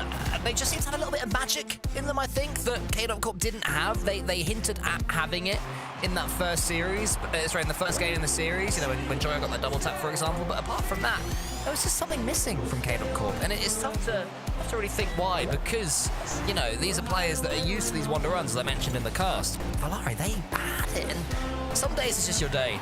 Wavepunk, and Valare giving us all the signs that today is going to be their day based on that performance. As long as they don't cool off, as long as they don't get exhausted in amongst the series, I hope they're making the most of this time. Whether they need to relax, whether they need to do lots of free play, I just pray they do it right and go into the finals at that level. They've had 2 series now, Shogun, that have gone the distance, but obviously this one significantly more in control, got up to that match point. Then, had closing out series is always hard. They dropped the game there in overtime on Parc des Paris, but then Neo Tokyo lock it down 3-1. They had them on the ropes, and they are through to the grand finals. Yeah, there's also a bit of the mental aspect on that one. If they would have gone reasonably thinking that they should have been the favorites in their first match today, and the fact that went to 7 might have been sort of like, okay, we did the bare minimum that we're supposed to do there. But against K-Dop Corp, that's one that you come out and just go, oh, we are playing some good Rocket League. We're not surviving right now. We are thriving. And if Growly and Tox keep playing the way they are, how do you go against them? They've got to feel encouraged right now, and I'm excited to see them play in the grand finals, but we got to get them an opponent here. Let's get into the next matchup. No Balls Just Chase versus Mata y Tapa. Now, I will say, I have learned, Twitch chat helped me out on this, and I did use a little bit of my own research skills to understand this. Mate is a caffeine-rich infused herbal drink made with yerba mate. If you've ever heard of there's a popular canned beverage in the States called yerba mate. It is a very popular, highly caffeinated tea in Argentina. So this is an Argentinian drink with the most popular cuisine of Spain. That's where the name came from. So I think there's a lot of allegiance here, Cole. I don't think there's any bad blood between these guys. They're bonding over food. I think they're gonna bond over good Rocket League play as well. Love that. Yeah, that's what you want to see between the Argentinians and the Spanish. But for No Balls Just Chase, they had a huge result earlier on. What a win against Magnolia. Prosy 15 years old, as we mentioned, super young and playing incredibly well as well. Goku seemed like a real team leader, and then Shark as well. Shogi, the goals that Shark was getting, recently qualified for the Esports Nations Cup for Team Island, which I believe is Republic of Ireland and Northern Ireland as one team in that. And just one of those players that's always in the perfect position at the right time. Very Tox-esque, actually, is Shark. Yeah, and I didn't expect to see that from him, to be honest, because, you know, he's not new on the block, and he has been to lands. He has done plenty of those, but this is a step up, and it's a step up that he just did not seem at all intimidated by. But there's gonna be more of that because the opponents don't get any easier as you head into the semifinals, and this is why AJG, who has been everywhere, done everything, wants to go to a world championship yet again. Yeah, AJG, who's played in various regions, now find his way in Europe. And then Atomic and Dorito as well, the two Spaniards. Atomic, who, to me, towards the end of, I think it was 2 seasons ago now in Europe, was Europe's best player for a solid month or so. He's got that potential in him. Hasn't quite lived up to those standards so far this season. And then Dorito as well, who's been there or thereabouts for a long time. He was team of CRR forever. CRR's gone off and had a great career. And Dorito, slightly less so, but again, is always there or thereabouts, often in Europe and around the world as well. So a top team here that will be coming up against our heroes from earlier. So it's going to be incredibly difficult. And these guys have been brought here to Europe, or AJG's been brought here alongside his team to win this event, Wavepunk. This is what they're here for, and this is what they want to do. And for all the teams that have formed during the time between the end of the Paris Major and now, this is the moment that they were preparing for. This is the first time they're playing today, Shogun, though. So need to make sure they come out strong out of the gates. Game 1 going to be very important for Mata Itapa. We'll see if they're able to get it done. No Balls Just Chase trying to continue the Cinderella run. Yeah, I mean, we've already seen, not just from today, but throughout this entire event, where being the favorites, being the higher seed means nothing when every single game you lose, it's not, oh, you know, we'll go to the next open qualifier. It's, oh, the season is ending. You know, every loss is 25% closer to your season being done. It's a difficult mindset, but hey, you've got to go and get these wins. You do. We're going to find out who gets them here. Cole, who you got? I think I'm going to go with No Balls Just Chase. They started off their last series, an absolute shocker. They were 3-0 down against Magnolia in 25 seconds or whatever it was, and they just kept improving. And that's what you want to see. You want to see players who, when the chips are down, are stepping up, Shogi. So am I crazy? Am I insane to go for that? Well, considering I'm 0-3 on my predictions today, I'm maybe not the best person to be asking that. Don't worry, I feel like Waves are very much in the same boat as I am. But I'm also in the boat of I refuse to learn. I'm not a smart man. I don't learn from pattern recognition. I'm going Mata Itapa. I'm just going to keep going high seed until it eventually works for me. But I do think that they are that level above. And I feel like I'm repeating exactly what I said an hour ago when No Balls Just Chase just kept winning. It's almost like the predictions don't influence the gameplay, but we'll see. I'm Mata Itapa. They are the higher seed, and if I've learned anything in prediction contest is when you lose early, just roll with the high seeds, and you might reel it back. But at this point, also, I kind of just want to see the upsets, and I think my bad luck is maybe going to be going Mata Itapa's way here, so this would actually put it in the No Balls Just Chase. 0-4, baby. Imagine No Balls Just Chase versus Valair. The finals nobody predicted, but we might get, and the fans are on their side. No Balls Just Chase earned some popularity in that one. Let's see if they can live up to it, folks. What a win they accomplished, and yet it means nothing if they lose here. One spot left in the finals. No Ball Just Chase versus Mata Itapas play against Valair in the finals. This is it.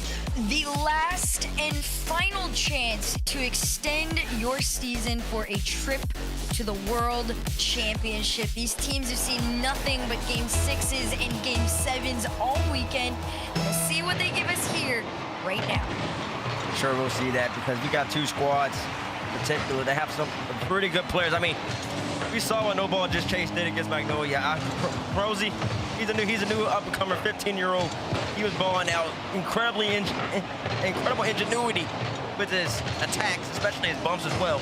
And his Shark, keeping things really simple, just really taking advantage and kind of living up to his namesake, just being a shark in the water and making plays happen. And then on the other side, you got the Argentinian and AJG player who used to play for True Neutral for Complexity back in Salmon in North America, likewise. And then AJ, and then Dorito Go play also in the CRR. So many names in this match. I tried to go through everybody hurt, but I couldn't get to everybody. I mean, you can go all the way around. Everybody here has got some sort of crazy, history, not only in the RLCS, but just in Rocket League in general, right? People have made names for themselves, or new names, older names. In this first minute of play, though, and this particular LCQ, this is the one where everybody's going to start to get to solidify themselves, especially in that Valera matchup. If you are able to take this series, you get a date with Valera and Dorito once again. And that was the easiest goal he's going to score. Rosie gets beat clean and Shark kind of makes a mistake. I didn't see him make any last net, and that was 6 games. In particular, he might have been their most polished player on this Just Jake squad. So I do expect to see him kind of tighten that up. Won't give away any freebies. Look at the matchup. Doritos, I'm going to say Achilles heel that he's always been known for, his defense. In the last match, Just Chase, they were taking advantage of Toxic's clutch on the defense. AJG's always played great defense, but that's a Just Chase offense I've come to know and love already. Look at this, and AJG also got a small bump on him by Shark. The fact that he was still able to get a small little chip of that, you got to commend him. It's a rough situation to be able to recover in that moment. Tied game very early on. That's what you want to see too, like you said, at this level of offense from this MBJC team has been intense, and that's an understatement at times. So we'll see if we get the same version of themselves, if not even more. JPC. Or DC. JC. Hey, then go ball just yeah, MBJC. Try to say that 5 times in a row quick. You probably be a tongue twister and a half. Look at that. I really just like kind of laying the table though for all these players. AJG preach on Prosy, great defense. Can he get back? No. Atomic comes in. That's the one with the K, and that's talked about it. This player in particular, Atomic, he was heralded for about a month or so, about 2 years ago as the best player in Europe. He hasn't lived up to that label just yet. But he's pulling out right here, right now. Top ends. 1 goal lead. Like we said, you're going to have to respond very, very quickly when it comes to both of these teams. Heavy shooters. We'll see if we can get an update on whether we're at. That was a rough, terrifying one, but nobody seems to go for the follow on it. A little slow to the commit, but still more than enough because, of course, it's Atomic. There's a lot of space given to him, too. Koku gets beat out. Atomic kind of gets hit by Koku, but takes the damage. Gets the wave dash going right back to his left and gets up so quickly with the double jump. Before Shark and Prosy can even process what occurred, the ball's going top left corner. Just a beautiful play from the Spaniard. All the momentum so far is all on Mate Itapa.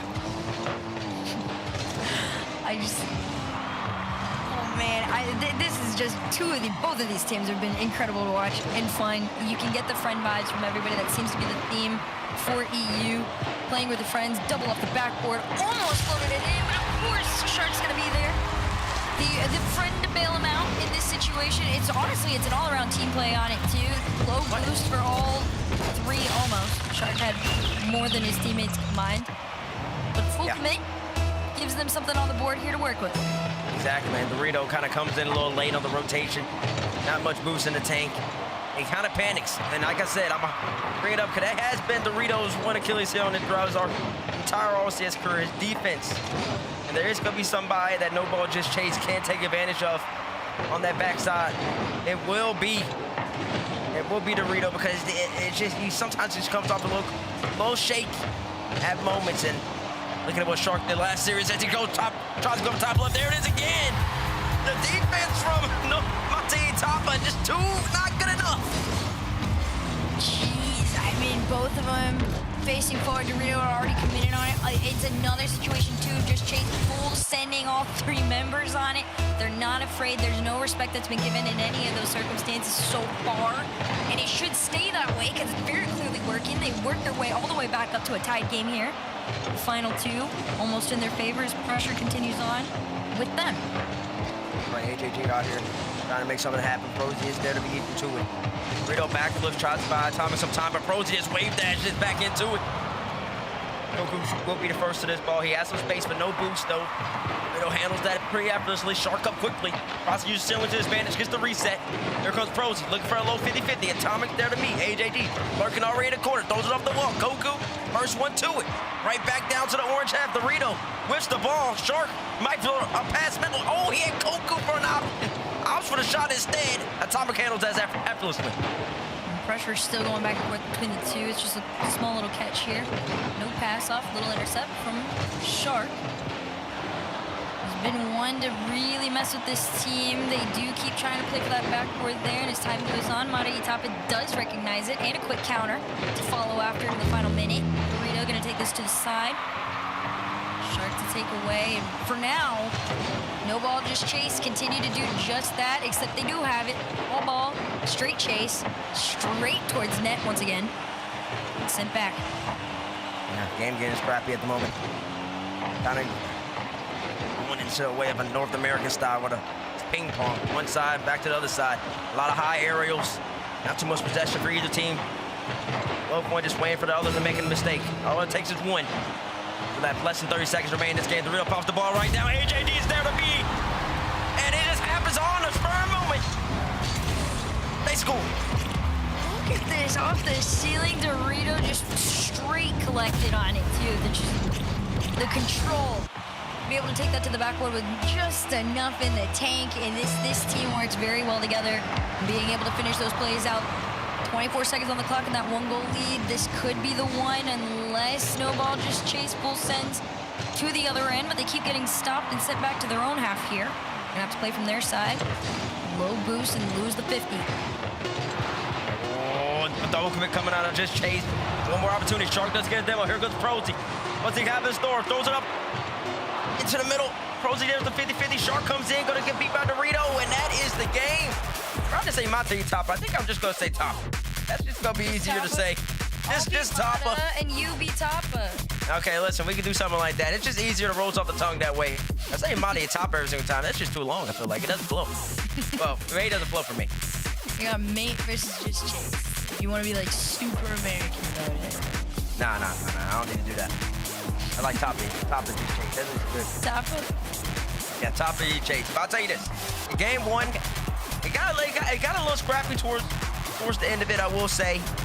But it was a bit of a play by Dorito, just throwing the ball right back down the middle, and AJG was lurking in the box and capitalized off of that mistake just chase. They didn't have the head on the swivel enough. Now ultimately comes back to bite them. Shots were pretty even on both sides.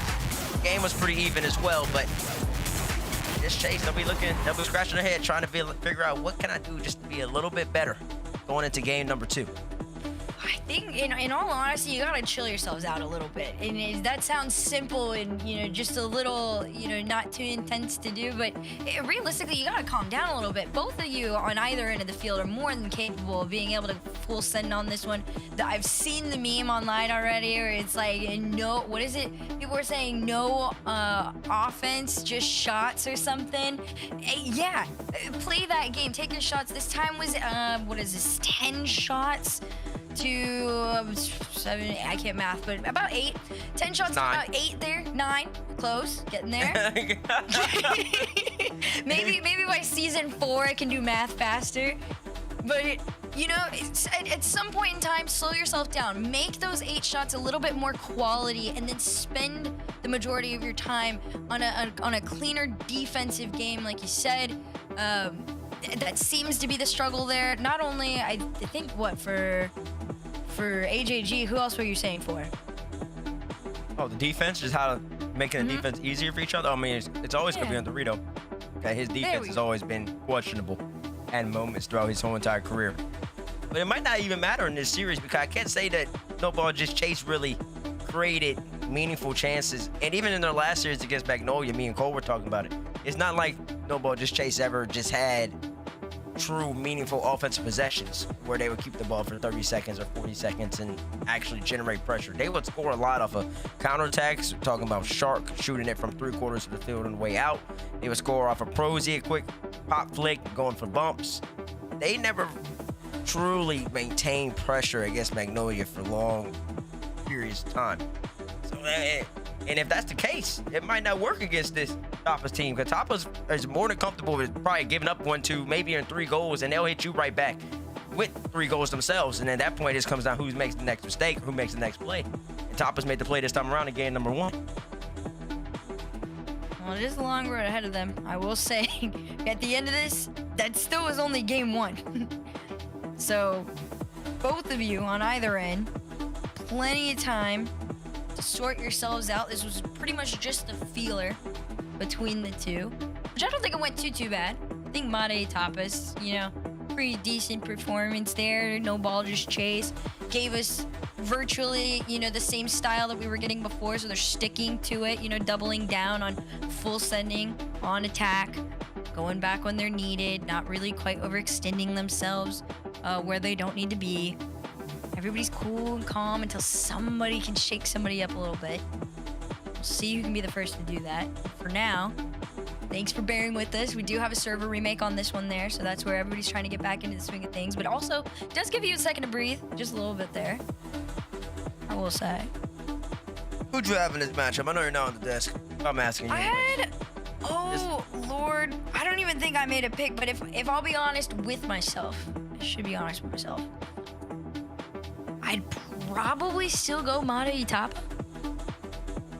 I think in this moment, I'd pick name over performance, which sounds bad. There's probably a much better way to say that.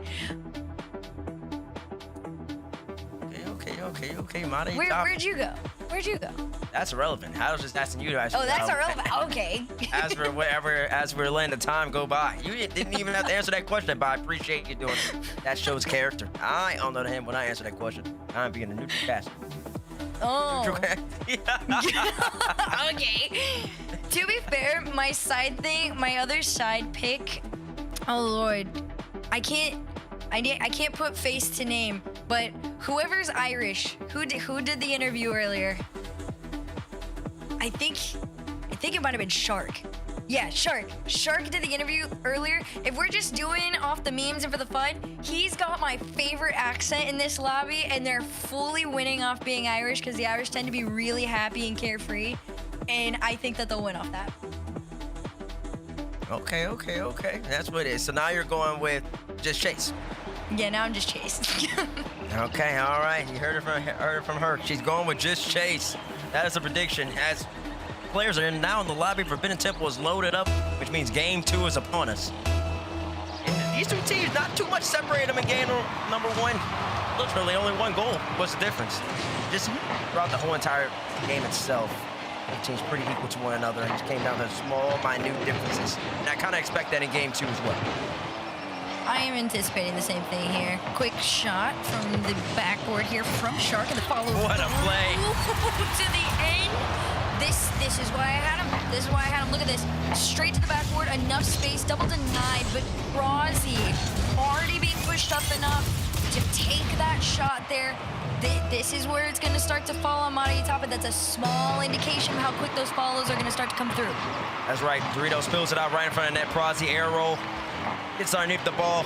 Hooks it all the way to the top left corner. With speed, with power. Moments like that are exactly what Just Chase is looking for. Dorito doesn't even go for a ball right here. Shark, I don't think he expected that. That net was empty. Doesn't worry though. Just Chase still on it. Prozzy, beautiful first touch. Steps up. Looks like Musty. AJD's there. That's what AJG's done his whole entire career, just in case you've never watched him before. He is the defensive savant. He loves to play back, traditional third man style. He will be able to accumulate a lot of saves throughout this whole entire series.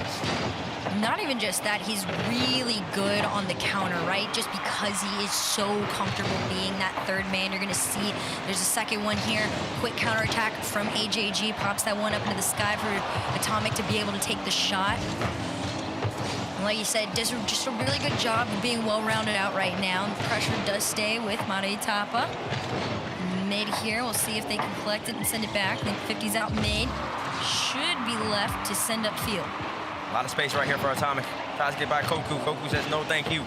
I'm on that every single time. AJG might have thrown over Dorito's head, but he does well to get the backflip. It goes right to Atomic. Dorito gets a demo, but Shark, a man who is always in great position, stifles that top of the attack, because if not, that would have been a goal. AJG was coming right through. Dorito still gets a reset pop right by Shark. Koku, I'm commit right there. Prozzy does grab the back left boost. Atomic goes for a useless musty flick. That's never gonna work. The useless musty flick is a crazy name for that. Well, I like to be honest with the amount of touches people go for, and that was just not happening. AJG looking for a shot, and that will work. That wasn't useless. That was useful. Look at this, a challenge there from Coco on no boost. AJG, perfect read, just full sends with the power. 76, that close away from net is a difficult one to try and go against. Tied game all the way around here. As you approach those 3 minutes here, Prazi stands his ground, keeps this ball on the orange, and around the corner they go. Shark lurking to try and find some sort of a center off of these touches, but nothing quite coming for them. Shark just done so well. Avoids the demo, brings the ball right back down. Goes for a backflip flick, this with power. AJD there to meet it though. Atomic AJG pre-jumping as well, trying to go for a redirect. Almost gets a skim on that. And I'm telling you, if he hit that one, that was going top left, guaranteed. With pace, with speed. Those are the type of opportunities that Toppers loves to see. AJG quickly shuts the door. Once again, we're back in this blue corner. This is where Toppers wants to play. This is where they're comfortable. Yeah, Atomic tries to slam the door as well for that one. So much pressure from it. They're not done yet. They're just neck and neck for Toppers, looking for the double touch. Atomic! The ball's not leaving the blue half, Herc. It's staying straight there. Look at this. Even on no boost, carries it straight to the back of the net. Little double line in. The pressure is fully with Mata Itapa. There has been nothing from no ball, just chase. Unfortunately for them, they are quite living up to the name. There hasn't been chase. There's been no ball possession. This is the most we've seen them with in quite some time here. In about a minute, they finally have entered the orange side. And of course, it comes off of a kickoff here. Shot on net. Finally, quick response from Proz to be able to put them up on a tie. That's right, Prazi. And you're 100% correct. They don't need the ball. They don't have the ball. But when they get their moments, they capitalize. Once again, with barely any offensive possession, just Chase scores immediately. Prazi, top left corner. Might have to worry about the kickoff, though. Shark does well. Just right around Atomic, who was threatening. Here comes Dorito. The job's not done just yet. We might be once again back in this blue half for a while. No. Mate top of AJG pops it right back up. Atomic gets clean beat. Dorito's out of position. He didn't expect it. 3 goals for Just Chase. They're straight back in this. A rare mistake there from AJG. Lets that ball get away from him, and you could just feel no ball just chase, just shift straight momentum into lasering in on taking that ball away and taking that shot, more importantly, as they haven't had many opportunity to do so. Off the kickoff, this one immediately sent back, and Shark's going to be there for the bailout with Prazi. Enough in the tank. Can Coco get there? Yes, it's just enough, but the lurk is still on. Listen, now the game's changed completely. Got Just Chase back in the lead. And they're getting demos, and Shark scoring again. This team is so clinical. They just hit you in the mouth before you even know it. Prazi looks for a demo on the back end. He does get one, 2 on AJG, no rotation. Shark 0 boost, doesn't matter. I'm coming in with momentum. 4 goals for the good. They're up by 2. Absolutely clean performance, and honestly, good on no ball just chase, right? To be able to have that shift and turn this into a much more aggressive game, you're keeping Tapas on their toes. You're forcing them to get a little bit uncomfortable. We've seen AJG push up more than normal, and that's forcing that other man to have to rotate a little bit quicker at an awkward timing, and they're catching them off guard, and they give themselves that 2-goal lead, potentially even 3 here, as no ball just chase enters the other side. But they have work to do. They've had the possession, but unfortunately they're down by 2. And they're going to be kicking themselves. That's just because you have the ball, you have to be able to finish your plays. You have to be able to capitalize off your possession. Give a team like Just Chase a little bit of ground, they're going to end up taking it in the mouth. Rito looking for a double touch. Can he get it? He will. Good play, good setup right there from Atomic. And the Spaniards link up for their 3rd goal. They're still down by 1 though. Absolutely clean on it. I'm just waiting for it to get a little bit cleaner, but they're finding their footing once again. The last quarter minute here. Trailing by 1 off the kickoff. They link up again. It's low boost. Shark flicks back into it. Atomic trying to spot AJG. They take the shot, and Shark keeps him out. Final 15 and another shot ripped on net. This clear has to be clean. Otherwise, it's going to get sent back with another round of pressure. 8 seconds on the clock, and Shark sends this one up towards net, and AJG working together with Dorito, but he's demoed out the effort. And a final attempt comes through. AJG to Atomic in the ground. Just chase, just win. That's 100%. They barely win. They get out of there. Just by the skin of their teeth. And Atomic went for the bump right there. We would have been going in overtime. That was going in. But Atomic, I guess he was expecting the pass back. I don't know. It's hard to tell. We're not in the comms. Either way, scoreline has reversed. Just Chase lost the first game 3-4. They win the next game 4-3. It's the most EU Rocket League too. You know, you make the jokes about the depth and X, Y, and Z or whatever, but these two teams realistically on a statistical level are much closer than people are realizing, and it's showing even just all the way around on paper between the two, right? Just the shots and saves gone all the way around, always within 2 or 3 of each other on it, right? So tied series. I love the back and forth though. You'll love it until you need to take charge. That'll be when we get our difference maker. If somebody can sustain what they're doing, you can run away with it, which is why, you know, for example, me, right? I'm looking at a team like No Ball Just Chase. Whenever they're consistent, you know, with that really heavy attack play style that forces everybody boxed in, they can sustain the pressure. There is no stopping them. But Mata and Tapa on the other end, you got AJG, and until you get rid of him, you don't actually get to play your game. That's facts. That's facts. Going in game number 3, both these two teams, one game apiece to their names, trying to make a difference here. Last series, Just Chase played. Prize had a massive own goal right at the 0-second mark, and I think that really hurt Magnolia's chances. That was a big game as we went to game 6 in that series. Game 3, winner of this definitely has a better chance of getting the job done. See who can pull it off. Ooh, Atomic just goes right underneath quickly too. Opening up the scoring.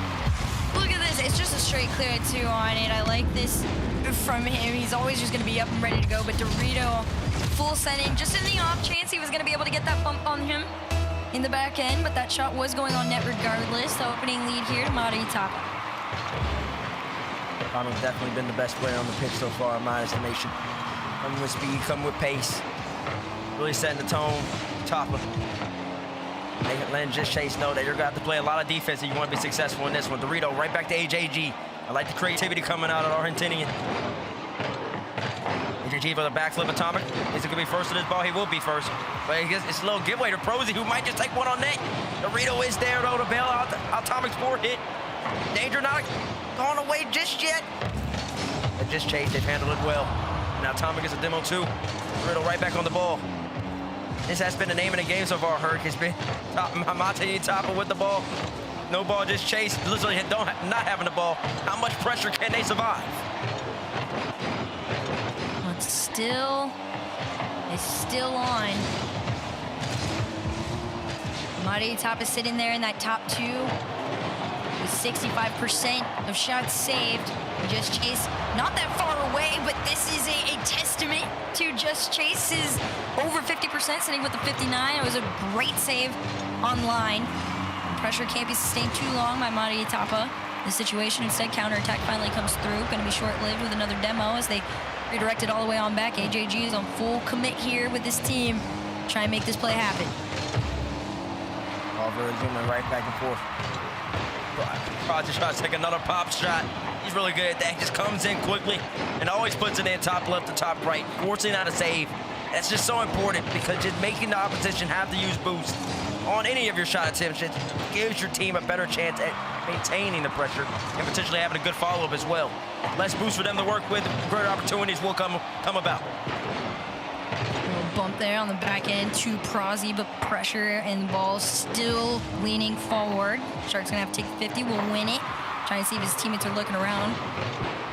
Pass over here to Prosy. Backboard covered, of course, and another by AJG and Atomic and him working together in that pocket to keep that possession with Mata Tapa. They're trying to go for the center here. Dorito actually calls himself off of it. I like it too, this spatial awareness to, you know, respect if you're not going to be able to take it, because we've entered such a pace of play that you gotta be entering that flow state a little bit, otherwise you're going to trip yourself up. Yeah, Just Chase using all their boosts just to get clears out right now. Prosy using 100 boost right there. Koku throws it off the backboard. That's all his boost. Shark comes in. That's all his boost. Prosy gets the mid boost, so tried to maintain some pressure. AJG beat him for free, though. It's that little bit of time earned by Prozzy does allow both his teammates to grab boots, and here they come, Just Chase. Finally the opportunity, but Prozzy whiffs. Little moments like that, but they've worked so hard to finally get on the orange half. And Prozzy ends up with it, but here they come again. Not done just yet. Shark with a reset, gets by one. Prozzy tries to steal the corner boost, he does. We'll turn for this, we'll pop it up. Here we go. Atomic, what can he do? Prozzy early flip. Blocked out by Dorito. Shark is too far back, and that's another chance for Just Chase that just goes awry. Like I said before, after that game one, I wanted them to slow down a little bit more like this, although it does go off the backboard. It's a quick counter from Shark. Dorito to just carry it down to the end, wins his 50 challenge out in the pocket.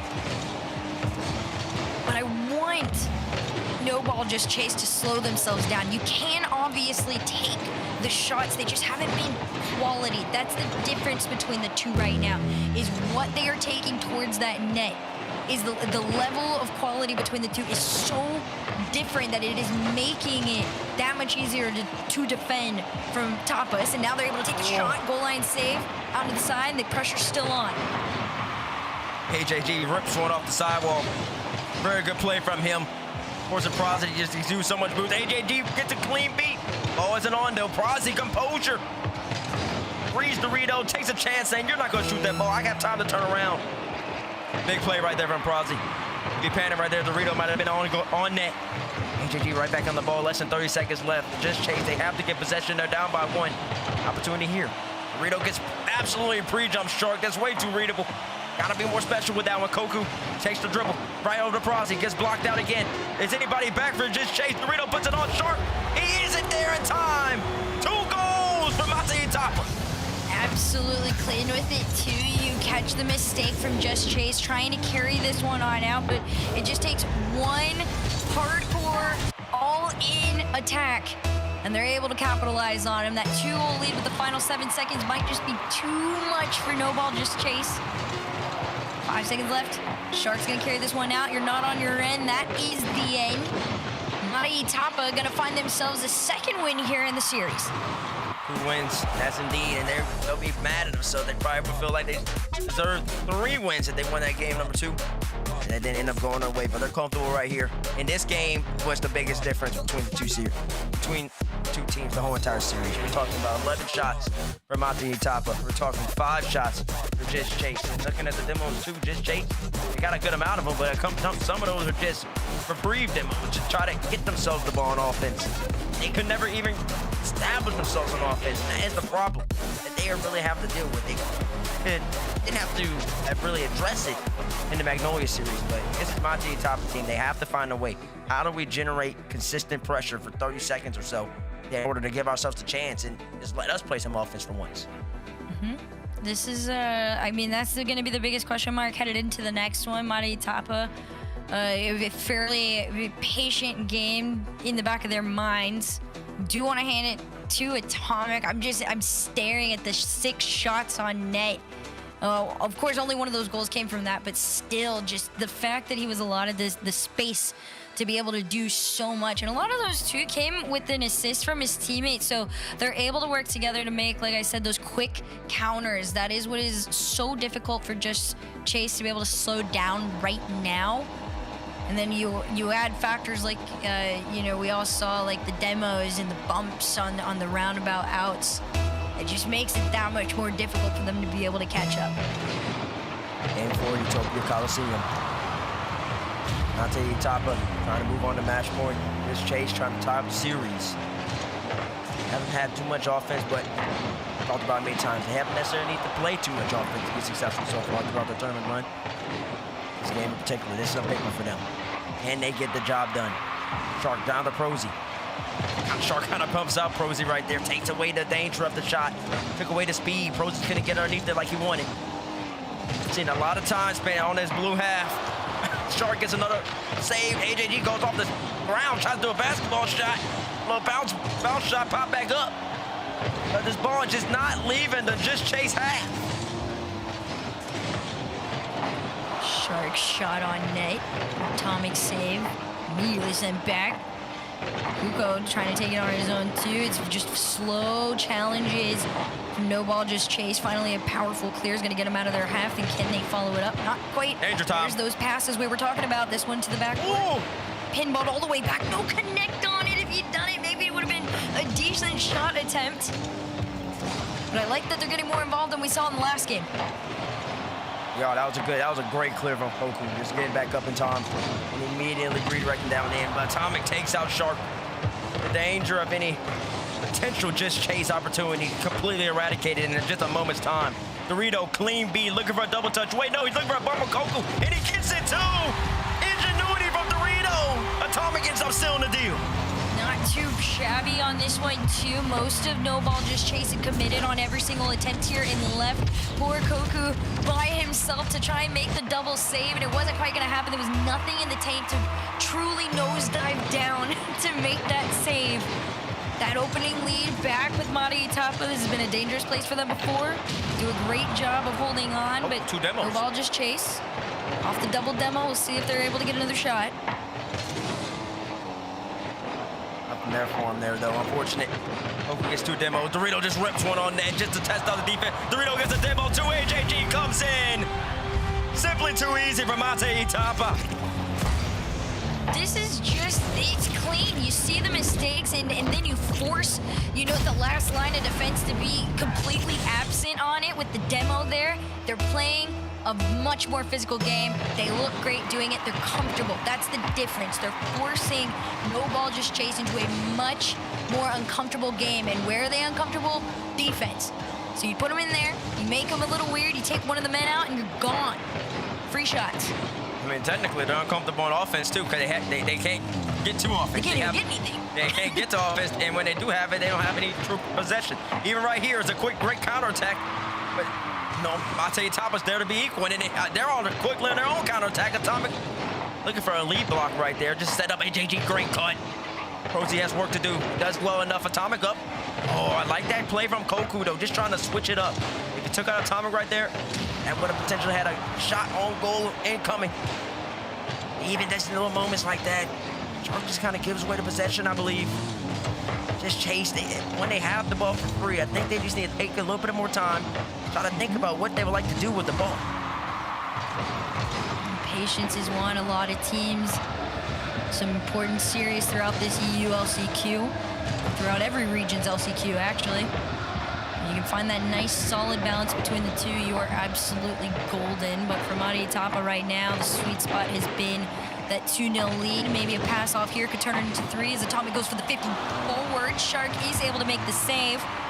Counter almost cut off. Instead, it is the true counter. It's just a little awkward. Look at this middleman here. I think it's the 50 that just goes wild. Never mind, no, it's just a touch and catch. Catch him out. Yeah, caught him out because AJG, for whatever reason, is jumping off the left side. Well, when he's third. I don't know why he was that wide anyways, but he had a lot of faith, I guess, in Dorito going up earlier than anticipated. That's a mistake for them, but they haven't had too many. This Chase, though, they are gladly taking that every single day of the week because they needed it. It didn't look like they were going to score for a while. Now only down by 1. The game does change. Koku gets opportunity right there, tries to throw it off the ceiling. It's blocked out. Koku dropped down to Prosy. Prosy hits the shot, looking for top ends, blocked out by AJG. Now the Just Chase offense is starting to swarm. Just over that final minute here, still holding on to a 1-goal lead. Atomic trying to get over Prosy. Prosy getting a little bit more comfortable, getting past those middle men. This one trying to get cleared through a center off the side, but it will fall back with No Ball Just Chase. Prosy on the follow, nobody there to bump anybody, and Atomic will make that save on out. Right now, Mari Itapa, they're playing defense. It is getting a little bit shaky. If they're able to get themselves out, could be a different story, and they will. Prosy right down the Shark. That was a good idea, but Atomic there to be it. Rito out to AJG. AJG lead. Kind of just camping on the blue half for a second. Might come back to bite him. Here comes Shark with 100 boost. Throw was a ripper. Right off the crossbar. Prosy gets up quickly. Atomic, no boost. What can Koku do? Shark needs to get in this play. Needs to get there fast. Koku down the Shark. Shark did pre-jump and came in late. AJG expected him to beat her earlier. He whiffs it. Shark whiffs. That's an opportunity going around for Just Chase. Atomic no boost. Prozzy beats him out. Here we go, 4 seconds left. What does Koku have? Actually, might not be that bad. Shark takes his time. Dorito insta jumps. Has no more boost. Will be a collect for Prozzy. Throws it up to Koku. And goes over AJG's head. Koku off the backboard, right to Atomic. And that is going to be the end of game 4.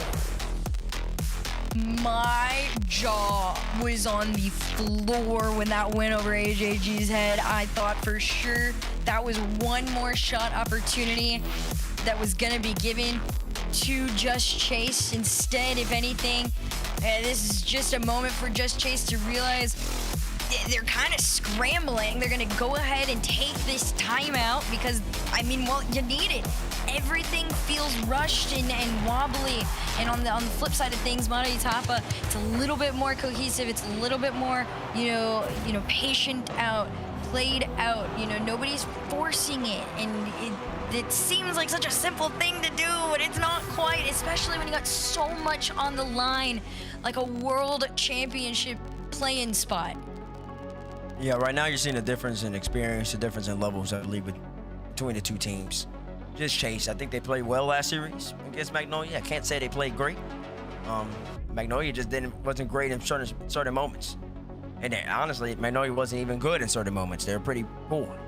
And Just Chase took advantage of those. Mate Tapa is not affording Just Chase those same opportunities that Magnolia was giving them. And that has been the difference so far in the match. Just Chase didn't have offense then against Magnolia, and they don't have offense now against Mate Tapa. So the question for them as they're in this timeout is, how can we get the ball? Like I said, I'm gonna keep harping on it. How do you get the ball for extended periods of time, whether they even be 20 seconds? Don't even look for 30. Can I get the ball for 10, 15 seconds? Does all my offense have to just come for counterattacks? No, that's not gonna be successful. I think for no ball, Just Chase, right? Like you said, it's about finding ways to be able to hold on to that ball much longer than they did before. In earlier games and even earlier series, you know, taking that ball to the sky had always seemed to be the right thing. Now you've got AJG and Atomic meeting you up there, so maybe it's a matter of, you know, playing this from the side. Just playing it even closer, attempting the solo plays and being cool with having the quick follow-up. There's a whole world of options for them to go with. We'll see what they bring to the table on Parc de Paris. It's getting close. Mario Tapa, they're on match point. They're one away from facing off against Valère. Yep, one game away going up against Valère. They are trying to get out of here quicker rather than later, because the longer a series goes, that's the more stress that's put on you. And honestly, the more fatigue that's put on you too. A lot of teams, they struggle. The hardest game to win is the closeout game. Everything, when you have expectations to finish. How do you get the job done? That's the question Mate and Tapa are looking to answer. And if you're Just Chase, you played so well this whole entire tournament in the LCQ. You just beat Magnolia. And know you have the level to beat this Mate and Tapa team. Can you bring something new on Parc de Paris to give yourself a little bit of momentum and start mounting this comeback? We've got a couple of car setup changes. One from Prozzy, I think, is going to be the more notable one. We'll see if, you know, the mental shift is actually affected by the change here. It seems to be the same story we were getting before. Straight pressure from Tapas, although Prozzy does find an almost breakaway. Goes for the 50 follow-up from Shark. Almost tie. Keyword, almost. He almost missed that one bad, because that was just an easy one. All he had to do was flip into the ball. What in the world is he thinking? Why did he just drive straight into that? This is not a drive challenge. That is, those are the type of moments, but he'll be counting his lucky stars, saying thank the heavens that one did go through. That would have been a huge blunder if Shark didn't finish that one. And he's been so clinical all weekend. They are all day today, especially. And Dorito gets a counterattack, Prozzy, and just like that, Just Chase did well. Mate Tapa says I can do better. It's insane. No ball, Just Chase. They go for the fake play on this one. Easiest read of Tapa's life. Easiest read. As soon as the fake isn't communicated, they full send on the counter. The ball has just more power than the last man has boost to be able to defend it. You got a tied game right there in front of your eyes. As quickly as it had been led, it's gone. Dorito wants to go back to before. Just quickly go and find that lead. Go for those counters. Here's AJG off the sidewall trying to get past Shark. They're not going to find anything through, but the pressure's still on. Rozzie's a clean beat right there. Might even have a musty, and that's the real one. I called the early one by Atomic useless. Rozzy, that's how you generate the power, youngster. Woo! 72 miles per hour. Absolutely clean, using it for what it's for. The power to get through. 1 goal lead. 3:38 on the clock here. We'll see if they can get back into the swing of things. This is the team that they had all the power and all the mechs that stressed everybody out because they seemed to just be too fast to slow down. They get a small glimpse of themselves from before, but back on that end in blue. We are right back in that corner. Atomic taking his time, puts one on net. Prozzy denies that opportunity. Just Chase, no boosting. A little bit awkward as well. Prozzy does get the corner. Shark is collecting pads. Atomic comes in off the fake. AJG tries to be Shark to the boost, and he does beat him to the boost. That's a huge boost still. AJG looks for a bump. Shark pops it right back out. Dorito takes his time. AJG with the boost he just stole. Gets a demo on Koku. Here comes Dorito. The ball's not leaving the blue half, but Dorito and Atomic, a miscommunication. Does afford Just Chase a little bit of a reprieve and maybe even an offensive opportunity right there. And he tries to go low. Prozzy does. It's blocked out by Atomic. The one thing I will say, no ball Just Chase, you got to be careful. They're trying to do some of these little cheeky moments, like having Prozzy up and looking for a little something there, but please keep defense in mind. This is where you guys have struggled for the most part.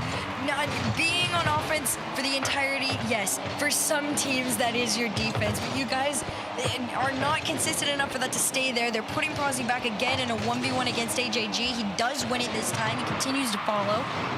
1v2, looks for a pass. Shark not quite in position to be able to take it, but here comes Kuko on the side. AJG pops right up, kind of gives the ball away.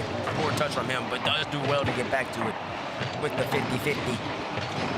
Atomic, a lot of space. AJG looking for a bump on Shark, gets the bump on Shark. Atomic double touch! Tied up game. Not too bad. Look at this. It's pretty standard for this team there. You have the path cleared. Atomic's just going to play it from the back end of his car. Tied up, like I said there. It's really difficult to be able to take that momentum away from Tapa, but my goodness, they are trying. A little panic. You can tell he's missing. Let's get back to it, but here, where is Atomic? He's going to wait for the rear to go actually first. AJG, a demo, Just Chase in awkward positions. Prozzy gets beat on the corner. Atomic, another demo. 2 demos right now within 6 seconds. For Mate Tapa. So panic from Just Chase. All 3 were on the back wall for a second. Dorito has to contend with Shark, who has an incredible challenge, forcing AJG to get up way earlier than he would have wanted to. That does give Just Chase some ability to stem this Tapa wave for just a little while longer. Small little lurk here in the mid. Shark and Coco working together. Even on no boost, they are still able to formulate some sort of a shot on it. Everybody lurking around for a pass or a center. They have like a Doritos save. That might have saved them in this final minute. This saving for just that moment because Atomic passed Just Chase the ball, and that would have been an error. And one thing about Just Chase, they capitalize off all the errors. Atomic, off-ball demo. Dorito looking for Atomic in the midfield, opts not to use him. The 50-50, Atomic comes in quickly. Goal for Atomic! And he strikes again, the Spaniard, off the pressure from Dorito. The power that was on this from coming in from the sidewall too, and it just skimmed off of his car, and he still was able to get the read on it. That lead stolen at 37 seconds. We'll see if they hold on to it here. Shark's up in the sky. He gets bumped off the plate. Almost recovers, but it's not going to be enough. And a battle out front for this ball, for possession of it. Still battling out here mid. Just says 20 seconds left on the tournament lives right here. A trip to the World Championship. Coco gives the ball away. AJG says that's too easy. 2 goals in favor of Tapa now in Game 5, match point. What does Just Chase have in the bag? 14 seconds left. They're going to need a kickoff, and then they're going to need something special right after that, too. We'll see if we can get anything off the kickoff from them. They've been able to pull it off before. They usually can find something within the first few seconds here off kickoff. Pretty standard, but Prozzy's out from the side, trying to make his way to the backboard, but AJG pre-fires the read on it. Shark under and a whip. That's gonna cost him. I think this is it. Mana Itapa are headed to the final against Valair for a chance at the World Championship. They sure are. And they've earned every single step of the way, too, because, I mean, they just played really solid Rocket League. And you got to give No Ball Just Chase. First off, give them credit for making it this far, for beating Magnolia earlier. Truly solid Rocket League from them. But what they're lacking is the offensive consistency, offensive possession. And Mate Itapa had all that the whole entire series. Another game, Mate Itapa leads in the shooting category. Another game, they lead in goals, 5 of them going in favor of their way. Mate Itapa, like you said, they have a date with Valare in the grand finals. Winner of that will go to Fort Worth for as EU 6 seed in September. Take a look back at the replays here. Just so many powerful planned out shots from Mate Itapa. Credit to No Ball Just Chase for a really decent fight, but at the end it was them, AJG, Atomic, and Dorito, headed to the finals against Valair for a chance to be seen at the World Championship. Keith, I want to try an experiment. All right. To help you unbecome your parents, I want you to try a game called Rocket League. Ooh, is it a puzzle like my crossword? No, picture soccer. Okay. With a car. What do I hang my feet outside the window? No, not your car. But you said think of... It's a video game. Oh, okay, I get it. Where's the cartridge? No, it's an online thing. Is there a joystick? Not like the ones you're thinking of. But I need to get some quarters, right? No. I gotta blow in the cartridge. Again, like no cartridge, but you'll need a username. Username, huh? How about Keith_9914? The bathroom code? That's the only number I can kind of remember easily, so.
magic of Rocket League is the stories you could tell about it. The 0-second buzzer beaters, the epic saves, the underdog victories. It's all there. As we return to this legendary arena we'll witness Rocket League's story unfold together. Who will hang their team's banners in the rafters of Champions Field? It's time to find out.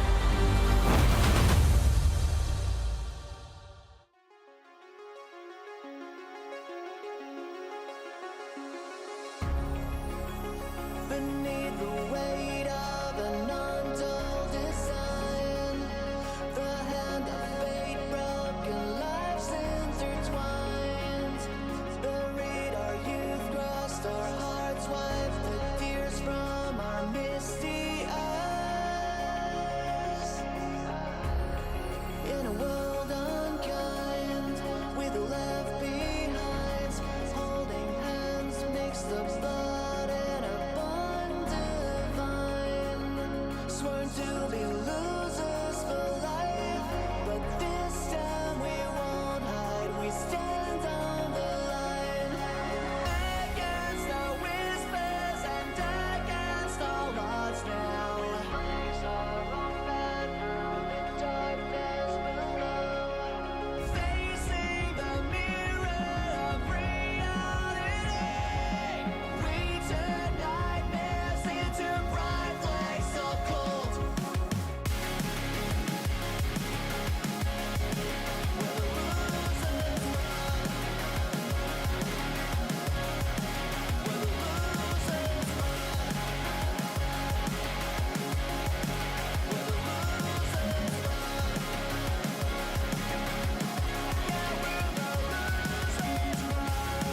We're the children of the shadows, bound together by disgrace. Heavy hearts burn winds of fire, but as fire lights up our face. The weight is heavy on our shoulders, yet we still won't let skin deep cuts and words that sting bring us down and make our world cave in. We're the children of forever, held together by our dreams, chasing group of sped up paper, worn out shoes and torn out cheese, building cities of tomorrow on scars of yesterday. Imagination feeds on minds, bleeding color in these black deadlights.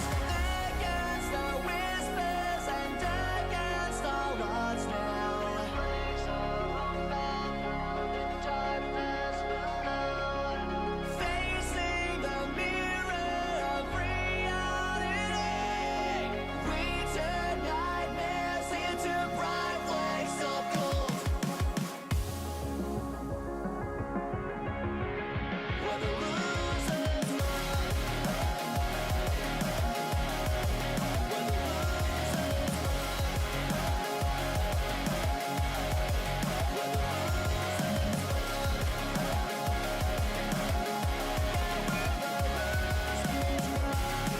We're the children of the shadows, bound together by disgrace. Against our whispers and against all odds now.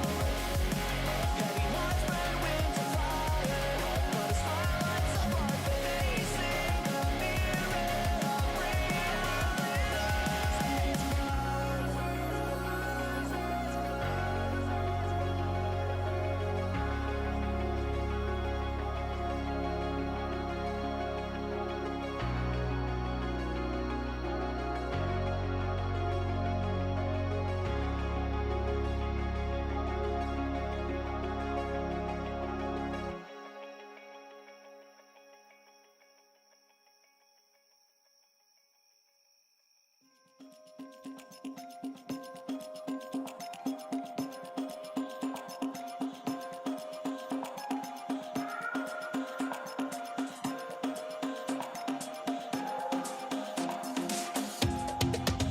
I can feel this tide choke my neck and I just wonder why I'm buried in a suit I'd never buy, a suit I'd never buy.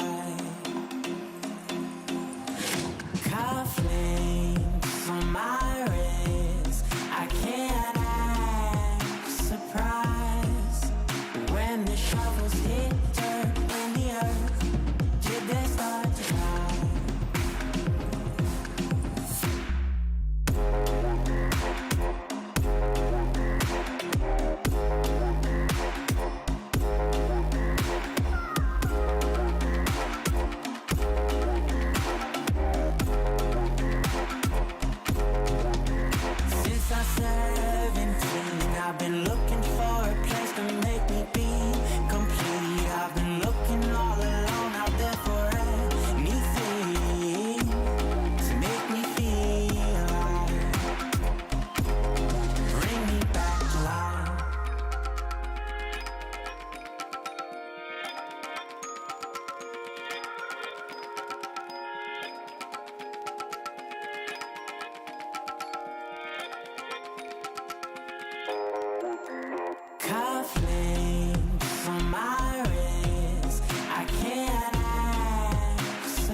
only 2 teams remain in the European Last Chance qualifier. Mara Itapa take to the field and quickly get to work a 4-1 victory. Some of the games are close. That last one, though, managed to lock it down. Full momentum, and they are through to the grand finals. They have a matchup with Valere. It's going to be a crazy one. 2 teams. One you expected to make it this far, though, Bates. The other trying to make the Cinderella run. They are trying to make a run, and they've been playing well. Valere has so far throughout this whole entire tournament. I mean, beating K-Dop Corp, that was a testament to him. And honestly, maybe looking back at history, I know hindsight 2020. But maybe we're just looking at K-Dop Corp, we're seeing the names, Radosin, you see Raziers, and you're like, but they haven't been producing the results. There's a reason they're here. And that's why Valere was comfortable. But looking at this Mate Itapa team, I mean, they have the names, and they look really good in this set. It basically handled no ball, just chase. I know it went to 5, but it could have very easily just been a 4-game sweep. Yeah, Herc, I feel like Mate Itapas came out swinging, which my big question was going to be how game 1 went. And they made that one clean. They allowing 3 goals there, but still finding the win here on Manfield. A back and forth affair to start off the series, and then dropping game number 2. Otherwise, they had this one on lock. Yeah, this was an interesting series. I did think it was going to be a lot closer than it was, but when it was close, it was very close, right? However, you could see the experience diff in some parts of the series, which was valid. A player like Coco, whatever you want to say, we'll have to get confirmation on that eventually. But he's only 15. He's got such a long period of time in his career ahead of him. So I think, making it this far is a great accomplishment. But at the end of the day, AJG, Atomic, and Dorito, they have been at this for so long. It was only a matter of time that they were going to see themselves this close to a world championship. I'm right there, struck open the net too. Right there, Wave, which is good. Yeah, no, there were opportunities, but ultimately you could see the players stopping and moving on the pitch. They understood that the game was over, and it will be 2 teams left. One will play at the World Championship. Valere on one side, Mara Itapa on the other. We'll get it done. We'll get into that match here in just a moment and send a team through to the World Championship. Boy, howdy. What a story it's been for both of these teams so far. Mara Itapa, and the story really is just beginning here today, Herc, because we just saw them for the first time, but they've already looked so impressive. And Valere's has had a stronger matchup every single time, but so far they have risen to the occasion. Yeah, they have. I think it's very easy to discredit somebody's run when you haven't been able to keep close eyes on it the entire time, but that does not mean that they have not had a difficult a run to get here. So they made it. They looked great doing it. At the peak that we got at them, they looked very, very solid. There were a couple moments where Mara Itapa could go back and forth. I think what is going to be to their favor in this final is the fact that they will be able to run with a little bit of momentum and the high left over from their previous series. They seem to be in good spirits, locked in, but a good level of, a couple smiles all the way around. We'll see how it goes, how long it lasts. With Valere, though, I want to talk about Tox in that bottom left corner real fast. We had an interview with him earlier. It was wonderful to get to talk to him, hear his thoughts. He's been competing this game since Rlcs X, such a long period, has been so close to making LAN a few times, and the time he was the closest was 2022-2023 Winter Split. He was in a 3-way tie. He was on Team German Amigos. It was tied with G1 and Quadrant. The first series they played in that tiebreaker, they played against G1, lost 4-2. On that team was Atomic and Dorito, who now stand on the other side of the pitch yet again, standing in his way from making his first LAN. Huh. Well, hey, that's something. Look at Rocket League. Wave, you always say it's a story game. It's just left by stories. They always come out. They always come to fruition. And I'll tell you this, it'll be something special if he could end up getting and just like making it to his first LAN. And not only would it be his first LAN, it'd be an RLCS World Championship at that. That would be an incredible story. And also a big testament to Europe as well. Starting all the way back in Copenhagen with Carmine, got the 5th spot, and then throughout the season for Europe, maintaining so many points to then warrant EU getting a 6th spot through the LCQ. Europe has been the best region in Rocket League, deserved the 6 spots, and Tox potentially with Valare coming out as the 16th. That'd be a great story.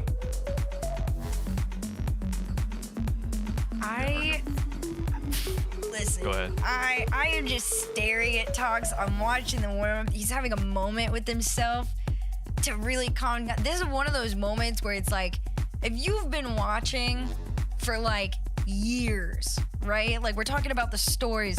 This is one of those players, like you hear the name over the years, but you never really get to watch him and get to see him. And the one time we saw him on LAN was at that FIFA where he represented Germany with Rlcs. It's just one of those stories where it's like you want to root for him, but the way it is set up, it's like AJG's the villain. There's this back and forth. We don't know if the story's going to continue or we're going to get a new one, but I think this final setup could not have been set up any better. Chat, let us know who you think's gonna win in the progressive fan vote. Yeah, I feel like for me the momentum behind Tox seems so strong, and yet the story, Bates, over and over again has been, for over the years, has been so close and yet not quite there. And to be having a team that was one of the favorites of the tournament, who just had the cleanest victory we've seen so far today, and they just played it. They're coming in completely hot off of that. It feels like the odds are stacked against him again. Who's your pick? I mean, to have success, a lot of people say you have to fail. He's failed many times, but he keeps coming back. And if he keeps coming back, he always has a chance. If he stopped playing, he would never know. As long as he keeps coming back, he always has a chance. And I do believe he's playing his best Rocket League at the moment. So give me Valare. I have them going in, making out of this EULCQ, and they will be in Fort Worth, Texas in September. I'm confident in that pick. What a story it would be. Herc, who you got? I think after the Triple Touch series and watching the physical fight and emotion between that team to be able to come back and take it all the way to Game 7, you can't not pick Valare. You want to root for them. This is one of those times I want to see Tox on LAN. Here's the thing. If I predict Valare, we caster curse them, and that doesn't work. And also, I've predicted against them the entire tournament so far, and it's been working in their favor. I'm not going to start now. Mara Itapa has looked so strong in that last match. I'm going to stick with them. They are the favorites on paper. They were the favorites before on the day, and I think that they are still favorites right now, and yet I think that maybe works in Valare's favor here, folks. 75% want to see Tox make it to his first World Championship. First LAN ever, and what a first LAN it would be if he was to make it here at the World Championship in 2026. We'll see if they can get it done. Big opponent on the other side. These teams are ready to go. But I mean, when you're looking at these players, Bates, AJG, Dorito, and Atomic, Crispy, Tox, and Growly, is there one player that is the X factor of whether this match goes one way or the other? I mean, the way Tox was playing last series, I'm going to call him the X factor for their team because he was looking really, really good. Other end, give me Atomic. Atomic. Can he do it again? The European Atomic here, living in the same namespace as one of the greatest North Americans to ever do it, but that's not here right now. It's Mara Itapa versus Valare, Crispy, Tox, and Growly versus AJG, Dorito, and Atomic for a spot at the World Championship. Well, the dream is right there, but the reality is you've got to get it done on the field. One spot left at the RLCS World Championship. We've gone through 3 different LCQs, Cole. As we get into game 1 brought to you by Progressive, there's only one spot left to hand out. And there is so much opportunity for heartbreak here. Whichever team loses, their players will feel utterly devastated. But particularly, we cannot go into this series and not talk about Tox, the Valare player who, as we were saying earlier, he's been within 1 of qualifying for a major or a Worlds 7 times. This might be the most painful one of all if Mate Atapa had to take this series. Oh, it's all about going and getting it done. He's got quite the crew behind him. Growly was playing some of the best Rocket League I've seen from him in his career. Just a few short hours ago, on the other side, Dorito has stepped up in these occasions before. Atomic has been to World Championships, and he's already on the board. Yeah, Atomic has not made a single LAN this year after making Worlds last season in Nina with Twisted Minds. This season he's picked top 6 at Magnifico. Make no mistake, he is such a dangerous player. He's at times been one of my favorite players in Europe. Not quite at that level at the moment. but he certainly has that potential, as I said on desk earlier. We're pretty much early on going to see that Mateo Tapper may well be favourites here. I think the better story is their opponents, but the quality on the pitch, normally you go with the team in blue right here, and that early start, Shogi, is a sign of why. The team dynamic between them, you can tell that Dorito and AJG have been playing together all season. Now, the one good news here for Valare is that they haven't started a single series off well so far. They have been, well, smashed in game one throughout their quarterfinals and their semi-finals. You expect it to maybe catch up to them eventually, but it hasn't to this point. Rowley going to try and get the double reset. Doesn't quite manage it this time around. He's only going to try a few more times throughout this series, I am sure. Double commit to try and get the block. Larry trying to start off a little bit faster this time than maybe they have done. Infield pass. Opportunity. Needed to be better. Yeah, there was an opportunity there for Crispy. Earlier on, his team were scoring those chances, but that one wasn't to be. It was a little bit safe. That's well defended in the end from Mateo Tapper. Tox towards Growley. This could be better, especially if Growley waits that split second. And there is Tox, and that is a man that today is making no mistakes. Yeah, I love this pass. I actually like the fact that Crowley just gave up on the shot. Saw that Atomic goes up. If you take the shot and it bounces into the car, chance could be gone. Put it wide, let it bounce back out, and assume second man is there. If there's anything you can say about Valare, it's that they've always got somebody covering. It's that old school high IQ play, not going for the shot, but instead bouncing off the back wall, as you talked about Shogi. I remember back in the 2015 days, that was one of the very first tips that all the smart players were learning. Like, wait a minute, you don't have to shoot on target? That's crazy. But even today, it can matter. You spend enough lobbies with Remco in it, you start to figure that one out pretty quickly. Whereas that is going to be reasonably awkward. Atomic does just fine. Although two players out for Tox, who wants the 50, does get it. Open available, but boom and clear just to the rear side of where Crispy wanted that to go. So one each. We've seen throughout these tournaments just how important it is to get that first game.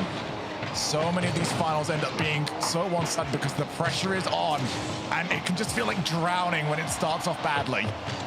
A little bump there in the corner from the team in blue isn't too ideal. They'll be hoping to iron out a few of those as the series goes on. Mateo Tapper as Tox and Crispy, both of them have to get something on that ball and do well. Atomic leaves this one for Dorito. That's a team dynamic there from the Spaniards, and in comes AJG. In comes now Tox up against Atomic. Crispy's there, no boost at all for them. If they'd have had about 20 between them, they might have had a chance. But with zero, the ball just goes to Atomic. Yeah, Tox was at the back and just saying, like, somebody with boost come. His team is like, well, that's not me. You've got the same amount as I do. Dorito towards the ceiling. Growley meets him. AJG wants to take this up. He's asked a lot of himself with that first touch. Plenty of demos here in game one. There's not really much of a feeling out process. Tox can't get the ball off the ground. Crispy has to go early. Can he get a second touch? No, Atomic's cut that one out. Growley, that was a bit risky to maybe line himself up like that, but no real problems. I don't mind the risks even from Valare. I mean, there'll be a lot of pressure on them right now. That's a great bump there from Atomic, and he gets the point to safety as well. Fantastic play, but Crispy still might have an opportunity. He actually could have scored that one in the end. I didn't even know he was coming in. Great bravery from him.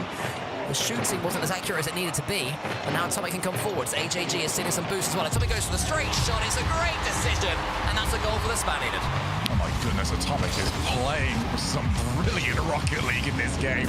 Everybody's looking and thinking, all right, he's going to slow play. Maybe there's a reset coming. Just going to hit it really hard, put it on target. He's got the brace in game number one. It might just be flashbacks to tiebreaker just a few short years ago. Dorito and Atomic have already been in this position. They've done it. They've won. Crispy, though, he's the player I want to see at the moment because he's had 2 or 3 goal-scoring chances, and the contact from the ball has not been good. He's got 1 more minute to get his team back into this one. Atomic's going to wait. Can he get his hat-trick? A big statement that'll be at the beginning of this series. Growley tries to nudge Dorito out the way, but Dorito manages to escape and get the reset. Go underneath Tox. The cardinal sin Tox is committed there, letting the opponent go underneath you. You shouldn't let it happen. Somehow he manages to come away with the ball. Dorito takes out his teammate, but Tox is going all by himself. Almost bundles at home. Crispy's coming in. Can he get this one on target? He can. It's towards Tox, but Atomic read it well. Yeah, I was asking an awful lot of those. An opportunity. Growley wanted to fake out Dorito, who did not fall for anything. 30 seconds. Crispy can't get to that one first. Cut off rotation by Tox. Leaves it for Growley. Nobody's challenging him the first time. They get the pass. Crispy can get there, but it's an own goal. Out of nothing. The ball was going to safety. Growley couldn't get the angle. And then keep an eye on Dorito. And poor old Dorito was left flat tired. Absolute disaster for Mattia Tapper. It is out of nothing. So 2 each. Already high drama in this LCQ. Crispy, he went for net first time. Oh, that was quite cheeky. Yeah, but Atomic that might be able to punish him. He tips that one forwards. Growly was waiting well. Good patience right now from Valare. Crispy 100 boost. Beats Dorito and AGG's the ball. Crispy gets into the center again. Atomic's all by himself. Tox to the ceiling. Wants to get this double tap nearly there. Atomic clears it out wide. Crispy can't keep it up. And overtime drama in game one showed you this series is only going one way. That's the first time shot. Great kickoff play. Although they've got Atomic being hounded, harassed. Growly stole the 100, just couldn't get to it in time. Crispy can't afford to get bumped, and he gets rid of it. But they're still in danger. Low boost across Valare. Yeah, Dorito's going to keep this one going. HG's in the center. That's his target. Isn't quite able to get it past Growly. Good touch from Atomic. It's the heat check by the flip reset. Tox, good read. That boost has not looked any better. The 100 goes the other way. Who on earth will get claimed? Yes, you get rid of it, but it's going to come right back at them. No, it's not. Everybody on Mattia Tapper decided to go back. They go yet again. Dorito ceiling. Dorito reset. Dorito scores off the own goal. Heartbreak. Dorito scored. It's generous, Shogun. Not how I'd word that. I would say that is 100% on Crispy, who panicked. So AJG was there, felt he had to get something. And game one in the end does go to Mattia Tapper. Oh, goodness me. So it's 1-1 in own goals, so they've evened it up. I'm saying Battlecast used to assign own goals. We might need them back. We do need that back. In the update when it happens, whenever that might be, we need own goals back. I want to see that next to your name, Shogun. Own goals 3. That's the only contribution to the game. I mean, yeah, not necessarily something I'm after. Certainly, it was not something that Valare were after. Well, they fought their way back, but it was not enough. It's the same duo. It's the same nightmare. Atomic and Dorito are the goal scorers. Yeah, it's a really good game. Really good game from Atomic, but he was not too impressed with the own goal that he got there. And then at the end, it's so unfortunate. I mean, yeah, well, I say it's unfortunate. It's ultimately, you know, it's been fault. There's not bad luck there at all. The ball's on the goal line. You've got every capability of getting the right angle and clearing it away. It was rushed in the end by Crispy, but, you know, they're just finding their way into this series. But Mattia Tapper, they don't seem tired after their excursions in the last round. They are, of course, the team that have played most recently. Yeah, certainly. I mean, they've had a very short day so far, haven't they? Easy. Whilst Valare have been playing since, what, about 5 hours ago was their first match? Yeah, it's been a long one. They've had breaks. It's the age-old Rocket League, and I'm sure other esports debate of, is it better to build the momentum and play the previous game, or is it better to have the break? It's similar to, is it better to go from the lower bracket and be warm, or from the higher bracket and have some time off? Which we already know, the discourse for that always just goes towards, okay, but which team won? So if a team, you know, if Mattia Tapper wins, then obviously we are all going to be saying, well, it's good to have a short day. Valare win, then yeah, it's obviously, you clearly want to get the games in, you fools, you buffoons. You oafs. Ah, yes. Well, I wasn't going to go that far, but... You fool, you oaf, you buffoon, the classic trio. I believe the player's going to have to quickly remake the lobby, so it might be a second before we get back into this one. So there's going to be a long time where Crispy's going to be able to think about what he's done, which is, that's the last thing you want. After an overtime ends of you smacking it into your own goal, you do not want the next game to be delayed. So genuinely, this is going to be quite a tough test for the Valare mental here. So once we get that going, I mean, it could be a good thing. Who knows? Who knows? Maybe a bit of time just to not be going straight into another one. But it's also a bit of a sort of timeout where they can chat things through. And this is also one of those things that you have to get used to, Cole, when you are at this high level is you practice game after game after game. I mean, when they're, you know, in twos, when they're scrimming, it is game after game after game, and you sort of get a rhythm for it. Pro Rocket League can be more unpredictable, not just with how things are actually in the game, but also it can be stop-start. Things can happen. Doesn't matter. The job's still the same. You know, you've still got to go and get those wins. So these players, not ideal, still need to go and get the results and get themselves back into it soon enough. Ultimately, no one's going to feel sorry for you. If you end up losing a game because you lose concentration or because you get tired, that is the esport. That is any esport where they'll feel bad for you, but they won't remember it when everyone's going to Worlds. True, when somebody else is lifting that trophy, you can't be like, ooh, but in the last chance qualifier, I might have won, but it was tough. When Matty Tapper are holding the trophy up high. Yeah. Hopefully they'll be signed by then. You know, if they do make it there, hopefully they'll be not Mattia Tapper, but something else indeed. But yeah, I mean, you laugh, but it is very viable. We have had 4th place EU teams, I think on 2 occasions, win a major, obviously never Worlds, but not top seeds have done it. This will be the 6th EU team. Alongside Carmine Corp, Gentlemates, Vitality, NIP, and Man City. And can you tell I'd already prepared that list? That was not off the top of my head. I wouldn't do that quickly. I'd get there in the end. But I wouldn't be like, oh yeah, this one, that one, that one. You get halfway through, I was like, this is going to be the typical, like, you never forget, like, anything that isn't, like, 2nd or 3rd. Yeah, it's usually you have 1st, 4th, and 5th ready because you expect those to be the ones you're going to forget. But, Matty Tapper will be happy enough with the way that first game went. I mean, obviously we've got a very limited pool of information to go from, but I do want to now look towards Crispy in the next game because they had some really good goal scoring opportunities and just didn't really put his car through it.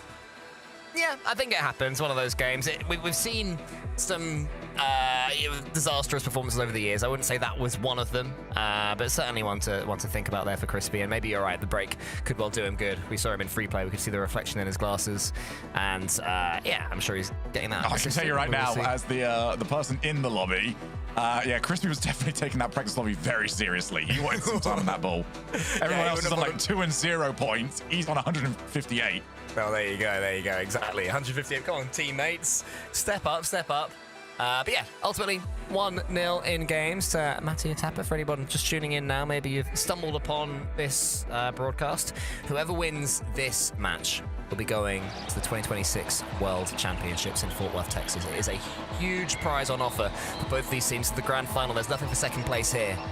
You have to get these 4 games if you are to make it. And Mattia Tapper, which is AJG, Atomic, and Dorito, have taken the first step towards North America. Will they be able to take some more? Just going to lay it off the kickoff. Atomic, everyone's challenging. Certainly a very aggressive approach to the AJG. That was a massive dive in.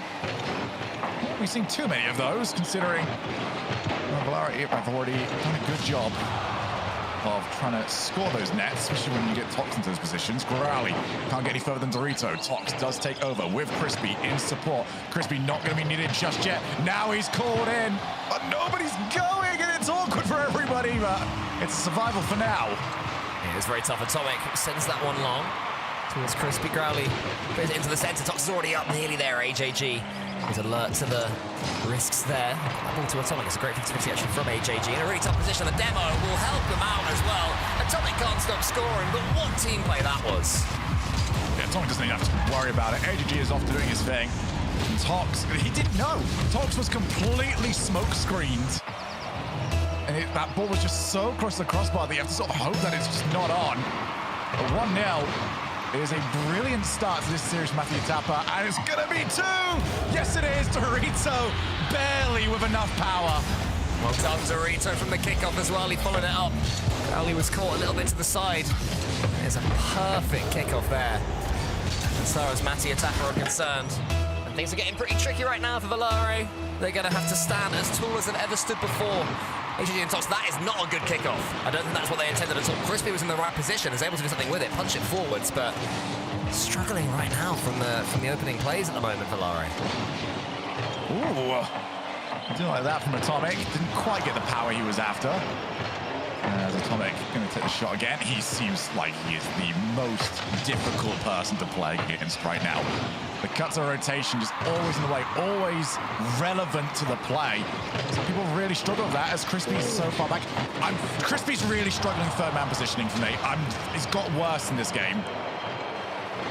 Yeah, we saw it earlier on with Toxic, where Rise ended up taking that role from him, and it worked out well. They couldn't get the series win, but it was much improved. Tox manages to turn an almost own goal into a huge post pinch, and then Growly forces it in via Atomic, who I'm pretty sure I just said couldn't stop scoring.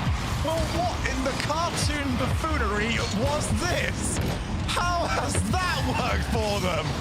two unlikely ball interactions for an even more unlikely goal, but they'll take it. They're back in the game. They'll have to take it. When you're a couple of goals down and staring 2-0 down in the series in the face, Crispy can take out AJG here. Might not need to. Crispy goes for Atomic. Atomic manages to wriggle away from him. Huge 50-50. Oh my God, it's going to hit AJG. Might be an own assist. Nearly there. If these players just made a decision to stop hitting it into their own net or towards their own net, they'd win. I know, they just don't stop doing that. Just start listening to us more often. Yeah, just don't own goal. Not that difficult. Barely scored on the regular goal. We wouldn't be able to get the ball in this lobby. We wouldn't have owned goal at all. Half wrong, are you? Atomic does clear. Dorito on the way. Comfortably the faster player. Crispy, that has been sent for the heat check. Atomic wanted the psycho. That's not worked. We'll keep going coast to coast with individual ball hits. It seems like we've settled down. AJG into the path of Atomic. Good stop, and Crispy clears. For a good 20 seconds there, that was about as ping-pongy as we've had in years. Boom, boom, boom, boom, boom. Eventually, it was Valaria that caught the ball and tried to keep it going. That's the Tapper. And a now suddenly nervous-looking lead. It was beginning to look like it was going all their own way, but one mistake. Suddenly your opponents are right back nipping at your heels. Crispy underneath AJG. Atomic's awkward there in a tough position. Tops goes for the shot. It's met at the near post. Crispy, can he get this one on target? Yes, he does! It was on! Nah, it's too frequent. It's too frequent. This is yet again. He's the one called in for the final hit. And it's just not good enough, and they're down because Atomic isn't being stopped. Yeah, not the first time Atomic has scored this exact goal from the left wall as well. He just arrows that ball home, throws it like a dart into the corner. And the defenders, despite their despairing dives, aren't able to get there in time. And that 2-goal swing is huge. You can see Atomic's beaming smile there. He knows the importance, not just of that goal, but also of not conceding seconds beforehand. Oh my goodness, it is all over the place. Panic stations right now. I mentioned earlier on, finals just, they hit different. The team that goes down early really seems to struggle in Rocket League Grand Finals. Are we seeing more of it yet again? Atomic delays. Box gets rid. Wants to try and get the 50, doesn't get it. Bounces out very, very nastily as Dorito. That is sublime. Oh, it's just about was the finish for the hat-trick, and unnecessarily good finish from Atomic right there. All he had to do was roll this one home. But no, do you know what? Bang it off the post, that'll do. Make it as painful as possible for his opponents. The Spanish duo are running rough shot at the moment. Atomic is just feed the ball to me, and we will have goals. And it's not a bad strategy at the moment. Crispy unable to find the reset. Dorito, well, can he go and get his teammate a 4-off? He wants one for himself. He's already got one for himself. AJG's been the quiet one. AJG's not had to score anything. AJG doesn't care. He's still winning. Yeah, he's been absolutely chilling, AJG. This game's as easy as you like when you're him. You're continuing to have a great time here. Growly, is he able to put this one in and at least put some questions to Matty Atapa? No, he's not. And AJG able to get himself on the score sheet here. He just rolls it in. 40 seconds left. Matty Atapa can just ease this one home. They don't have to overexert themselves. They'll know that their opponents will probably have a tactical timeout after this one. Probably slow everything down. So you just enjoy the pitch, enjoy the bin temple while they're here. Yeah, just don't do what the two previous opponents have done and let Valari get goals, consolation ones on the way out, because that tends to be where they do their best work of the game after that. Right now, does not seem like that is a mistake that's going to be made. It's Dorito. Okay, yeah, well, the task is set. Dorito and Atomic are playing at a different level. I dare say, Cole, a world championship level. I dare say, you're gonna have to step up. That's beyond the world championship level. That is as good as it gets. Popping it into the waterfall, bouncing off the backboard and slamming it in. Combining new era mechs with Devo-esque ingenuity there from Atomic, who has timed having one of the series of his seasons to perfection, it would seem so far. Toss is going to catch it. It's not even going to matter. This game's done and dusted. This series is looking like it could be pretty soon as well if Matty Atapa keeps squeezing the life out of their opponents like this. You've got to ice them. At the very least, you call timeout just to not let Atomic play another minute of Rocket League as soon as possible. It's unbelievable. They are steaming through this match. juggernaut style, Mati Tapa annihilate them in game number 2. 926 points, by the way, for Atomic. 4 goals, 2 saves, 7 shots. So even his strike rate wasn't bad at all. AJG chilling, 151. He's there too. He's part of the team. I'm almost scared it wasn't sad. Sorry, it wasn't AJG who got the own goal. Like, guys, you see what I did? I'm the one who bounced it in. Yeah, I was helpful. I was here. Oh dear, ridiculous. You know what the worst bit is? No timeout. No timeout called, and I think this is a massive mistake. They haven't called a timeout. That's crazy. I'm not entirely sure you could find a more obvious time to call a timeout. Unless I'm missing something, unless I haven't seen something, I'm going straight in. No, we're going straight in. We roll, baby. Yeah. Valaria, like, yeah, that's a pretty good game. Yeah, could have gone either way. I feel like we learn. I get this now. So basically, don't let Atomic score 12, and then we might have a chance. Well, this might be either the smartest play of all time, or the one that might consign them out of this opportunity. Let's see, it's Atomic. Good save from him, just ready and waiting. Larry are all over them to start off this game. Power clear, straight down the line into a position where no one was really covering. Yeah, overrated these tactical timeouts. That was actually a chance, I think, for AJG. Growly was very confident. Oh, no, it wasn't AJG. I'm not sure who it was, maybe Atomic, but Growly was very confident that he didn't have that angle. But the ball wibbled for a split second. It thought about doing it, but the servers and the packets and the pixels weren't quite on his side. Tox shoots it into the top corner, nearly there. Growly behind this ball, tries to get it past Atomic. Crispy all the way back. Crispy's a man that we need to see have a serious step up in this game and beyond.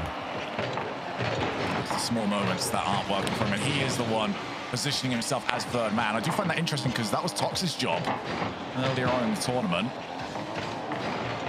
Tox really wants a 50. No one's willing to provide it. Burrito's got a chance to put them together. That touch really let him down. But the offense is still going. It's flowing. It's Atomic again. He's ridiculous. He knows exactly what his team are going for as well. Keep it down. Dorito here goes to the back wall and then has Crispy in his sights. He's making Crispy trip up over himself out of fear of the big Spaniard in his rear view window. And then Atomic Shogi. That finish had some crunch behind it. He's just unbelievable. He's just so unbelievable. He might get another one. Looks for low 50. Growly can't put that one on target. Yeah, Atomic is automatic goals. Whenever you put that ball onto him, Fox goes high. Wants to follow. Here's the chance. Crispy puts it in. What a strike. Yeah, well done, Crispy. That's an important goal as well. In a series where you're struggling, you have to take these opportunities. You have to keep searching for them as well. And to his credit, Crispy has not shied away from the limelight. That's 1-1. And that actually looked like a Rocket League game for 35 seconds there. It wasn't just Matt the attacker stomping all over the lorry. Good kickoff as well for Tox against AJG. Goes to Atomic. Growly's reaching towards that ball in the air. Crispy there misses it. Shouldn't do any harm though, because Atomic can only get it down as far as Tox. But Tox is being hounded again by Atomic. Dorito tries to get it towards Atomic. But Atomic Conjure onto the ceiling there. Good read from Growly, but it's a little bit scary though, Shogi. They keep on coming forwards. Atapa dominating right now with ball control. Oh, there's no way. What a stop. Mid-air collision to get rid of the goalkeeper. And another one arrives to keep it at 1 each. Atomic now at the back corner. Everyone's running pretty low on boost. As Dorito crushes the 50. 1 each still. Atomic back out. Who's going to take? AJG slows that because they want demos on the goalkeeper. Tox pushes it wide to the respawn. Yeah, right now it's a battle of survival for Valare. How long can they keep it alive for? That's better from Crispy though, gets it through. Growly had taken that AJG too. Then Growly goes for Atomic as well. So Growly may be focusing more on these demo plays to try and break them through. And gets it into the corner. Brilliant on-the-ball play from the Englishman. Oh my goodness, Growly just taught him. Yeah, I know. I know exactly where this is going. Right here, mate. I know where you want to clear it. You know where you want to clear it. Guess what? It's in your net. 2-1.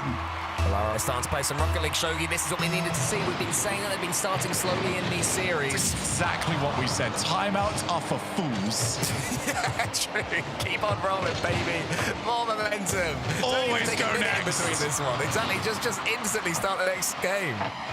Oh, wow. Oh, the fake out, though, because you have to respect those. Great push to this corner there from Growly. Didn't like the idea of AGG being behind. Didn't quite know that AGG was on 0. Alrighty then. That's fine. It's Oh, actually it's worked even out better really than well. fine. Yeah, it's worked out very well because suddenly Tox has got plenty of pitch to play with because he tempted in all of his opponents at Growly with that awkwardness in front of his own goal. And that was a little bit of trouble. Atomic maybe tries to overplay, leaving that one to Naruto, but confidence isn't a bad thing necessarily. Tox past Atomic, AG can only send it high. Atomic has to race this one against Crispy. Crispy gets it downwards as well, and now in can come AJG. The only player, the Mattia Tapper, that's been pretty quiet so far this series, despite the goal that he's got in this game. Also a player who's been anything but quiet in Atomic. Gets to the side for AJG once more. Good block there from Tox. Tries a little chain dash and ends up, I don't know, twirling via the wall. Can't really do too much with it. Yeah, Tox want to keep trying to ball chase. There's Atomic. Yeah, do not let him shoot at the moment. They recycle it over to Dorito. Gonna find a way around. AJG up, shoots. Growly half flip, gets rid of it, at least temporarily. He's missed the ball after the fact. Crispy has to be aware of that. As now they've got one demo. Atomic cuts in, hits the crossbar. A rare lack of accuracy, but it was so close. Yeah, it was such a good effort there, to be honest, from Atomic. He had to get it past two players and try and find the angle into the goal, and he just about ran out of space. Here he comes again, Atomic towards AJG. Can AJG get the angle? Not with Crispy there behind him. A real presence. This game has been all-out attack from Mattia Tapper, but Volare have this lead. Growly goes for the plan B. It's nearly good enough to break through the defenses, but it does do Shogi is buy them a few more seconds of survival. Drio's crushed another 50. He is having none of it right now. Looking for players. Two players coming on the backboard. They need to stick around. 30 seconds. Must win. And it's back out. Here comes Tox. Waits for it. Backboard for the double. Backs away, though. Knew he wasn't going to get to it. Yeah, I was going to say a little bit obvious there. Too easy to defend. Probably shouldn't even bother going up for it because that was never going to be missed. 15 seconds left now. Crispy is almost tripped up by Tox, but does manage to get it forwards. If Mattia Tapper score here, it might just be enough to break the hearts of Volare. Are they able to do it? Atomic's already up. So is Tox. Great block from him. Yeah, I mean, there was zero engagement for Volare in that position. Wanted to just wait for the ball to come to them. They've got it down. Well, get rid of the timeout. Who needs it? Let's go back to 2019. They didn't need timeouts. Neither did Volare. They've also won 15 World Championships without timeout, so I don't see why Volare would need one in 2026. I mean, his Monkey Moon got 2. Yeah, I reckon all the time he could have spent not calling timeouts, he could have spent winning World Championships. Could have got another 1 or 2 World Championships, exactly. Yeah. It's crazy, it's silly. So they're back in it. That's the best possible news here for Volare. Took another brilliant performance from Tox. 2 assists, 4 saves. And still barely got it across the line. But I think the big thing for me here, Cole, was the strike to start it off from Crispy. Because he's the one that's been called into those positions. He's the one that's sitting there. If you're going to be in that spot, you need to be able to put them on target because, well, Atomic's in that spot on the other team, and we've seen how effective he's been. Yes, it's been the main difference. I mean, Atomic has front and center been the main difference, but you're right that you have to consider the fact that on the other side of the similar role, Crispy has been struggling, but these goals breed confidence. These game wins breed confidence as well. Suddenly the series is looking a lot more balanced. Volare know they can defend their way to games. Mattia Tapper know that Volare can be dangerous, and suddenly the nerves will be jangling around the Mattia Tapper comms once again as we head to Utopia Coliseum. After this game, Shogi, it'll be 3 match points or parity. We deserve parity. We deserve entertainment. We've certainly had it for today. Crispy's going to wait. Makes the ball under his own control. Can take the 50 if it's offered. Dorito does. Tox. 0 boost. This is going to be a long rotation back from him. So he's going to have to watch as AJG looks to try and work some magic. Crispy gets rid of it. Lovely challenge from him. Up goes Growly. Back into the midfield. And Crispy launched on 0 boost. It's another launch there from Tox. But Volare are not going to go down without swinging. Yeah, it's a good cover there from Growly as well, a player who is beginning to come of age so far in this little tournament. Crispy is dunked out there by Atomic. Growly's up, maybe could have left that one for Tox, but Growly tries to go for it himself. It will come to Tox in the end via a huge Dorito touch.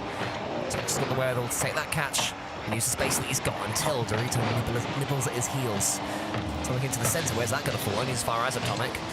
Growly can catch. Third man is sitting so much deeper for both teams. Reset. Crispy, oh, he didn't expect the second touch.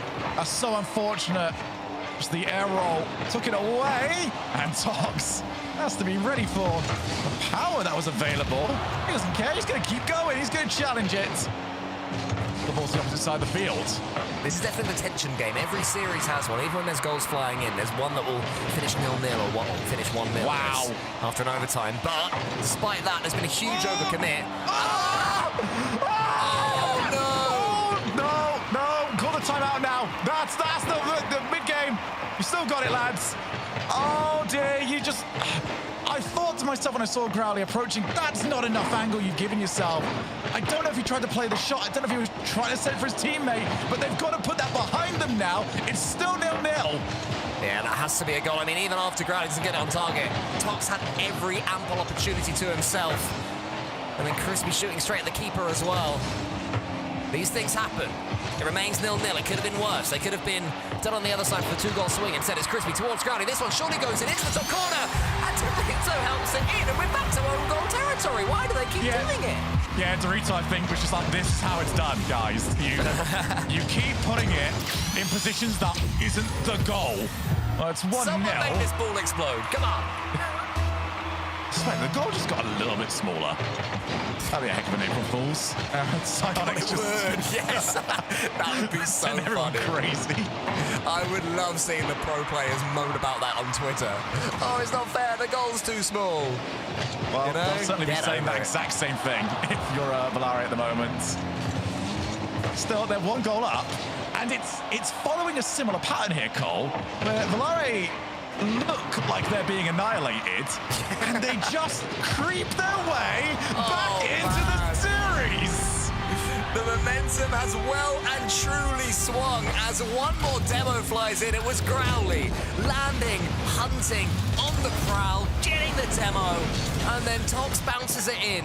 And despite the miss that Valari had earlier, despite the miss that they both had earlier, the 2-goal lead is huge. What can Atomic do? He has been absolutely the star man for Matty Attack, but they're closing him down so much faster now, Shogi. If you notice, whenever Atomic is anywhere near the ball, he's got orange players flashing by him. Yeah, it looks like the nerves have somewhat disappeared here. The worst has happened. It was staring right at them. And they just went for it. And it's working better. Atomic still got the flip. Good stop. And AGG couldn't quite time the arrival, so that's very well played. Yeah, it's the first time that Atomic's had that ball on that left wing and it's been read by the other team. 2 goals he's scored so far in this series from that exact position. That time they had their eye on it. AGG goes for the flip reset, can't quite do it. Crispy has a huge 50-50 into the centre. It's as far as Atomic, but Crispy attracts his run. Somehow lost his jump there, not quite sure what happened. Growly tries to block out AJG. There's another chance for a counter-attack from Valari. Dorito waits. Atomic's already pre-jumped. Oh, that would have been brilliant. That would have been Zen-esque on Utopia as well, the famous goal. Still got plenty of time for a famous goal of their own. AGG's missed the ball, and that gives Growly a chance to leave it. Backboard, do they want to follow? Nah, the 2-goal lead is good enough, they say. As it comes back down, Atomic's the only one with any boost. Dorito will at least show his face to try and be of some help. AGG turns, passes it back to Atomic, but wasn't accurate enough. Big clearance from Tox as well. Atomic and AGG scrambling backwards. That is more than good enough for now, at least. For Valari, but here comes Matty Atapa, and it's Dorito, it's the bouncer, and it is in. And the nerves swing back. Yeah, I've got to see this from the first man challenge. Let's have a look. Oh, Growly's got to do better. He just plays the shot. He doesn't play the ball. And it just goes straight under him. Leaves his team wide open for a shot. 1 goal, 1 minute. Crispy gets this catch from the kickoff. It's a good one as far as Valari are concerned. Crispy gets a double flip reset. It goes almost underneath Dorito. And it's cleared to the side by Atomic. Could have been massive, but Tox follows it through. 45 seconds left. Matty Atapa will vote everything at this one. Dorito into the path of Growly. Cleared. Tox just gonna take a bit of time, get the flick. Everyone's trying for this exact same play, but it's gone against them. Atomic on the way. What's the play? Can't get it any further. AJG to the ceiling as he got a player in front of him clearing the way. Dorito on the backboard. AJG following up. Tox, all important touch. Atomic no boost, can't do anything with it. And surely this goes good, but what a pass that is from Atomic. He doesn't need boost. Dorito goes to the bump. Atomic with the shot, but a huge save from Growly. The single most justified triple commit I've ever seen. Get rid of that ball. Get yourself on even playing field. AJG with the Dorito, he's got Atomic, but neither of them are on the ball at the moment. Dorito, back out. AJG won't get there. He keeps it alive. It's still going as well. Dorito gets the 100 boost. Tox, though, is going to be able to finish. No, Dorito somehow scoops that one up. It's not going to matter. Volare crawl over the finish line to bring us back to 2-2 in this series. How on earth are we here? That's a great question. And what seems to be interesting, Cool Cole, is we've got a time limit on timeouts. There's a latest point you can take it, and I'm not seeing 2 letters being typed by Matty Tapper either. We are just sending it the whole way. There's haymakers all the way to the 12 rounds in boxing. I don't even know. I think it's 12. Anyway, all the way to the end how of good the you boxing. are. These guys are good enough for 12 rounds. Yeah, Those 4-rounders over here. All the way to the end of the boxing match. They just want to keep on going. These They boxing don't care. players over here. Love the extended metaphor there. Oh, I love to see it. It's almost like there's been a gentleman's agreement of, look, we roll. We all roll. We all play ourselves into the ground, okay? And then we'll take it from there. Whoever gets it, gets it. So, 2 each. And how on earth would you describe this to anybody that's just joined midway through the series? Because it has been chaos for 20 minutes of Rocket League. We might have 15 minutes more. I pray we do.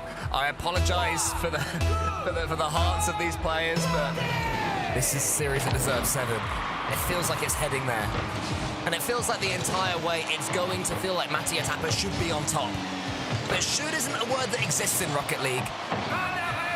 Often that's just not the way it goes, and already Volare making big saves. And Valaria doing a great job of just not getting outpaced nearly as often. They're willing to wait for the shot, says Tox has been sent, and he's okay with that. I just used the momentum to get myself back in. Yeah, he boinged off there, bouncing off his own goal. Rally 50-50 in the air to Atomic. And Matty Atapa have to get Atomic back on the ball as often as possible. He's slowed down after those first couple of games, but he's still got the quality for moments like this. To the double, and Growly gets the save. Dorito follows up, though, and it was all from Atomic. But we all felt it, right? That moment where your heart sunk, the moment you saw Atomic was on the ball. You know he's going to create something. It's exactly what he did yet again. Matty Atapa. Well, we've all talked about the timeout buff. The no timeout buff seems to be better because everyone seems to be playing better after the fact. AJG wants to try and go for him. And I do like the way that Matty Atapa are adapting. It is full physicality. They are so intent on getting these demos and disrupting the rotation. Crispy should be able to get that one towards his teammate, and he does. Tox goes high. Crispy's already up for this one. What can Crispy conjure up? He goes to the ceiling, trying to tee up Tox, nearly there. Growly thinks about going for it. In the end, does. Hesitates somewhat. So Dorito's able to come out of here with the ball. It's a little bit indecisive there from Volare. Matty Atapa trying to double their lead. Go to Neo Tokyo with that precious lead in the series. Doritos the backboard, but Atomic won't be going for that one. Here comes Growly. Just didn't really get the contact that he was after. That shouldn't trouble Tox too much. As Crispy pays the price for trying to go for the 100 boost. Oh, good dunk. Low boost. Can they still create anything from this? Tox with the slow roller. And it's a great stop from AJG. Yeah, I think we saw Crispy score the world's slowest goal earlier on in a series in the quarterfinals that absolutely trickled over the back of the net. So it seems like we're trying to replicate the feat there. Crispy, the player I'm talking about, gets that catch there in front of AJG.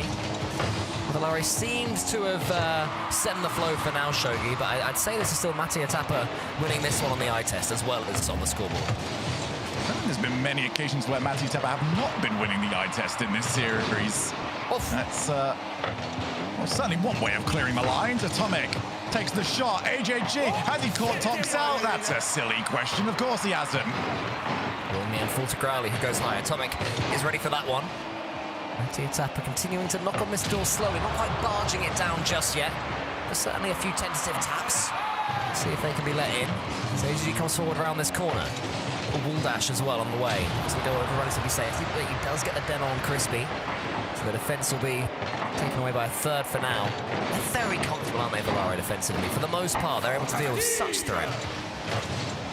Yeah, that's also, when it comes to Rocket League, it's the most backhanded compliment. Because it's like, you're great at defending, but you are defending an awful lot at the moment. Ew. Got a great goal line defense. Is sort of the most, yeah, we're going to give you something here.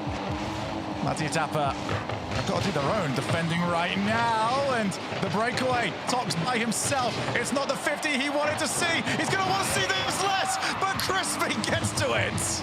And Crispy can keep on going as well. Still 50 boost in the tank. Huge 50. Chases it up. HG towards Growly to the ceiling. Is there any player from Valare there waiting on? Just Tox.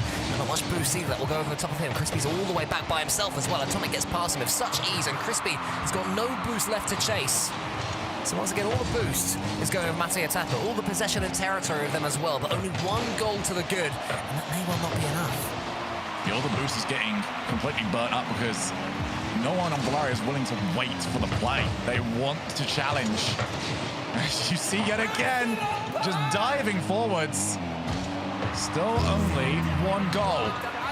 Matty Tapper looked like the more likely to try and get that second.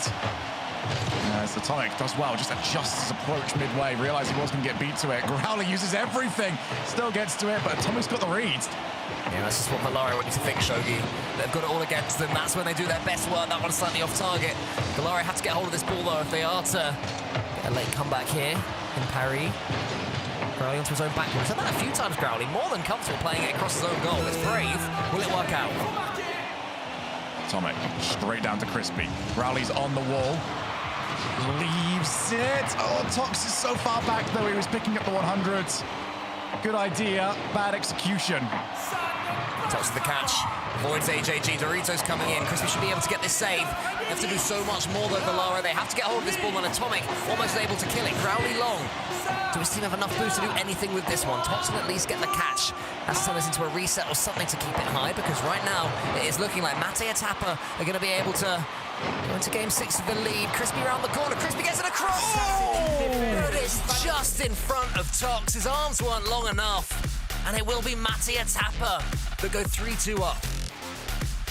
One of those ones for Tox where that's just, you know, you plant your car and hope it's going to land on top of you, but one single shot for Valare, that's not enough. That's definitely not enough when your opponents are putting up 16. They're gonna need an answer, because it is last chance. They have to win 2 in a row or they are eliminated. 16 shots versus 1. Yeah, 16 shots versus 1 is crazy. That's ridiculous. One of the first games that we saw earlier on today at one point was 15 versus 1, and then the team that had 1 ended up getting plenty more, right? Whereas this one, all the way to the end, is ridiculous stats. So well played, Matty Tapper. Shows how dominant they've been. I think they'll be frustrated they've conceded the 2 goals. Matty Tapper. There will be an element of annoyance that they're even in this position. They'll be thinking, we've been playing so much better than these guys. How on earth are we on Neo Tokyo? You know, we should have had this sewn up by Utopia Coliseum. It's crazy.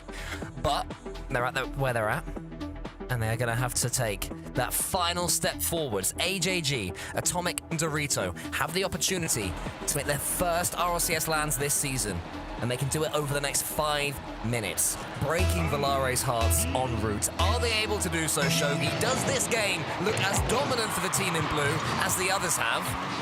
We'll find out. Certainly will. Champions Field or bust. There is nothing else. And Growly had to be stopped by 2 different people. Well, there's a lot more offense than we've seen already in the last 5 minutes from Valare. Back to the corner. Atomic wanted to try and snap the shot on target. Just didn't quite have the accuracy. Yeah, they've already matched their shot count, Valare, from the last game.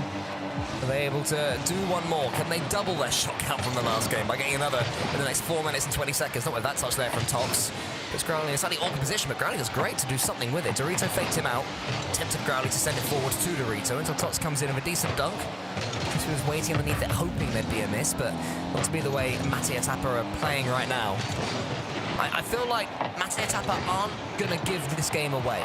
You know, it's not going to be a freebie. It's not going to be any own goals or silliness from now on. They seem locked in and past that one, so Valare are going to have to win it if they're going to. And for that, I'm looking towards Growly. He is now the one on the ball. Growly's had the outplays. If there is anybody, Dorito up against Crispy. Low 50, and it's just about kept away.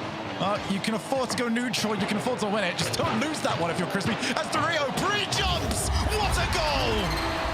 Quality, absolute brilliance there from Mate Etapa. It seemed that Valare had made it home clear until AJG spies Dorito in the air. And you can see that they've been playing together all season, Shogun. You can see these guys are a team. Silky smooth, the best possible start. Oh, it's a horrible follow! Well, there is that second shot from the kickoff. Dorito swings by, and AJG is left in a horrible position. Crispy, good reflexes, good 1v1 skills there. And Valare still hold on. Yeah, man, it's before the nerves can get too much. Do not want to be trailing with your tournament lives on the line. Not when you still know you've got Champions Field. If you can get through this. Crispy, he's still in front of it. There's Growly, straight to the path of AJG. It's not the best clear, but he'll just say that he was leaving it for Dorito. As AJG, I don't know how he managed to read that from Tox, but he definitely did. And Growly's missed the ball. He needs to try and settle this one down because they've got a lot of offense coming their way. Yeah, there's a lot of the ball floating in front of their goal right now as far as Valare are concerned, but Growly's able to get it at least halfway. AJG has to get the catch. Can't get it past Crispy though. Atomic loses this race. AJG has to get a touch on this one, and suddenly it's the team in blue that are struggling to really get hold of this ball. But Growly somewhat gave that one away. And difficult so far. Here's Atomic. Back out to AJG. Oh, faked it for Dorito. Well, that had some layers to it. Now off the backboard. AJG. Oh, what a fake. And it's still not working for them. How on earth have they survived? Yeah, and Growly for once doesn't just sand the ball in the back of his own net. Hits the crossbar, keeps the ball alive, keeps the game alive. Crispy misses, Tox, little doink into the corner. So much pressure again from Mate Etapa. Atomic, he slams it down. Growly's ready for it with no boost. The shot, in fact, wasn't the best for once from Atomic. Yeah, the quality is really dipped in the last 2 minutes. And that might almost be a good thing here for Valare. Just gives them more chances to escape, because they should by all means be down by 2 goals here. Or down by 1 goal, sorry. Tox with Crispy. Might just go by himself. Why not? Just didn't get it back down. Crispy on the takeaway. Gonna try 50 it over the line. That's not gonna happen. Dorito sends it long. Growly's there. Good positioning right now from Valare. Growly almost over the top of Atomic, but Atomic can only send it high as far as Crispy, who has Tox behind him. What does Crispy do? He uses all of his boost. It's risky there, and Tox coming in too. Growly has to get something on this one and doesn't. Now Atomic has a chance. He slams it in, and that's what Atomic's been doing all his career, really. Finishing chances like that. Yeah, some might look at Growly there and say, why have you gone? But he just didn't have an option. He was going to get demoed if he didn't, so he's got one choice. And that is to go for it. 2-1. A goal needed. Another goal on top of that. Is it 8 times in a row? Or are we going to game 7? To find out over the next 80 seconds, Growly tries to line up a pinch. Dorito into the center. Crispy goes long. Can he make his first RLCS land? Gets the flip reset. Growly again looking for his first one. Tox onto the back wall. AJG steals this boost as well. So once again, Shogi, we find ourselves in a position where Valare can't break out. Is there a boot player following this ball? No, there's not. Okay, again. Getting a little bit of space. Growly's up to try and create something. Demo on 1. Follow from 2. Get it across the line, but no one available. So close. Atomic, though, comes away with the ball. Growly can't get anything on it. This could be the moment. It's Atomic, the danger man. Almost gets it over the top, but Tox is able to clear. Just over 30 seconds. Tox, has he got the reset? He's got everything for Crispy! Valare never know when they're beaten. It was another brilliant piece of attacking play from Tox. Gets the flip reset, it doesn't snatch at it. Uses it to wave dash into a bump. And Crispy finishes with 32 left. Valare keep on getting away with it, and they've won this kickoff. Here comes Tox, over the top nearly. Crispy beats AJG, does he not quite? 25 seconds. Do we even need overtime? A demo. Dorito's gonna have a second or 2 to put something together. Just gets rid of it. Clear the lines. Get the space. And now his team, they're in a really bad spot. The really bad first touch, though, from Tox. An even worse one from Atomic. That's not the first time we've said that on the but they've got away with it. Dorito there gets the catch. Can he kill it here? Can he take them all the way to the World Championships? Not quite. It's overtime. To go to Worlds or go to Champions Field. Crispy doesn't get to it. Crowley's going to have a bit of time. To the wall. Pass one. Crowley, he's got 2v1, and they set this one up. Tox on his way. Backboard. Double. Low. Saved. Oh, it's so close. A quarter of the ball was over the line. Not quite enough. Crowley tries to hit the floor pitch. Fakes it out for Crispy to hit the crossbar with. Tox is coming in now. Tox puts it down. Our hero, our protagonist, gets it across the line finally and takes us to Game 7. And I've never been so happy to say it. Champions Field, here we come. It just had that feeling. It just had that feeling. 25 seconds. By hook or by crook, we were going to get there. Suddenly it was exclusively by crook. Yeah, suddenly in that overtime, it was Mattia Tapper who was surviving. And they did their best Valare impression of how long can we hold. Not as long as Valare. Well, if Valare do get through this, they're going to have the least amount of time spent as the winning team across a best-of-7 victory. They survived. They got through it.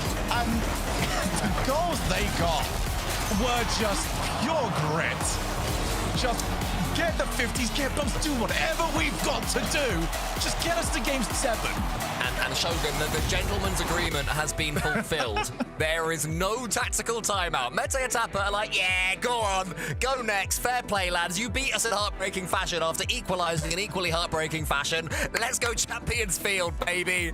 No need to take 60 seconds here. None of that woke nonsense. It all comes down to this. Mete Tapper, Valare, winner of this game, will make Worlds 2026. There's nothing else to it. We have got people that have been to Worlds, been to Majors. We've got people here that haven't qualified, been close to qualifying, spent 8 different times as the 1 spot away.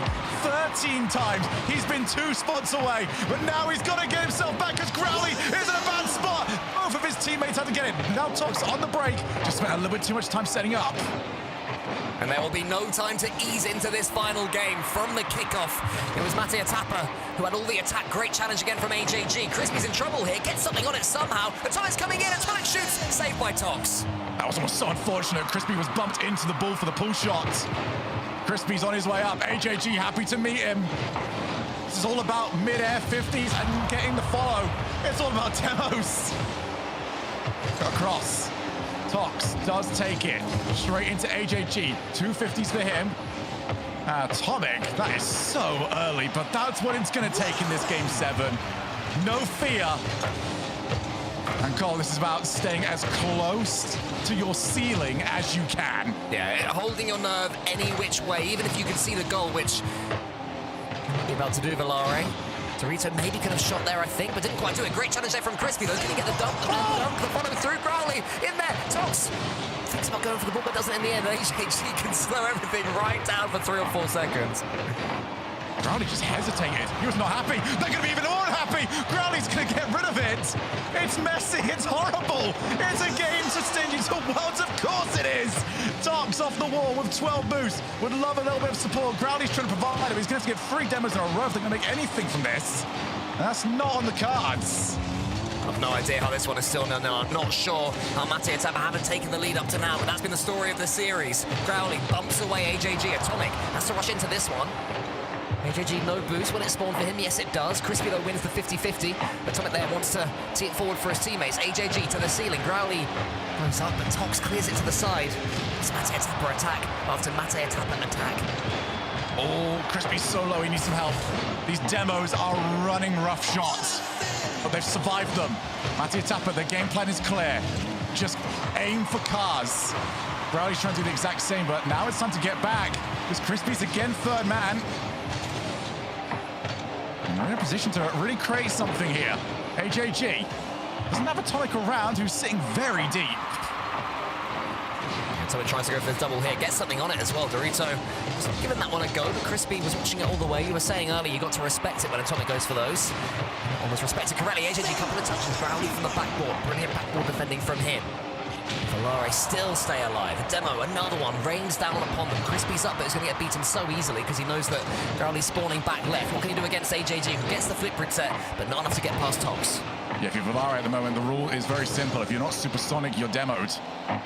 Even if you are supersonic, you might also be demoed. Dorito not going to be able to take it. Nice back pass there from Tox. Crispy's got time to set something up. Spots the early challenge, also sees Growly, likes that option a lot more, and that could have gone anywhere. I mean, that's what Valare need, though. Touches that can go anywhere. A little bit of chaos. Matej Tapper once again building wave after wave of attack against him. Dorito's going to shoot here. It's a brilliant shot. It's in the top corner, and that is how you get past Valare. Just a bit of space, and Dorito, bang, top corner. That is sublime. 1-0. And Valare, it was never going to be easy for them. They've got 100 seconds to get this back. That 3-second countdown after the goal goes in. That is your tactical timeout. That is all you get. Chance to catch your breath for the players, or indeed for us. Atomic is going to get this catch. Goes high. Tox pretty boostless as well. Dorito's coming in, but Dorito is cleared to the side. HAG sends it forward. One more goal for Matej Tapper will surely kill this one. Crispy, though, tries to get the equalizer. Gets the double!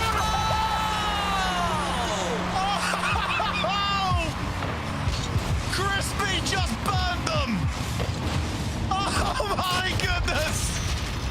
Pure class! Absolute masterclass! One each! 82 miles per hour as well. I think it was Atomic that's on his way, but Atomic has a chance for the kickoff and will score again! Game 7 is just as alive as the rest of the series! We've exploded forwards, and Dorito goes pure win on the kickoff. They wanted the back corner loss. They lost way more than that. 2-120. We have seen late equalizers from Valare, but none more important than this if they can get it. Crispy, couple of touches. If Crispy comes alive, they're in good stead. Tops to the side. Growly shoots. HAG just about avoids the bump. Crispy can get it high, fire a couple of demos, maybe from Growly, not quite enough. Just over a minute. Tox takes his time, plays into the corner. He's got Crispy. And they've got a bit of time to try to escape this. Not the numbers, but Atomic, what a cut of rotation that is. Just got in the way of it. And AJG, he's the faster, back into the midfield. Matej Tapper, 50 seconds away from making Worlds 2026. AJG slightly awkward into the center. Gets the all-important second touch, though. Crispy, does he get this boost? He doesn't. So what can he do in that awkward corner? Dorito's waiting, hoping Crispy messes it up. Crispy keeps his car behind the ball. 30 left now. Matej Tapper desperate for that third goal that might kill this one. Tox goes. What a read that is. Growly's got no boost. They're after a mistake. Crispy, that's all good for everybody. It's a race to the ball, and it's well done again by Matej Tapper. So close now for Matej Tapper. Tox underneath it. Crispy tries to get it to him. It's an all-important clearance again from Atomic, who's been the MVP in this series. Growly's done by HAG. It's nearly enough. Crispy pops the ball. Dorito back out to Crispy. Last chance. Atomic puts it down. And Matej Tapper are going to the World Championship. It's their first time making a LAN this season. HAG hasn't reached one since 2023 Worlds. Dorito has played with HAG at that top 8 range. And then Atomic, who's had such high highs, struggled so much, and look at what it means. All the emotions come flooding out in one moment. The agony, the exhaustion of Rocket League at this level, Shogun, will never fail to amaze me as a viewer, and I'm sure the players to play in it. What a performance from him. So well deserved. They had to fight. My goodness, did they have to fight. But what a way to end the online portion of the RLCS in 2026. We have gone all the way to Game 7. Now we go to Dallas. We'll see you there. Matej Tapper, the day is theirs.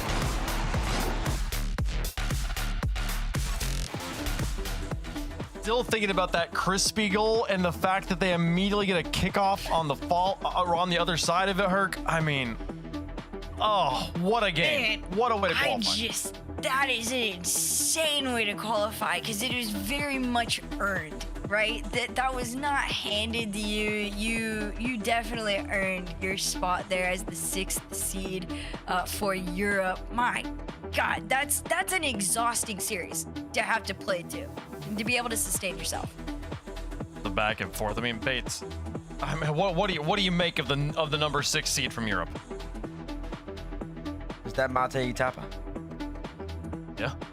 Okay, I didn't know. I didn't know the seeds. I'll be honest. I'm just saying the 6th team. They're the 6th team from Europe. Oh, okay. I thought you meant coming into the tournament. I was like, who is number 6 seed? I mean, they're pretty good. They're pretty good. And I mean, we've seen them all play on land before. Dorito, it's been a while since he's been on land. Atomic, we've seen him on land. He's played decently, but I can't say he's played as he has ever played as good as he usually do online at land. And then AJG hasn't been in a world championship since 2023, and that's really the player I want to highlight because, I mean, you saw the emotion coming out of him. And I think that the narrative surrounding him, the miss against Vitality in Boston, it kind of started leading his career downwards in a downward trajectory when in reality he's a really good player. So just to see him be able to bounce back, make it 3 years later at the World Championship again, that's incredible, and that's a great story. Yeah, for sure. Yeah, like that moment is the last moment we really remember, and there's so many other there hasn't been a lot of other success for him since then, and so there hasn't been the opportunity to change that story, to bury that hatchet, you know. So I do think this is a big accomplishment for AJG. Right. I love that for him too. I mean, I think I don't know. It's just like when you really have been at the highest level of something. And then for a little while, you just kind of give yourself a little bit of self-doubt. He's had to switch regions. He's moved all the way from Argentina and Sam. He's moved all the way to, I'm pretty sure he's playing somewhere in Europe. I don't know where he's playing, actually Spain or in Portugal, something along those type of lines. But he's out there away from his family, still trying to make his dream a reality. And for him to be able to make it to this point, that's great. And on the other end, it's just like, this is the way sports works because Tox, again, I think this is going to be his 9th time, one time off. And I'm not going to harp on it because I don't like doing that to people. But like that's the other end of the bargain. Somebody has to come out a winner. Somebody has to come out the loser. Right now is AJG once again coming out the better this time around. But we talked about it in the predictions prior to the match.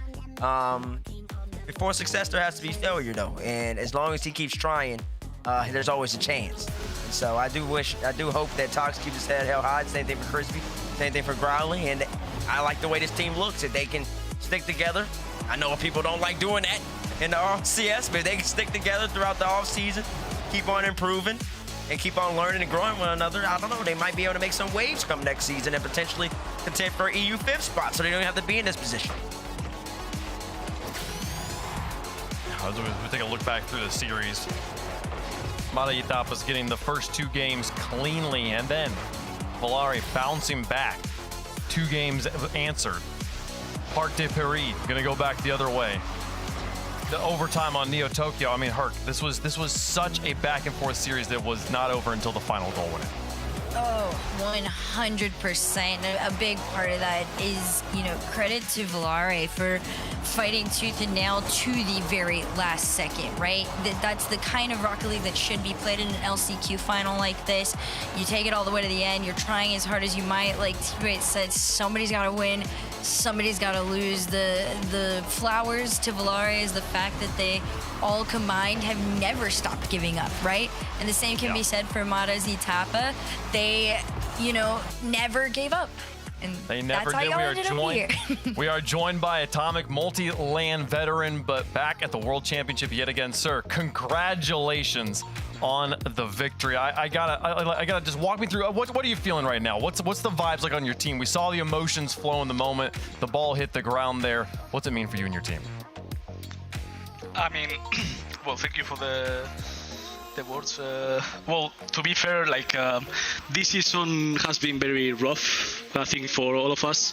I think we all three of us like deserved, or at least like we didn't do the best results during the whole season, and finally showing up that we can win in the LCQ and actually play properly. I think it was one of our goals. This is not our goal, obviously.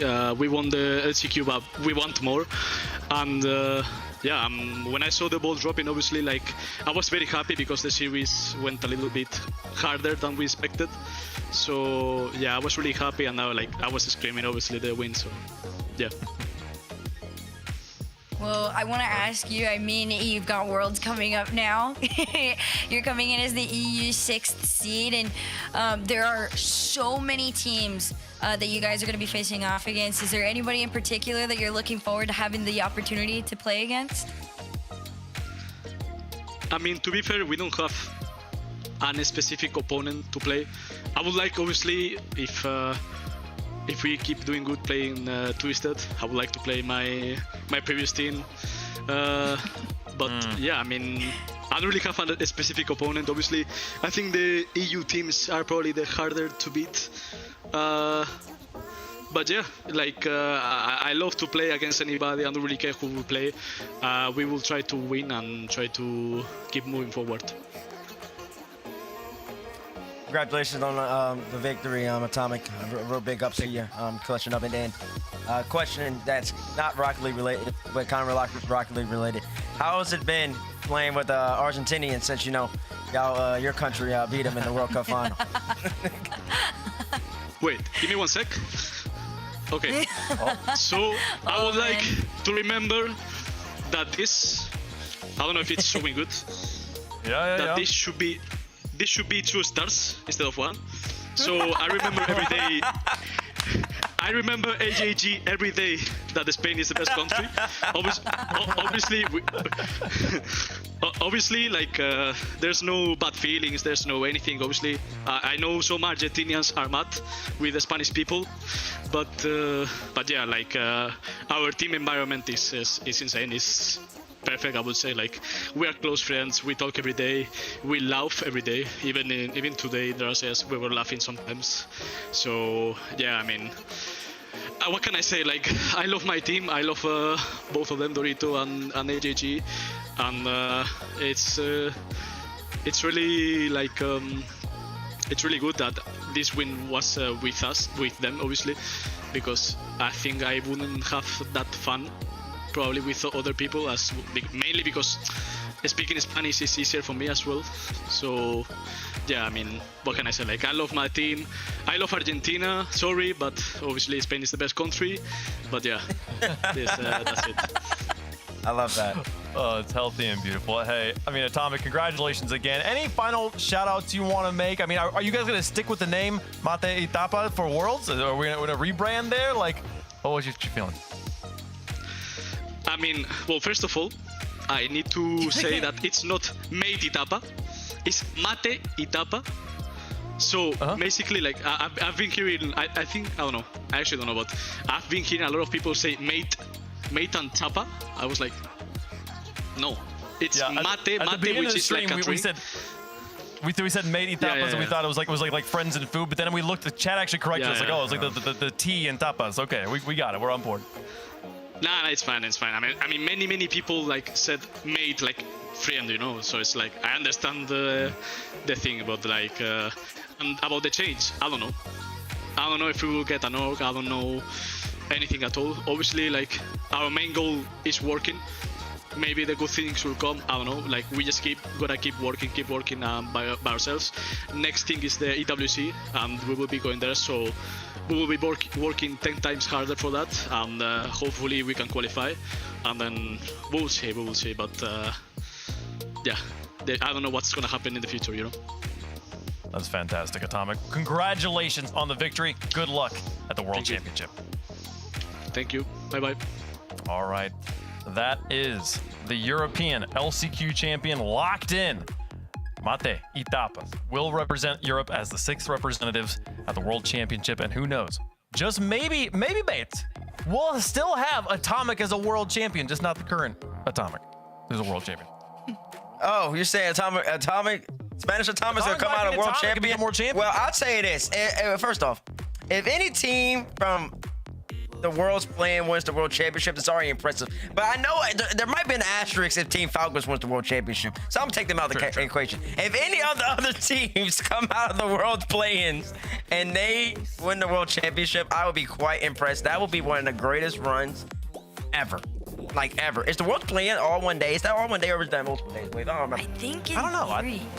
I think it might be. Well, we'll find out. It's a long ways away. September, when the World Championship happens. And I'm gonna go on the other side and say, even if Falcons were the team that came out of the play-ins to win, yes, for sure, they feel a little bit stronger. They feel like maybe they're in a different league, but still, it would be one of the longest runs, Herc, any team had made. They would have made the longest run possible at the 2026 World Championship were they to win it. So that is an incredible beginning to a story, a longer road for those 8 teams than the rest of the competition. But still, they have those hopes alive. Yeah, no, I did one peek at the end and somebody thought exactly what I thought. It's a Cloud9-esque run.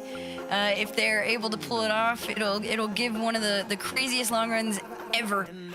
I mean, if somebody could do it, honestly, I can see it being them. So we'll have to all wait until Worlds to find out how far they actually end up making it through the run.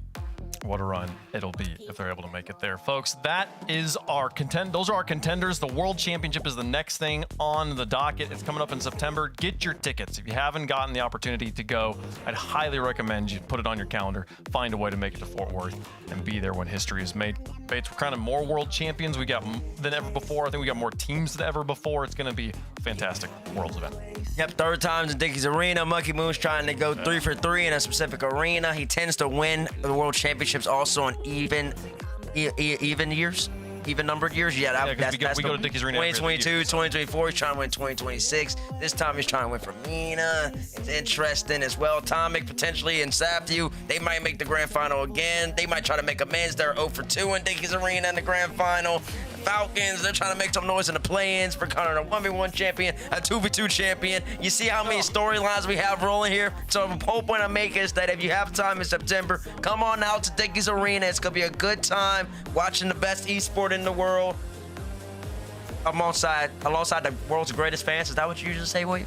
That's usually what I say. Or is that what Stack says? Stax usually came up with that one. But I mean, you're not wrong about the stories. Part of the magic of Rocket League is the stories you can tell about it. You know, I mean, this is the last time we're gonna be live on this channel before the World Championship for RLCS. Why should people go to Worlds? Oh my gosh, you have to go to Worlds. I feel like whether it's your first time or your 10th time, you know that it's always something you never forget. There's always a new friend to be made, a new memory to, remember for the rest of your life. So much happens, and it's always the ones that you don't go to where the craziest runs go down, and you wish you were a part of it. So don't miss out.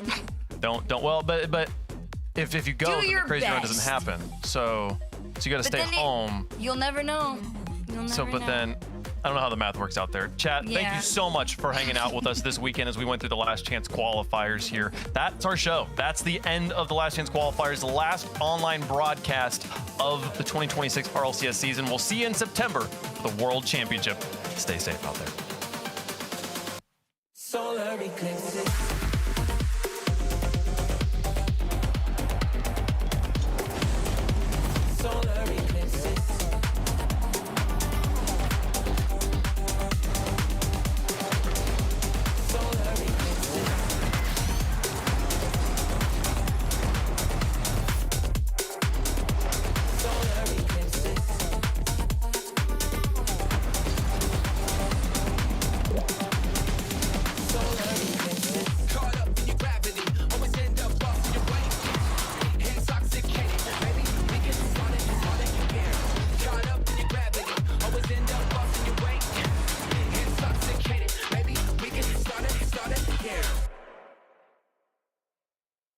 Okay, the plumber's fixing that burst pipe. We should be all set. Good thing you're protected 24/7 with your home and auto bundle from Progressive. Oh, I'm sorry. I'm just trying to figure out the right caption to post about this. Maybe something like, I have protection, just need a lifeguard. What about that emoji with a shocked face? Or maybe flooded with emotion. That's too much. Try Tuesdays are cray. You know, technically, you don't have to post everything that happens online. I totally believe you. Life is meaningless without affirmation, am I right? Pressure's starting to build, though. Oh! He landed the bump, but saved it and Twisted Minds are looking to finish. Oh, what a demo. Oh, Stizzy, downfield, down the jack, open net, he doesn't have to hit it. Big shot, pass, up high, not over, 0 seconds, it's too late, on the ground, Army points. That is how you take an opportunity, Ruas. Nudge the exotic out of the way to open the door.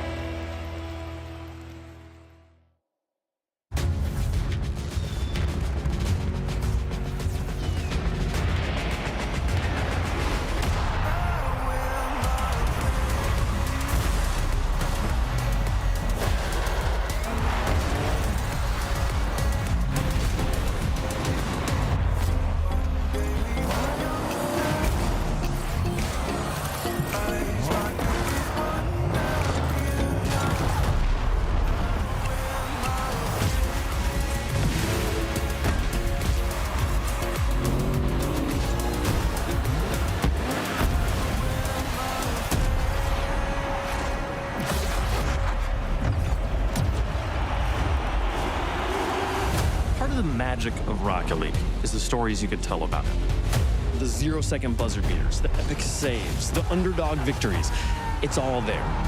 As we return to this legendary arena, we'll witness Rocket League's story unfold together. Who will hang their team's banners in the rafters of Champions Field? It's time to find out.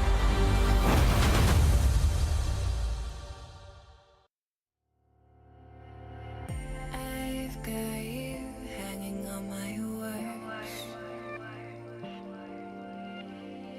Taste so sweet even when they hurt. You wanna